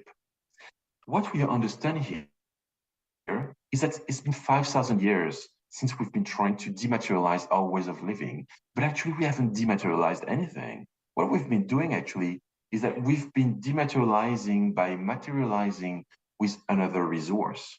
And it's been 5,000 years since actually we've been not replacing one resource by one another, but we've been adding to our needs for one resource the needs for other resources that have more interest due to their chemical and physical properties and due to the use that we make out of this in our modern ages.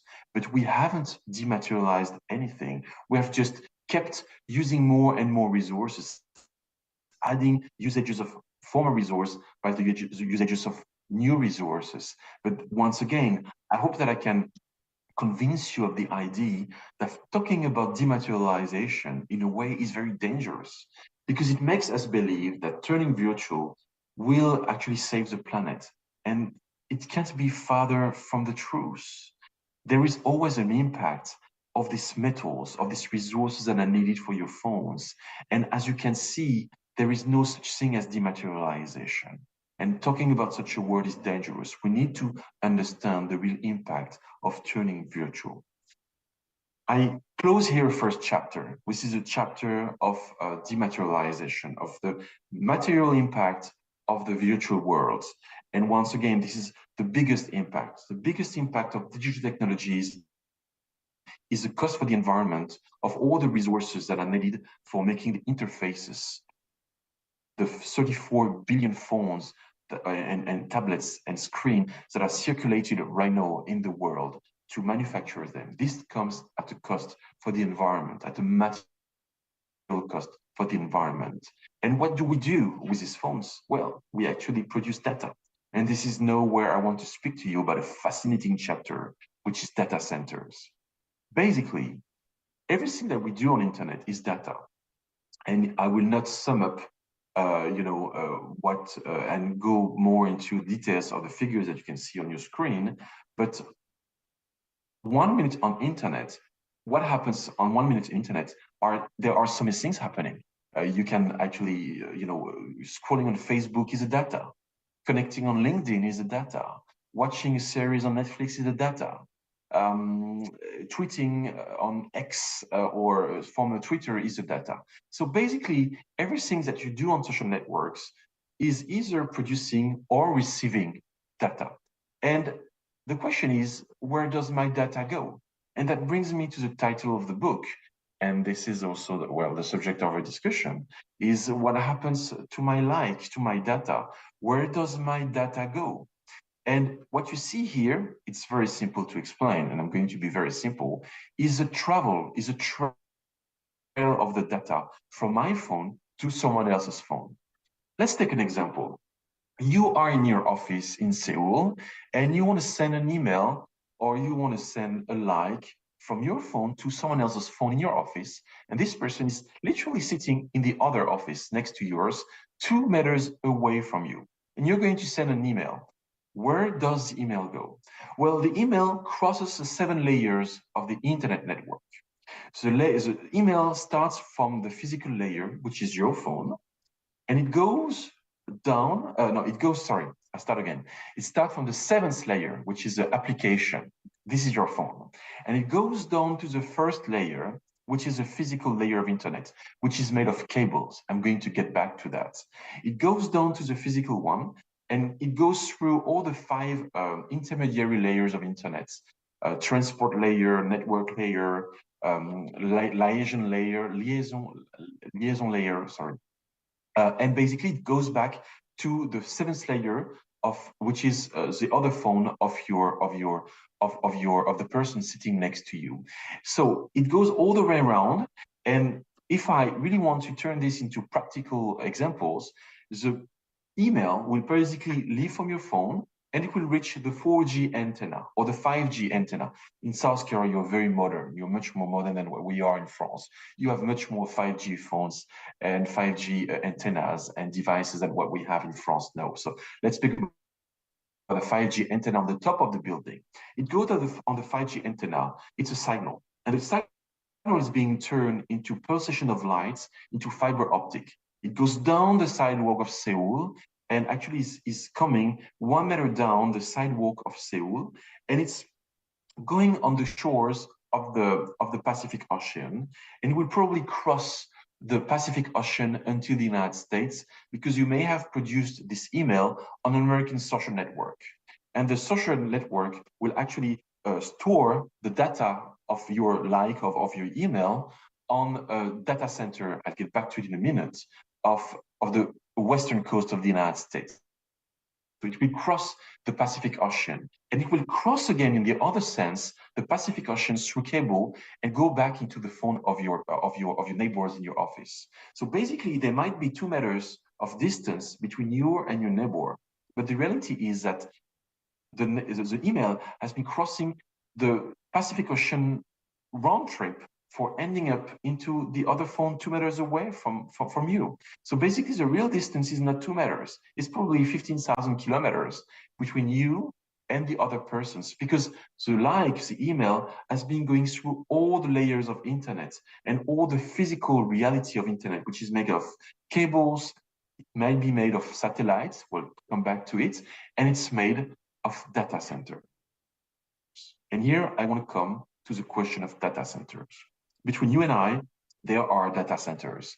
You are not watching your email or your Facebook account or your Instagram account on your phone. Your phone just reflects what's the data which is in a server. Your account is somewhere in a server in a data center.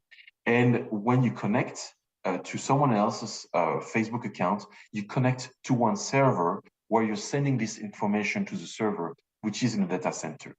Today in the world, there are 3 million data centers scattered all around the world. A data center, and I'll get back to it, I can show you some pictures of it. Okay, I don't have the pictures of the data center yet. But basically, the data center is like a huge warehouse, and into this warehouse, you have servers, and the data is being stored in servers. And if you look at the map of data centers today, I've made a very simple map. I've asked a designer to produce a very basic map of the big hubs of data centers around the world. You can see that most of them are on the west or on the eastern coast of the United States, and more precisely in a city whose name is Ashburn, which is just south of Washington, D.C. This is a historical ecosystem for the concentration of data centers around the world. But you find also them on the western coast of the United States. You find them in Europe, in Paris, for example, London, Amsterdam, Frankfurt. You find some obviously in Asia, and notably in Tokyo. But Tokyo is is an important hub for data centers, and you find some in Korea. And to the best of my knowledge, checking the figures before when preparing this conference, I think there are around 35 or so of such an importance, of a large importance data centers, data centers of a certain size, of a bigger size in South Korea, and most of them being actually concentrated in Seoul. I won't go much into details here, but what I would like to tell you is that every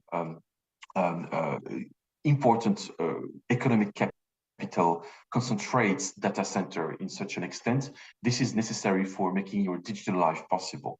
When you connect once again to someone else's account on Facebook, you connect to a data center.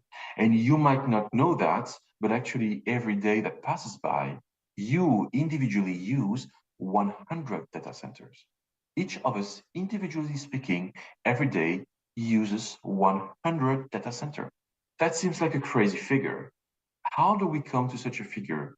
Let me explain you why. It's because your Gmail account or your Facebook account is just not replicated in one data center. It's replicated in probably 6 or 7 data centers. This is a figure that has been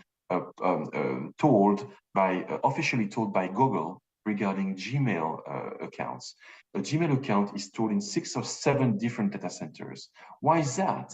Well, let me get back to the world map of data center. It's because if you're in South Korea, you want to make sure that when you send an email, when you check your email, the page is being downloaded at a sufficient speed. You don't want to wait 10 seconds for the page of your email to be downloaded. But if you want the downloading time to be as short as possible, you need the data center to be as close, physically speaking, as possible from your phone. And so that the latency, which is the time for the information to go from your phone to the data center, is as short as possible. So if you're in Paris, you want to be close to a data center in Paris. Same with the data center in New York. So basically you replicate the data centers so that wherever you are in the world, you get connected in the shortest time frame possible to avoid latency. The other thing is, what happens if a data center goes down, if there is an electricity blackout? Do you think that you're going to go on a Gmail account and there's going to be a message on Gmail saying, oh, sorry, we're down. Come back tomorrow to check your email. Come back tomorrow? That's just something unbearable. No one wants to wait for 24 hours before you can check your email again. So if you don't want to have such a situation happening, you have to replicate the data center. That means you have one data center working and you have a second mirror data center working just in case. It produces, it stores exactly the same information.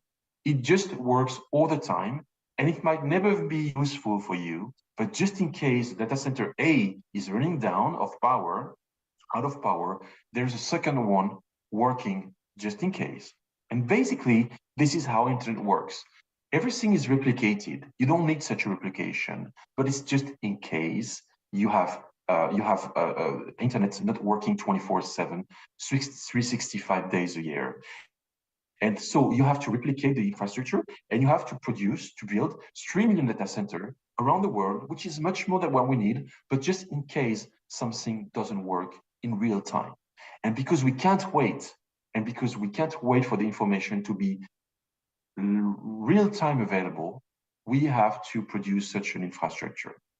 This infrastructure, which is also, which also exists in Seoul and in South Korea, is an infrastructure that needs carbon, that needs CO2, that needs fossil fuels. Basically, I'm sorry to tell you this, but most of the electricity today produced on Earth is being produced by fossil fuels, mostly coal, gas, and oil. So the electricity today for making the digital world possible accounts for 10% of our electricity needs, 10% of our world electricity needs. This is electricity for the mine, and the mine being necessary for the metal in your phone. And this is electricity for running data centers, for example. And basically, once again, first and foremost, this electricity is produced out of fossil fuels. And if we look more precisely into the South Korean electricity mix, this is also very true. As you can see, natural gas, coal, and also oil to a certain extent account for most of the electricity production of South Korea, as the energy the International Energy Agency tells us today. So basically, that means CO2 emission. And if we turn this 10% electricity consumption into CO2 emission worldwide, well, basically we're coming with this figure. As of 2020, there is a conventional wisdom among researchers that digital world in general emits 4% of CO2 emissions, of worldwide CO2 emissions. If I want to give you a comparison, we consider that all the planes I'm talking about the commercial planes, flying amount to 2.4% of CO2 emissions. The digital world is 4%. So it's even more than all the planes flying above our heads as I speak to you right now. So that is an important figure. And because we are getting so much developed, because we are accelerating with the digital transition, that figure may be higher in the future. So some pessimistic expectations tell us that this figure might be doubled by 2025. I don't believe this figure. I don't think it will be doubled within such a short time frame. It's probably getting doubled by 2035 or 2040. But still, if we are doubling this figure, even in a medium range time frame, it's still an important figure to think that in the future we could be actually at 8%. That brings a lot of questions regarding the capability to make the internet world, the digital world, compliant with the Paris agreements, with the COP21, with the fight against climate change. And that brings us to the very first discussion at the beginning of this talk. We need to make the internet world compatible with the fight against global warming. It shouldn't accelerate the global warming. It should bring more benefits than costs. This is something we need to understand when we look at these figures on this screen. But ladies and gentlemen, there is a solution, and there is a wonderful solution. And this solution lies in the most northern parts of the Earth, where and especially close to the poles of the Arctic Circle, where the weather is cold all the time. In 2013, so that was about 10 years ago, Facebook, now Meta, at the time it was Facebook, had a real issue because Facebook was basically getting reproached to use coal-made electricity in order to run its own data centers. And Greenpeace in the United States was very much criticizing Facebook for that. And Facebook was starting to be scared, and Mark Zuckerberg was starting to be scared because actually they were seen as being not environmentally friendly. And they had an idea, and they said, but what if we start building data centers in areas of the world where there is what they call free cooling, where the coal is like natural in the air. Let me explain you this a little bit. A server in a data center is heating. It's heating at 60 degrees Celsius. You need to cool the server at a temperature of, let's say, 25, 27 degrees into the warehouse, into the data center. But you doing this, well, you need air conditioning systems, air conditioning installations. And for running the air con, well, you need electricity. And electricity of the air cons tends to, let's say, 30, 40, 50% of the electricity consumption of the data center. So basically, what if we just, store the data? What if we store the likes, the emails? What if we store the videos of cats and the pictures of my latest lunch, where it's naturally cold, where there is a temperature of minus 15 degrees all year long? This is free cooling. I don't need to produce cooling with electricity. I just, and I exaggerate here, open the windows of the data center, I let the blizzard in, and I refresh the videos of cat naturally with the fresh air coming from the poles. And this is a wonderful idea which helps bring down the electricity consumption of such data centers, and that helps actually making the internet world more ecologically friendly. And that is a wonderful idea to develop. And we have seen over the last years, many companies, including Microsoft, but also Amazon, developing such things in the northern parts of Europe, in Sweden, and in Norway, and in Finland.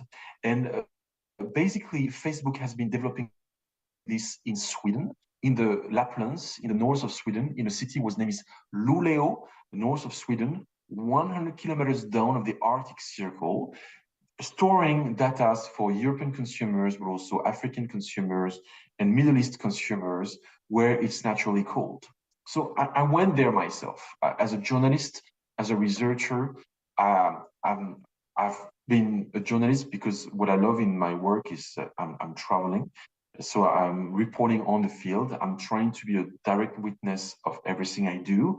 And I said, well, let's go and meet my friends in the northern parts of Lapland in Sweden. So I took a plane from Paris to Stockholm, and then I took a train from Stockholm to Luleå. I traveled north for about 1,000 kilometers. I think the trip took me like 12 hours, and I just arrived in front of that building that you can see on the left of the screen. And this building is a data center of Facebook for internet users. And this is where my Facebook account is. And this is where my 625 friends are. And this is where 800 million users are, literally speaking. So I couldn't get in. The picture that you can see on the right hand of the screen is a picture which has been taken by Mark Zuckerberg himself. So these two pictures that you see are not my pictures, but I was literally close to the data center. I was just 50 meters away from it. And there was a guard, and he came to see me, a guard from Facebook, and he said, but what are you doing here? I said to him, but listen, guy, all my friends are into your warehouse. I am into this freaking warehouse because I'm here as I speak to you right now. I'm here in Paris and you're in Seoul. At the same time, we're all in all these data centers, including this Facebook data center where my Facebook account and my Instagram account and my WhatsApp account is, literally speaking.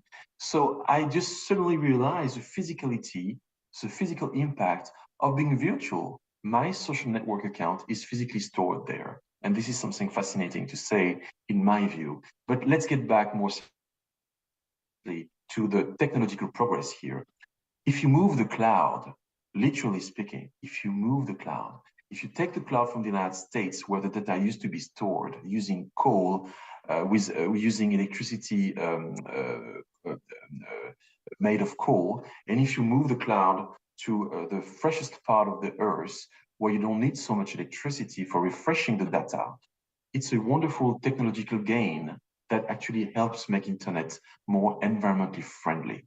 But ladies and gentlemen, I would love to believe into techniques. I would love to believe into technology. I would just love to believe in the message saying, don't worry too much about that because we're finding solutions in order to make the internet, environmentally friendly. But the thing is, that was before something has happened. And what happened is basically, the development of new ways of using internet. This is what we call the rebound effect. This is the Bitcoins. This is non-fungible tokens. This is the metaverse. And Fortnite, it's already a kind of a metaverse. This is ChatGPT, and this is Grok, which is ChatGPT equivalent just being developed by Elon Musk. Basically, the more we use internet, the more we come with new ways of using such a technology. The more we discover new services, and these services being once again cryptocurrencies, AI, metaverse, and whatever. So on the one hand, there's a progress thanks to technology to lower the impact of the technologies. But on the other hand, well, there are new ways of using internet which make that we use even more and we produce even more data. And there is a race here between the gain thanks to technology and the rebound effect, what we call in economics the rebound effect, which is very real.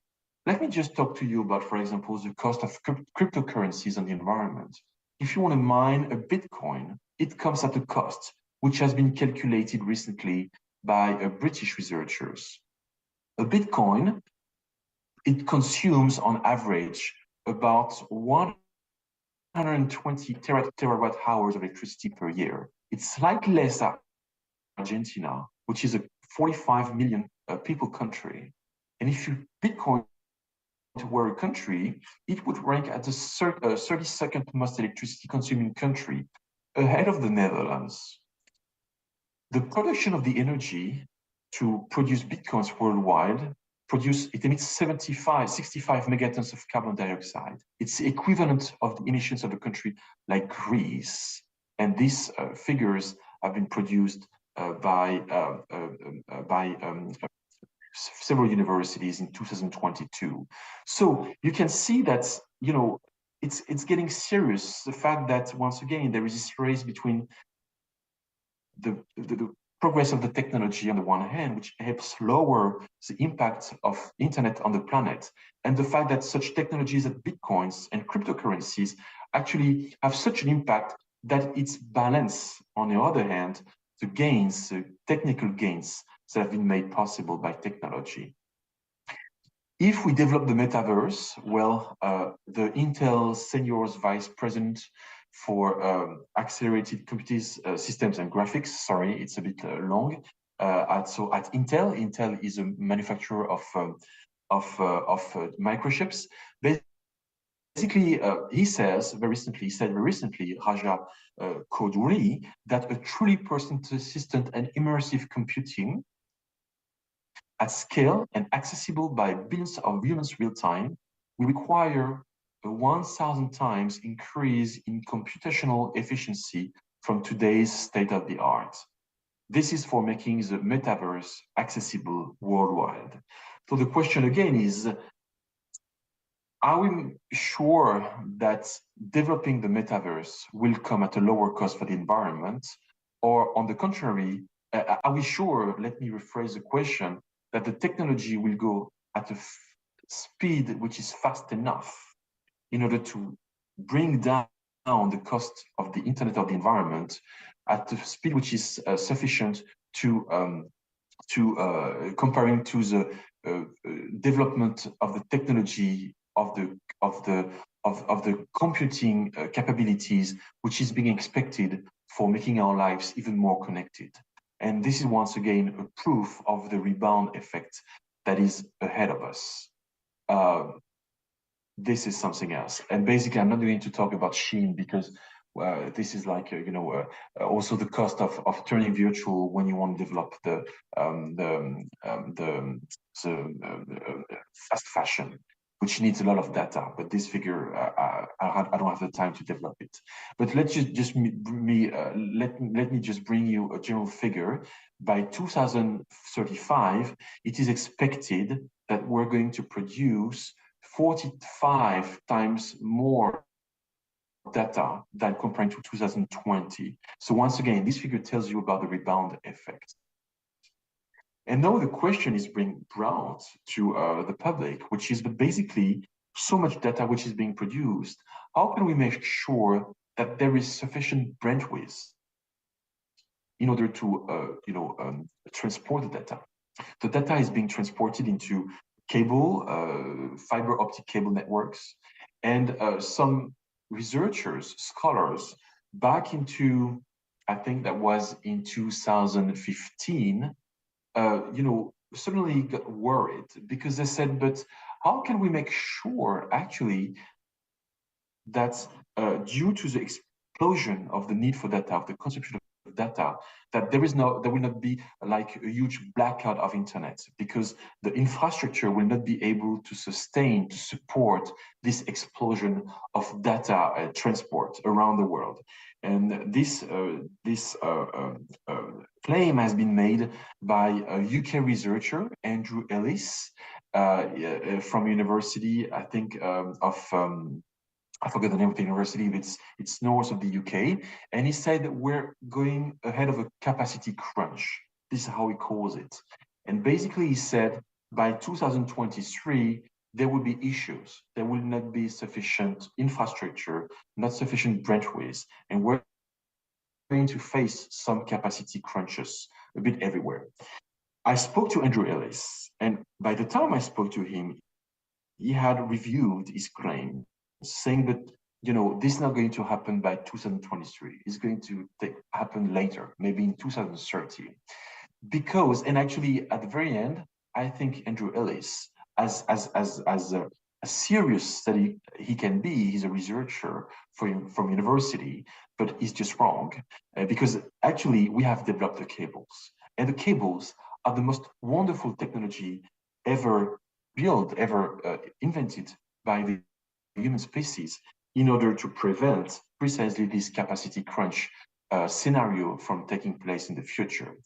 Because thanks to the fiber optic cables that we can produce and transport and share around the world more and more and more data.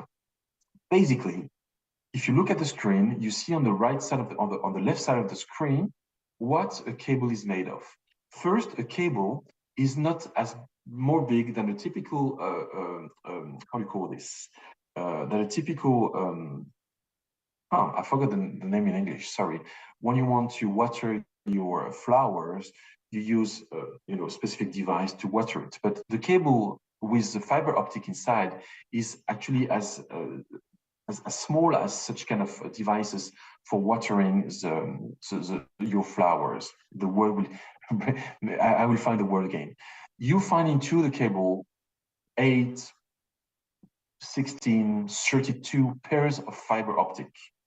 And then it's being fixed into copper or aluminum tubes. And at the very end of on the top of this, you have a polyethylene protection, and that protects all this cable, the center of the cable, notably from the water. Basically, what you see on the right of the screen, it's once again down of the screen, what's inside a cable, a fiber optic cable.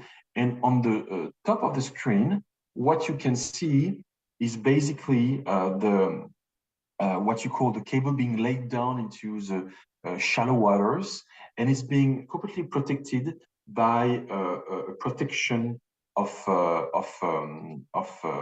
lead in order to fix the cable, which is much smaller than that. But it's just like the protection in order to fix the cable in the shallow water so that it doesn't go back to the surface of the water, surface of the sea. So in the shallow waters, you fix it in such a way, and then you make a hole into with a specific device into the shallow waters, into the depths of the oceans, into the ocean floor, and you fix you take down the protection of lead, and you put basically the wire into the ground for a couple of kilometers, and then the cables will just be lying on the sea all around the world until it arrives to the next continent. And if you want to have an idea about what a cable looks like, about what the world map of fiber optic cable looks like, well, it is exactly what you have in front of your eyes. So basically, these maps, which is a map dating back to 2021, so it's quite a recent map, by Telegeography. Telegeography is the most serious sources for the mapping of submarine cables around the world. Well, it tells you where the 450 cables are today around the world. So let me first explain you something. These cables must, they must connect continents. So if you want to connect for example, France to the United States, or if you want to connect South Korea to Japan and Japan to the United States, you need to cross, obviously, the Pacific or the Atlantic Oceans. But if you want to connect Africa, for example, actually you're connecting Africa by passing around the African continent, not crossing the African continent. And that may seem a strange thing, but basically, if you want to connect Ethiopia to Mauritania, well, both are connected passing through the seas of the Indian Ocean and the Atlantic Ocean. Why? It's because it's much less expensive to lay the cable down the seas than to actually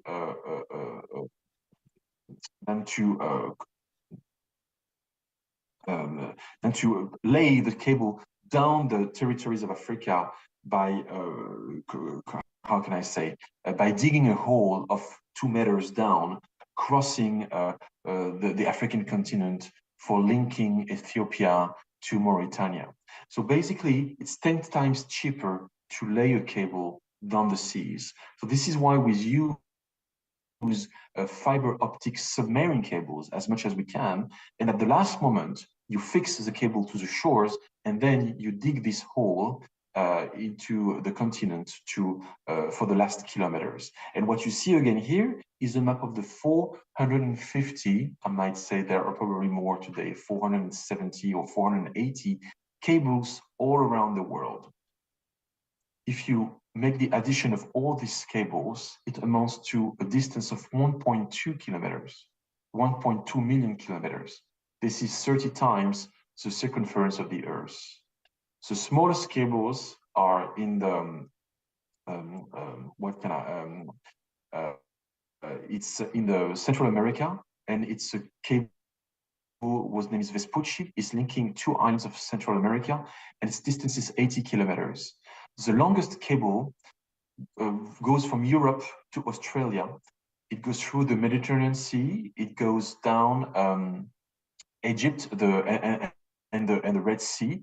It goes through the Indian Ocean, passes down India, Singapore, and then Jakarta, and then goes in and arrives in Australia.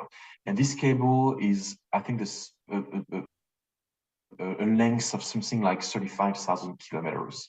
It is the longest cable ever built to link European and Australians passing through Asian, African, Middle Eastern countries. Basically, once again, you have the map here. And if we go more into details of Asia, as you can see, we have like some hubs in Asia for cables. Hubs are, among other hubs, Singapore, very important for many hubs. But you can see that Hong Kong is a very important hub. You see Tokyo as being an important hub. And you see South Korea. And you see more precisely the city of Busan. If I go more precisely looking at the South Korea map, as you can see, Busan, among other cities, is an important city for actually receiving fiber optic cables, submarine cables coming from all around the world. This is the way South Korea is connected to the rest of the world. It's connected to Qingdao in China. It's connected to Japan. It's connected to the rest of Asia, but it's connected to the rest of the world. As you can see, North Korea is not connected.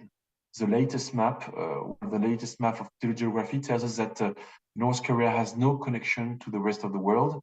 If there was one map to show how North Korea can be separated from the rest of the world, well, basically this map telling you that there are no cables, as far as our knowledge, linking North Korea to the rest of the world, tells you about the isolation of North Korea. But South Korea is very much connected to the rest of the world. But these maps are fascinating because we don't see, once again, like de-zoom, all this infrastructure. They are, once again, down the sea, but without them, we just wouldn't be connected. And suddenly someone tells me about wireless internet. And if I go and buy the latest Samsung, the vendor will tell me, why don't you get the latest wireless phone? And there is no such thing as wireless technologies. Nothing is wireless. Internet is so much wired.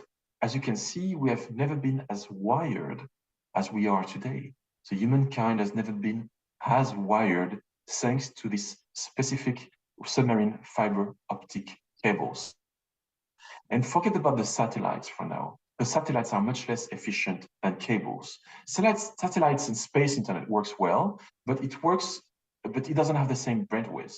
So basically, you can't produce and consume and transport as many data with satellites comparing to submarine cables. So we are set to stay dependent upon these cables for a while until we find the latest technologies.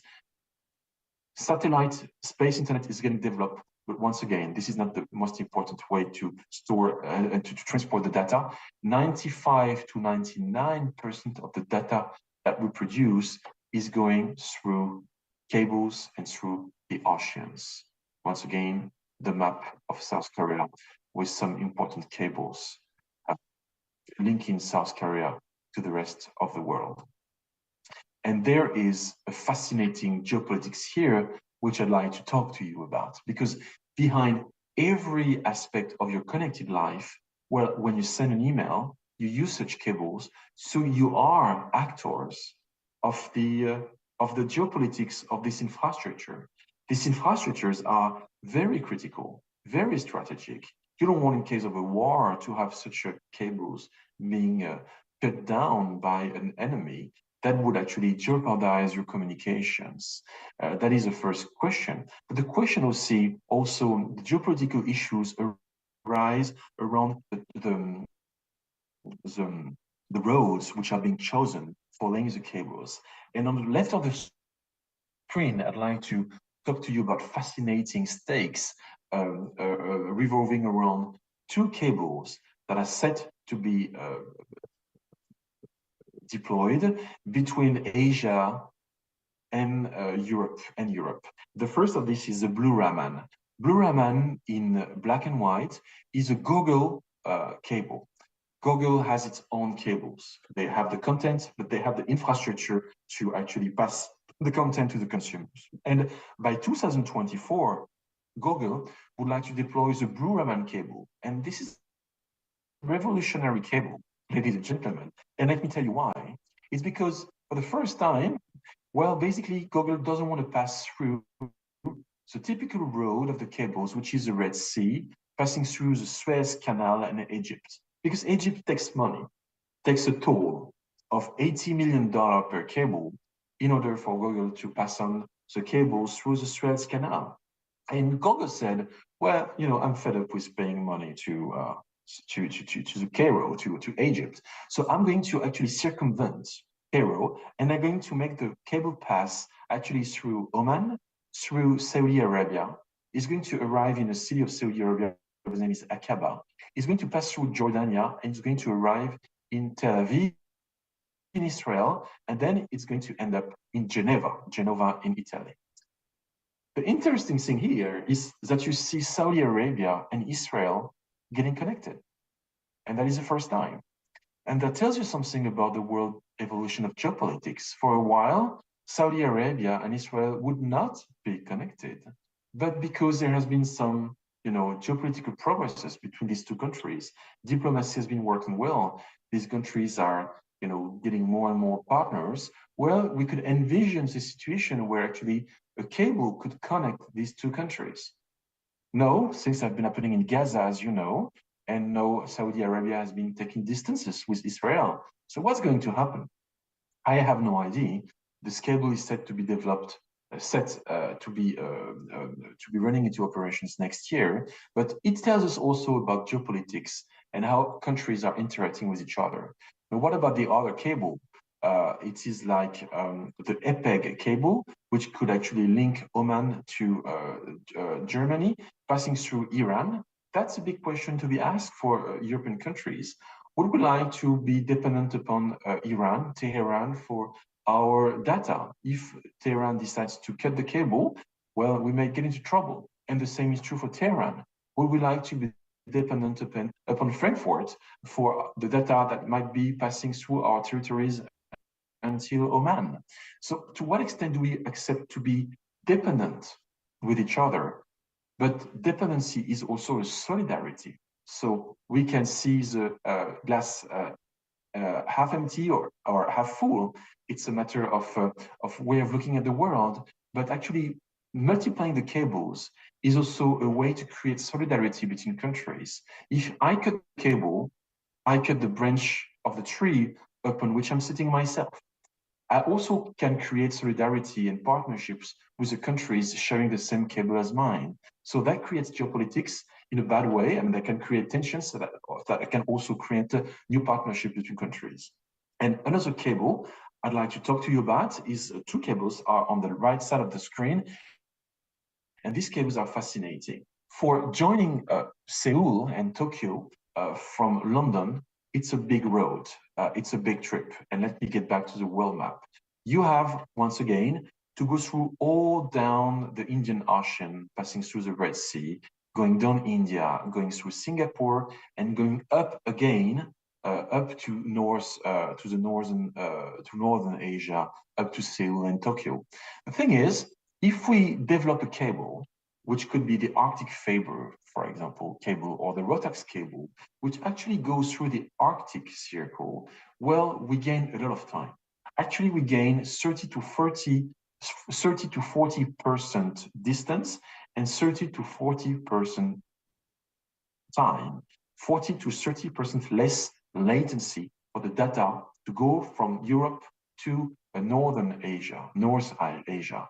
And this is a kind of important thing here, because if you want to, for example, invest with robots on automated trading, with automated trading robots, or if you want to deploy the metaverse and you want to have no latency in the metaverse, in the future of the metaverse, well, basically, you want to make sure that the cables are as fast as possible.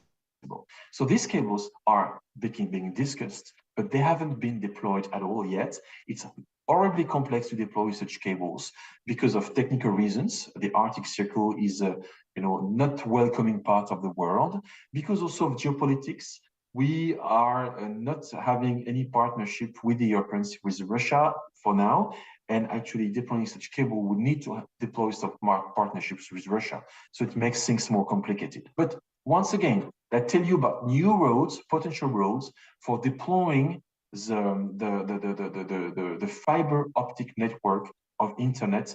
And by the year 2030, there are some expectations, some calculations that there will be not 450 to 500 cables, as it is the case right now, but 1,000 cables crossing the seas and the continents to make our lives connected. And also one other cable which is fascinating. This is a cable which is called PEACE for Pakistan, Eastern Africa connecting Europe. This is a Chinese cable. This cable has been starting in Xinjiang province, western province of China, has been going through Pakistan, arrives in Gwadar, which is a very strategic port of Pakistan, goes through the traditional road of the Red Sea and Egypt, and has been arriving in Marseille. That was, I think, 2 years or 1.5 years ago. Why this Chinese cable? Because China wants to be sovereign on its own cables. China doesn't want to be dependent upon US or Western cables. They want to have their own capabilities of manufacturing, laying their own cables, and owning their own cables, so that in case of geopolitical tensions arising, China can actually deploy its communication strategy through its own infrastructures. And this is why we talk not only about the Silk Road, but also about the digital Silk Road. There is a digital dimension of the Silk Road with the specific PEACE cable. So it's not only about railways or airports or harbors, ports. It's also about this infrastructure of submarine fiber optic cables connecting China to the rest of the world. And here it's Europe. And also because what? Because China has a specific way to look at world affairs, to look at world politics. As you know, there is a socialism with Chinese characteristic. Everything is with social characteristics if we listen to Beijing. Basically, Beijing wants to share its soft power with the rest of the world. How do you make your soft power even more influent at the world scale? Well, basically, you share your vision of the world with the information that is passing through the fiber optic cables.Maybe tomorrow in France, we'll be using WeChat rather than WhatsApp. Maybe we will be using more Alibaba.com to make some shopping rather than Amazon.com. Maybe we will be watching Chinese internet series through the night rather than a Netflix series. And this Chinese series will tell you a specific point of view, a Chinese point of view on world affairs. But basically, this Chinese influence can be made possible if the Chinese have the services, the web services, have the information produced by these services, but have the fiber optic cables, the infrastructure to actually send this way of looking at the world up to Marseille, up to the French. And so this is what we call influence, and this is made possible by this infrastructure. And this is fascinating to see how China wants to influence more the world by deploying its networks of data transports, networks of data transport. As you can see, ladies and gentlemen, and I have 10 more minutes for finishing this talk, basically,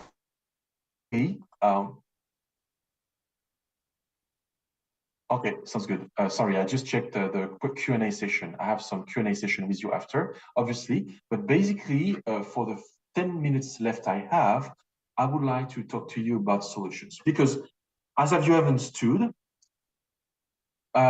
when you send a like, when you send an email, thanks to your phone, you are an actor of amazing ecological and also geopolitical impacts. Because once again, there is no such thing as dematerialized technologies. Everything is very material. And from the moment it's material, well, it has an impact on the environment and it has an impact on world geopolitics. So how do we develop solutions in order to actually mitigate these impacts? And this is what I'd like to talk to you about. And many things are possible, but basically, if you want to ask the Museum of Modern Art of Seoul or your own employer in whichever company you may be working for, well, you might ask these questions. Has the employer evaluated its corporate IT pollution? And actually, you can ask many companies to actually calculate the impact of its digital activities on the environment.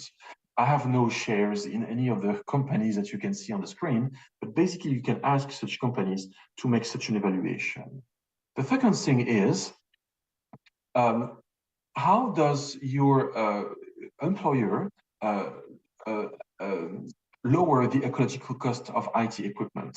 When an IT equipment is running out of, is old, you or your employer, the company wants to replace it. That's fair, that is understandable. But the question is, how can you make sure that this equipment has a second life? Maybe it's still perfectly workable, it's still working, and you can resell it or you can give it to an NGO, which will use it which will give such equipments to people who have less access due to financial reasons to such equipments. But basically, you can make sure, if you have the adequate corporate strategy, to make sure that your IT equipments actually has a second life, and that is good for the environment. Obviously, a corporation, your company, might tell you that you need to have a professional device in addition to a personal device. And obviously that multiplies per 2 the resources that are necessary for your life, for your connected life, because you have 2 phones. Is it necessary? This is a question that was being asked.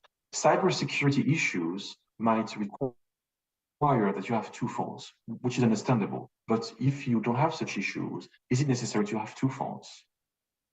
A platform, an information sharing platform, could be a good tool for a company to lower its impact on the environment. And let me explain you why here. Basically, sending an email with an attached document of 1 gigabyte has an impact on the planet. We consider that we consider that such a document with such an email may emit 20 grams of CO2. 20 grams of CO2 is equivalent to driving 150 meters on your car for 1 email with such a big attached piece. If you send such an email to 50 persons and you correct the document for the 25th version and you resend it to 50 persons, that comes at a cost for the environment. If you use an internal information sharing platform, like a Google Drive device, but which is specifically applied to your company, that uses less power and that is better for the environment. And also a question that is worth being asked by company is, where are its servers? When the company requires a cloud service provider to provide cloud service, where is the cloud? Literally speaking, where are the servers? Are they in a country with an electricity mix which requires more coal and gas and oil, or are the servers located in a country with more green technology produced electricity? This is a question which is worth being asked, and it's difficult for companies to actually find sometimes the information. But this information is important for a company to choose which electricity provider, or which cloud provider they're going to choose, and that may have an impact on the environment. And to finish my speech, and for the 5 minutes I have, I would like to tell you that for the last 2 years, I have, for the 2 years of making this document, this book possible, I have met with many people who are finding solutions all around the world to actually help you mitigate the impact of internet on your daily lives. And I wanted to share with you introduce to you three people whom I've encountered around the world who found solutions which are very fascinating solutions, and which for some of them you can apply for your everyday life. The first one is Anneli Avril. She's an activist. She's living in Tallinn, the capital city of Estonia, eastern side of Europe. And Anneli Avril has founded a couple of years ago, the World Digital Cleanup Day. That takes place in March. Check it out in your agenda next March. Check it out, the date of the next Digital Cleanup Day in South Korea. Basically, you will be invited to connect on a tutorial, on a platform, and they will tell you for a couple of hours how you clean up your email, how you clean up your the garbage of your IT, of your Google Cloud device, into which there are many old videos and pictures which you thought were downloaded, but they're not downloaded, and they still have an impact on the planet.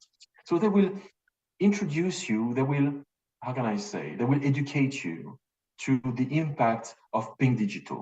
It's so hard to figure it out because the digital is virtual. So it's hard for you to figure it out that your email has an impact, a video on Netflix has an impact.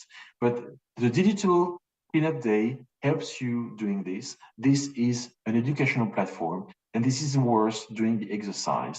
Think about it next March. The second person whom I've met is Miguel Ballester.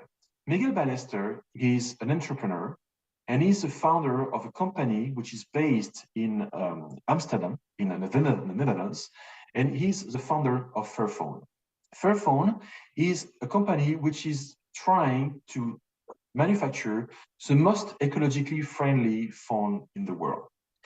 Well, this is still a phone, this is still a smartphone with all the metals which are inside, which you are aware of. But what they try to do is two things. The first thing is they are trying to investigate their supply chains. They try to figure out in their supply chain, where do the metals of the phone come from? And they try to bring transparency into the supply chain. So basically, as you might know, the Fairphone is made of cobalt, and the cobalt might require, in some cases, the child labor.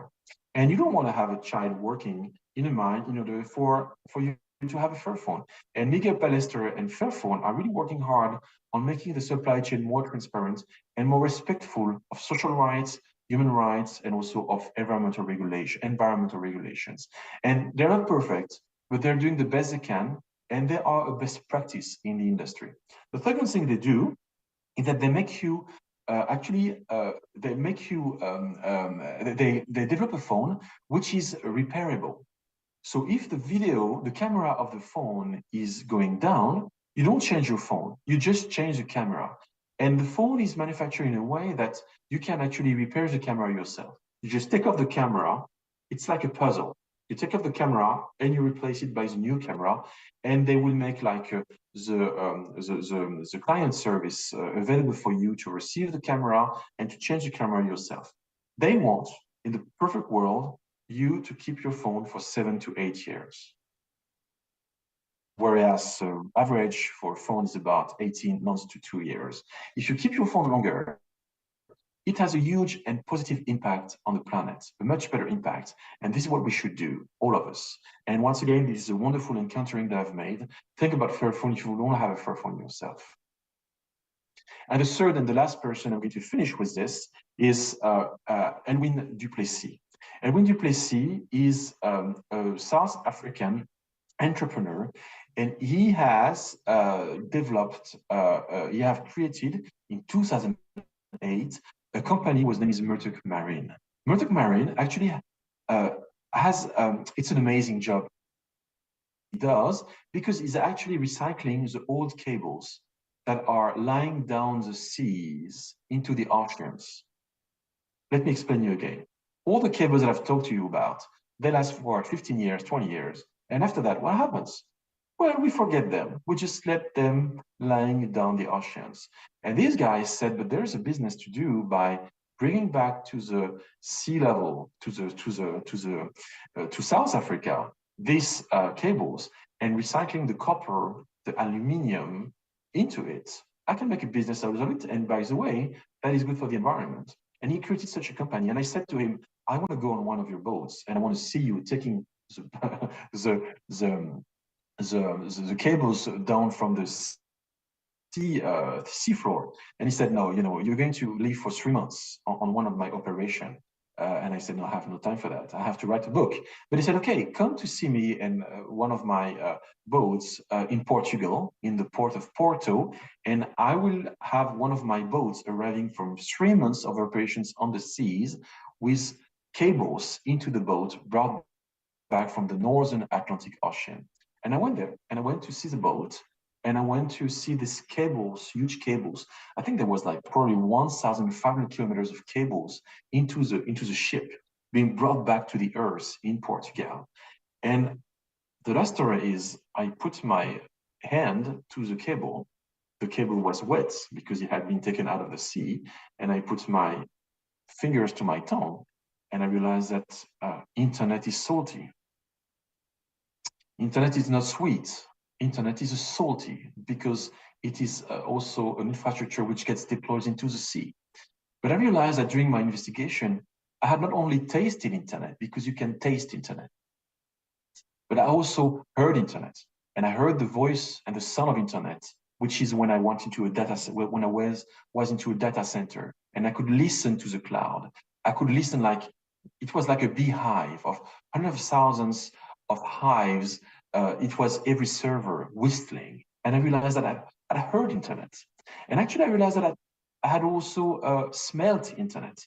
Internet has a very specific odor. And this is the odor of the graphite, an odor of old butter in the mines of China, where you extract the graphite for making the batteries of your phone possible. And I realized that I had touched internet many times, heard internet, listened to internet, tasted internet, and smelt internet. Internet is not such a virtual thing as I've tried to explain to you. You can physically confront your senses to it. And even in a poetical way, you can try to make the people, the readers, the listeners, try to understand the materiality of it and help tackle this huge challenge ahead of us, the challenge of the sustainability, the challenge of the environmental impact of internet on the planet. Thank you so much for your attention. I hope I have been clear. I hope there has been no problem with whatever technical problems from Paris to South Korea. I hope the cables have been working well from Paris to Seoul. I'm with you for 30 more minutes asking any question you would like. Thank you once again for your attention.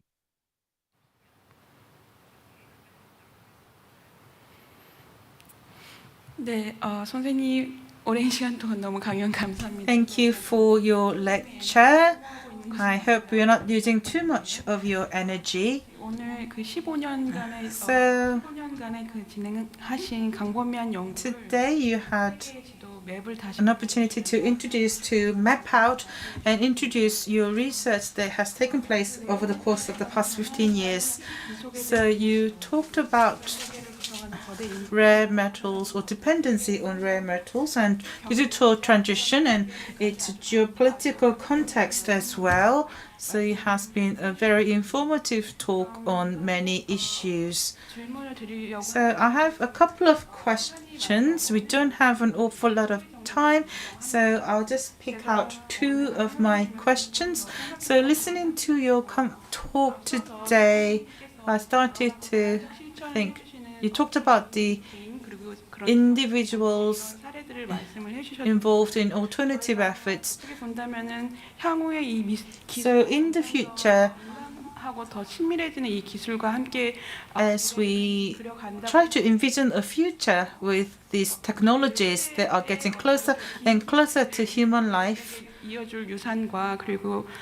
have to think about what it is that we're going to leave behind for future generations and what kind of future we can envision and create together. So as we try to enlighten the present situation, we must also think about how, within the context of a greater political situation, what it is that individuals can do. So, as you have continued your research within a wider context, what it is that you can say about the future at the moment? How do you envision the future, basically?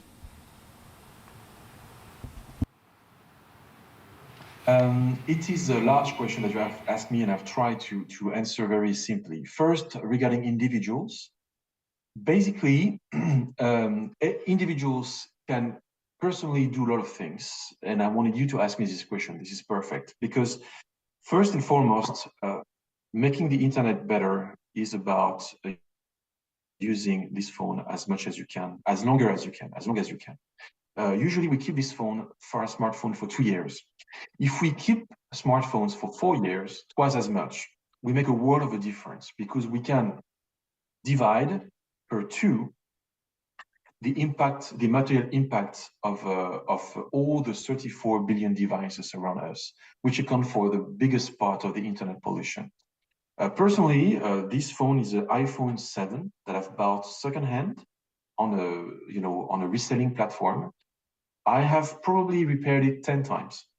I have repaired the battery, I've repaired the screen, but it still works. It works very well, and I can still use it, and maybe I will even resell it after I stop using it. And so what you should do as individuals is this, first and foremost. I could develop more, about what individuals could do in their everyday life, but the first thing is keep your phones as long as you can. Now you ask me a larger question, which is, what is the future of internet? What is the future? This is of responsible internet. This is such a large question.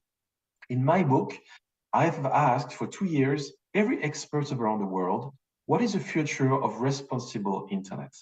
And there are as many answers as there are experts around the world.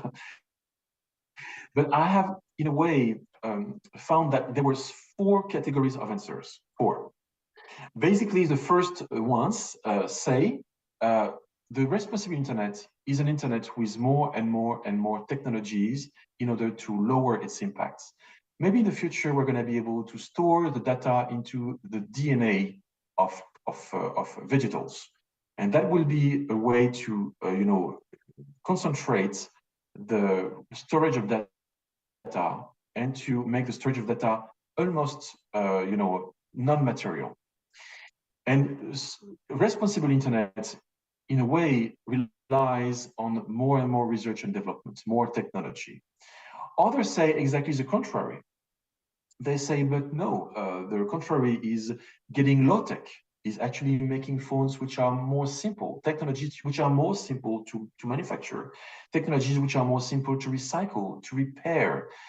We need to have local internet networks made of low technologies rather than huge international cable fiber networks.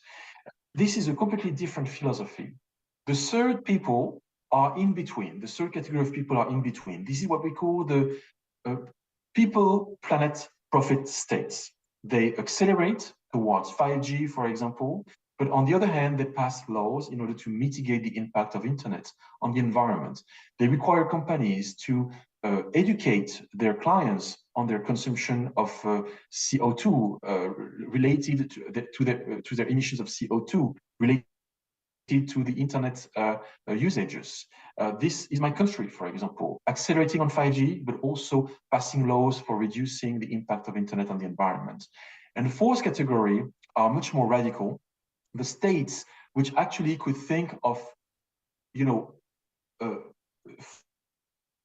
fixing quotas for internet usages, telling people you have to respect certain quotas of data, and we are going to technically limitate you so that we can keep internet, in an environmentally friendly. This is also states thinking of, for example, prioritizing the usage of internet between usages which are absolutely necessary critical and usages which are less necessary critical. For example, the connected hospital is more necessary than TikTok videos. So we're going to prioritize. We're going to make the resources, the electricity, the infrastructure, we're going to keep them in priority for specific usages and not others. But this means that there are going to be like questions on limitations to my freedom on surfing on the web. So this brings also a lot of questions regarding freedom rights to surf on the web the way I want. But basically, the future of the responsible internet can be envisioned within these four categories of people, which have all a specific way of looking at how we can develop internet. But I think the future will be a mix of everything, will be a mix of all these futures. In my view, the really responsible future is a responsible future where the degrowth scenario of the complexity of the technology and also of the usage of the data is necessary. Every scenario, serious scenario, telling you how can internet be consistent with fight against climate change means a degrowth of the complexity of the devices and a degrowth of the energy consumption and a degrowth of the use of data. The thing, we are not in such a scenario today because data is knowledge, knowledge is money, money is power. And we are just accelerating this, not degrowing anything. 네, 답변 감사드립니다. Thank you very much for that answer. So, as you said, 그 사용의 복잡성 그리고 the complexity of use of internet, and also when adding new technologies, there are some underlying complex issues that we cannot see. For example, you decomposed, the smartphone and showed us our structure. But when we actually just look at the phone in itself, we can never fathom and imagine how much resources are being used to make smartphones. And you also talked a lot about a data center. And in 2022, in Korea, there was a fire that broke out in the cloud data center in Korea, and we saw disruptions in some essential services. And it's like similar to a wartime. Actually, a lot of people living in the city suffered a lot because of that incident or event. And we came to realize the importance of data centers.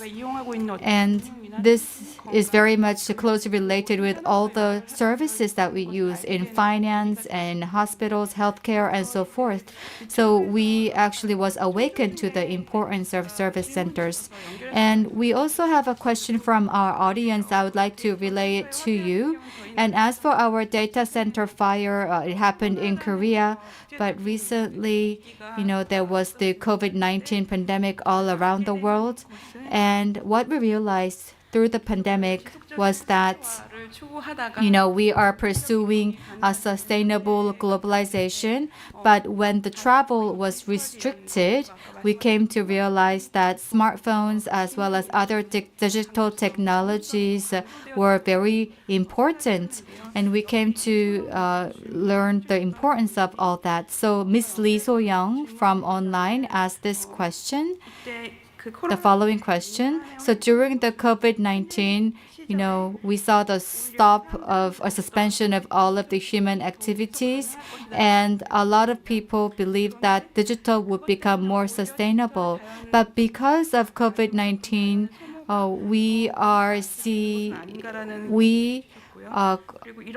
came to learn less about the national consumption of all these resources, and there are people who do not take air flights and flights to actually reduce carbon footprint. Do you think this type of practice is more favorable to the environment?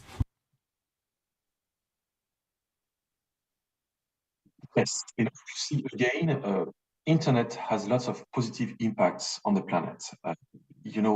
If I have to compare my CO2 emissions due to my digital life comparing to the CO2 emissions of taking a plane, there is just no possible comparison in a way. It's much more polluting to take a plane, much more polluting. So what COVID-19 has made us understood is that we can live online, we can keep having a social life online, we can run economies online. Internet has been a fascinating, powerful devices of resilience. And this is why my speech is never against internet. I need internet. I need internet to speak with you now. And I see the positive impacts of internet on the planet when it comes, for example, once again, this is a question to comparing, what it costs for the environment to take a plane comparing to taking to be online. Let me just be more precise in what does pollute most in internet. A like doesn't pollute anything. An email does not pollute much. The thing is, you have to multiply this by the 28 billion emails being sent every hour on Earth. And that comes at some point at a certain cost, because it's not one email. It's just the fact that 5 or 6 billion users of the internet send emails all the time. Even robots sending you emails. This is what we call publicity, advertisement. What costs the most in your personal consumption of internet, of the data, will be the video. We consider that 60% of the bandwidth, worldwide bandwidth of internet, 60% of it is video. And by the way, 30% of this 60% is pornographic video. What I'm saying is that video has a huge impact. Watching Netflix on a high definition has a way bigger impact than the emails. So forget about your emails. It's not that big. The big thing is much more about videos. And then, as I told, it's nothing comparing to the hardware. The real story here is the hardware. So it's about keeping your phone as long as you can. Individual consumption is important, but what's even more important is actually state and corporations consumption. It's about mining bitcoins for corporations. It's about storing data for countries. It's all these new ways of using internet for 5G, for example. 5G devices will not be that much used by personal users. I know you have 5G in South Korea and you're well advanced in terms of 5G consumption comparing to other countries, but the real users of 5G will be states and companies that will find new ways of using 5G for their own growth. And actually the big part of the impact of data is the state and corporations. So you as an individual have an impact, which is much less the impact, once again, of public and private bodies, moral bodies, corporations, states. And if you want really to lessen your impact, it's about your phone. And if you want to have a less impact, even take less planes, because this is even bigger than the impact of internet, of your own impact of internet, of your internet impact on the planet, sorry.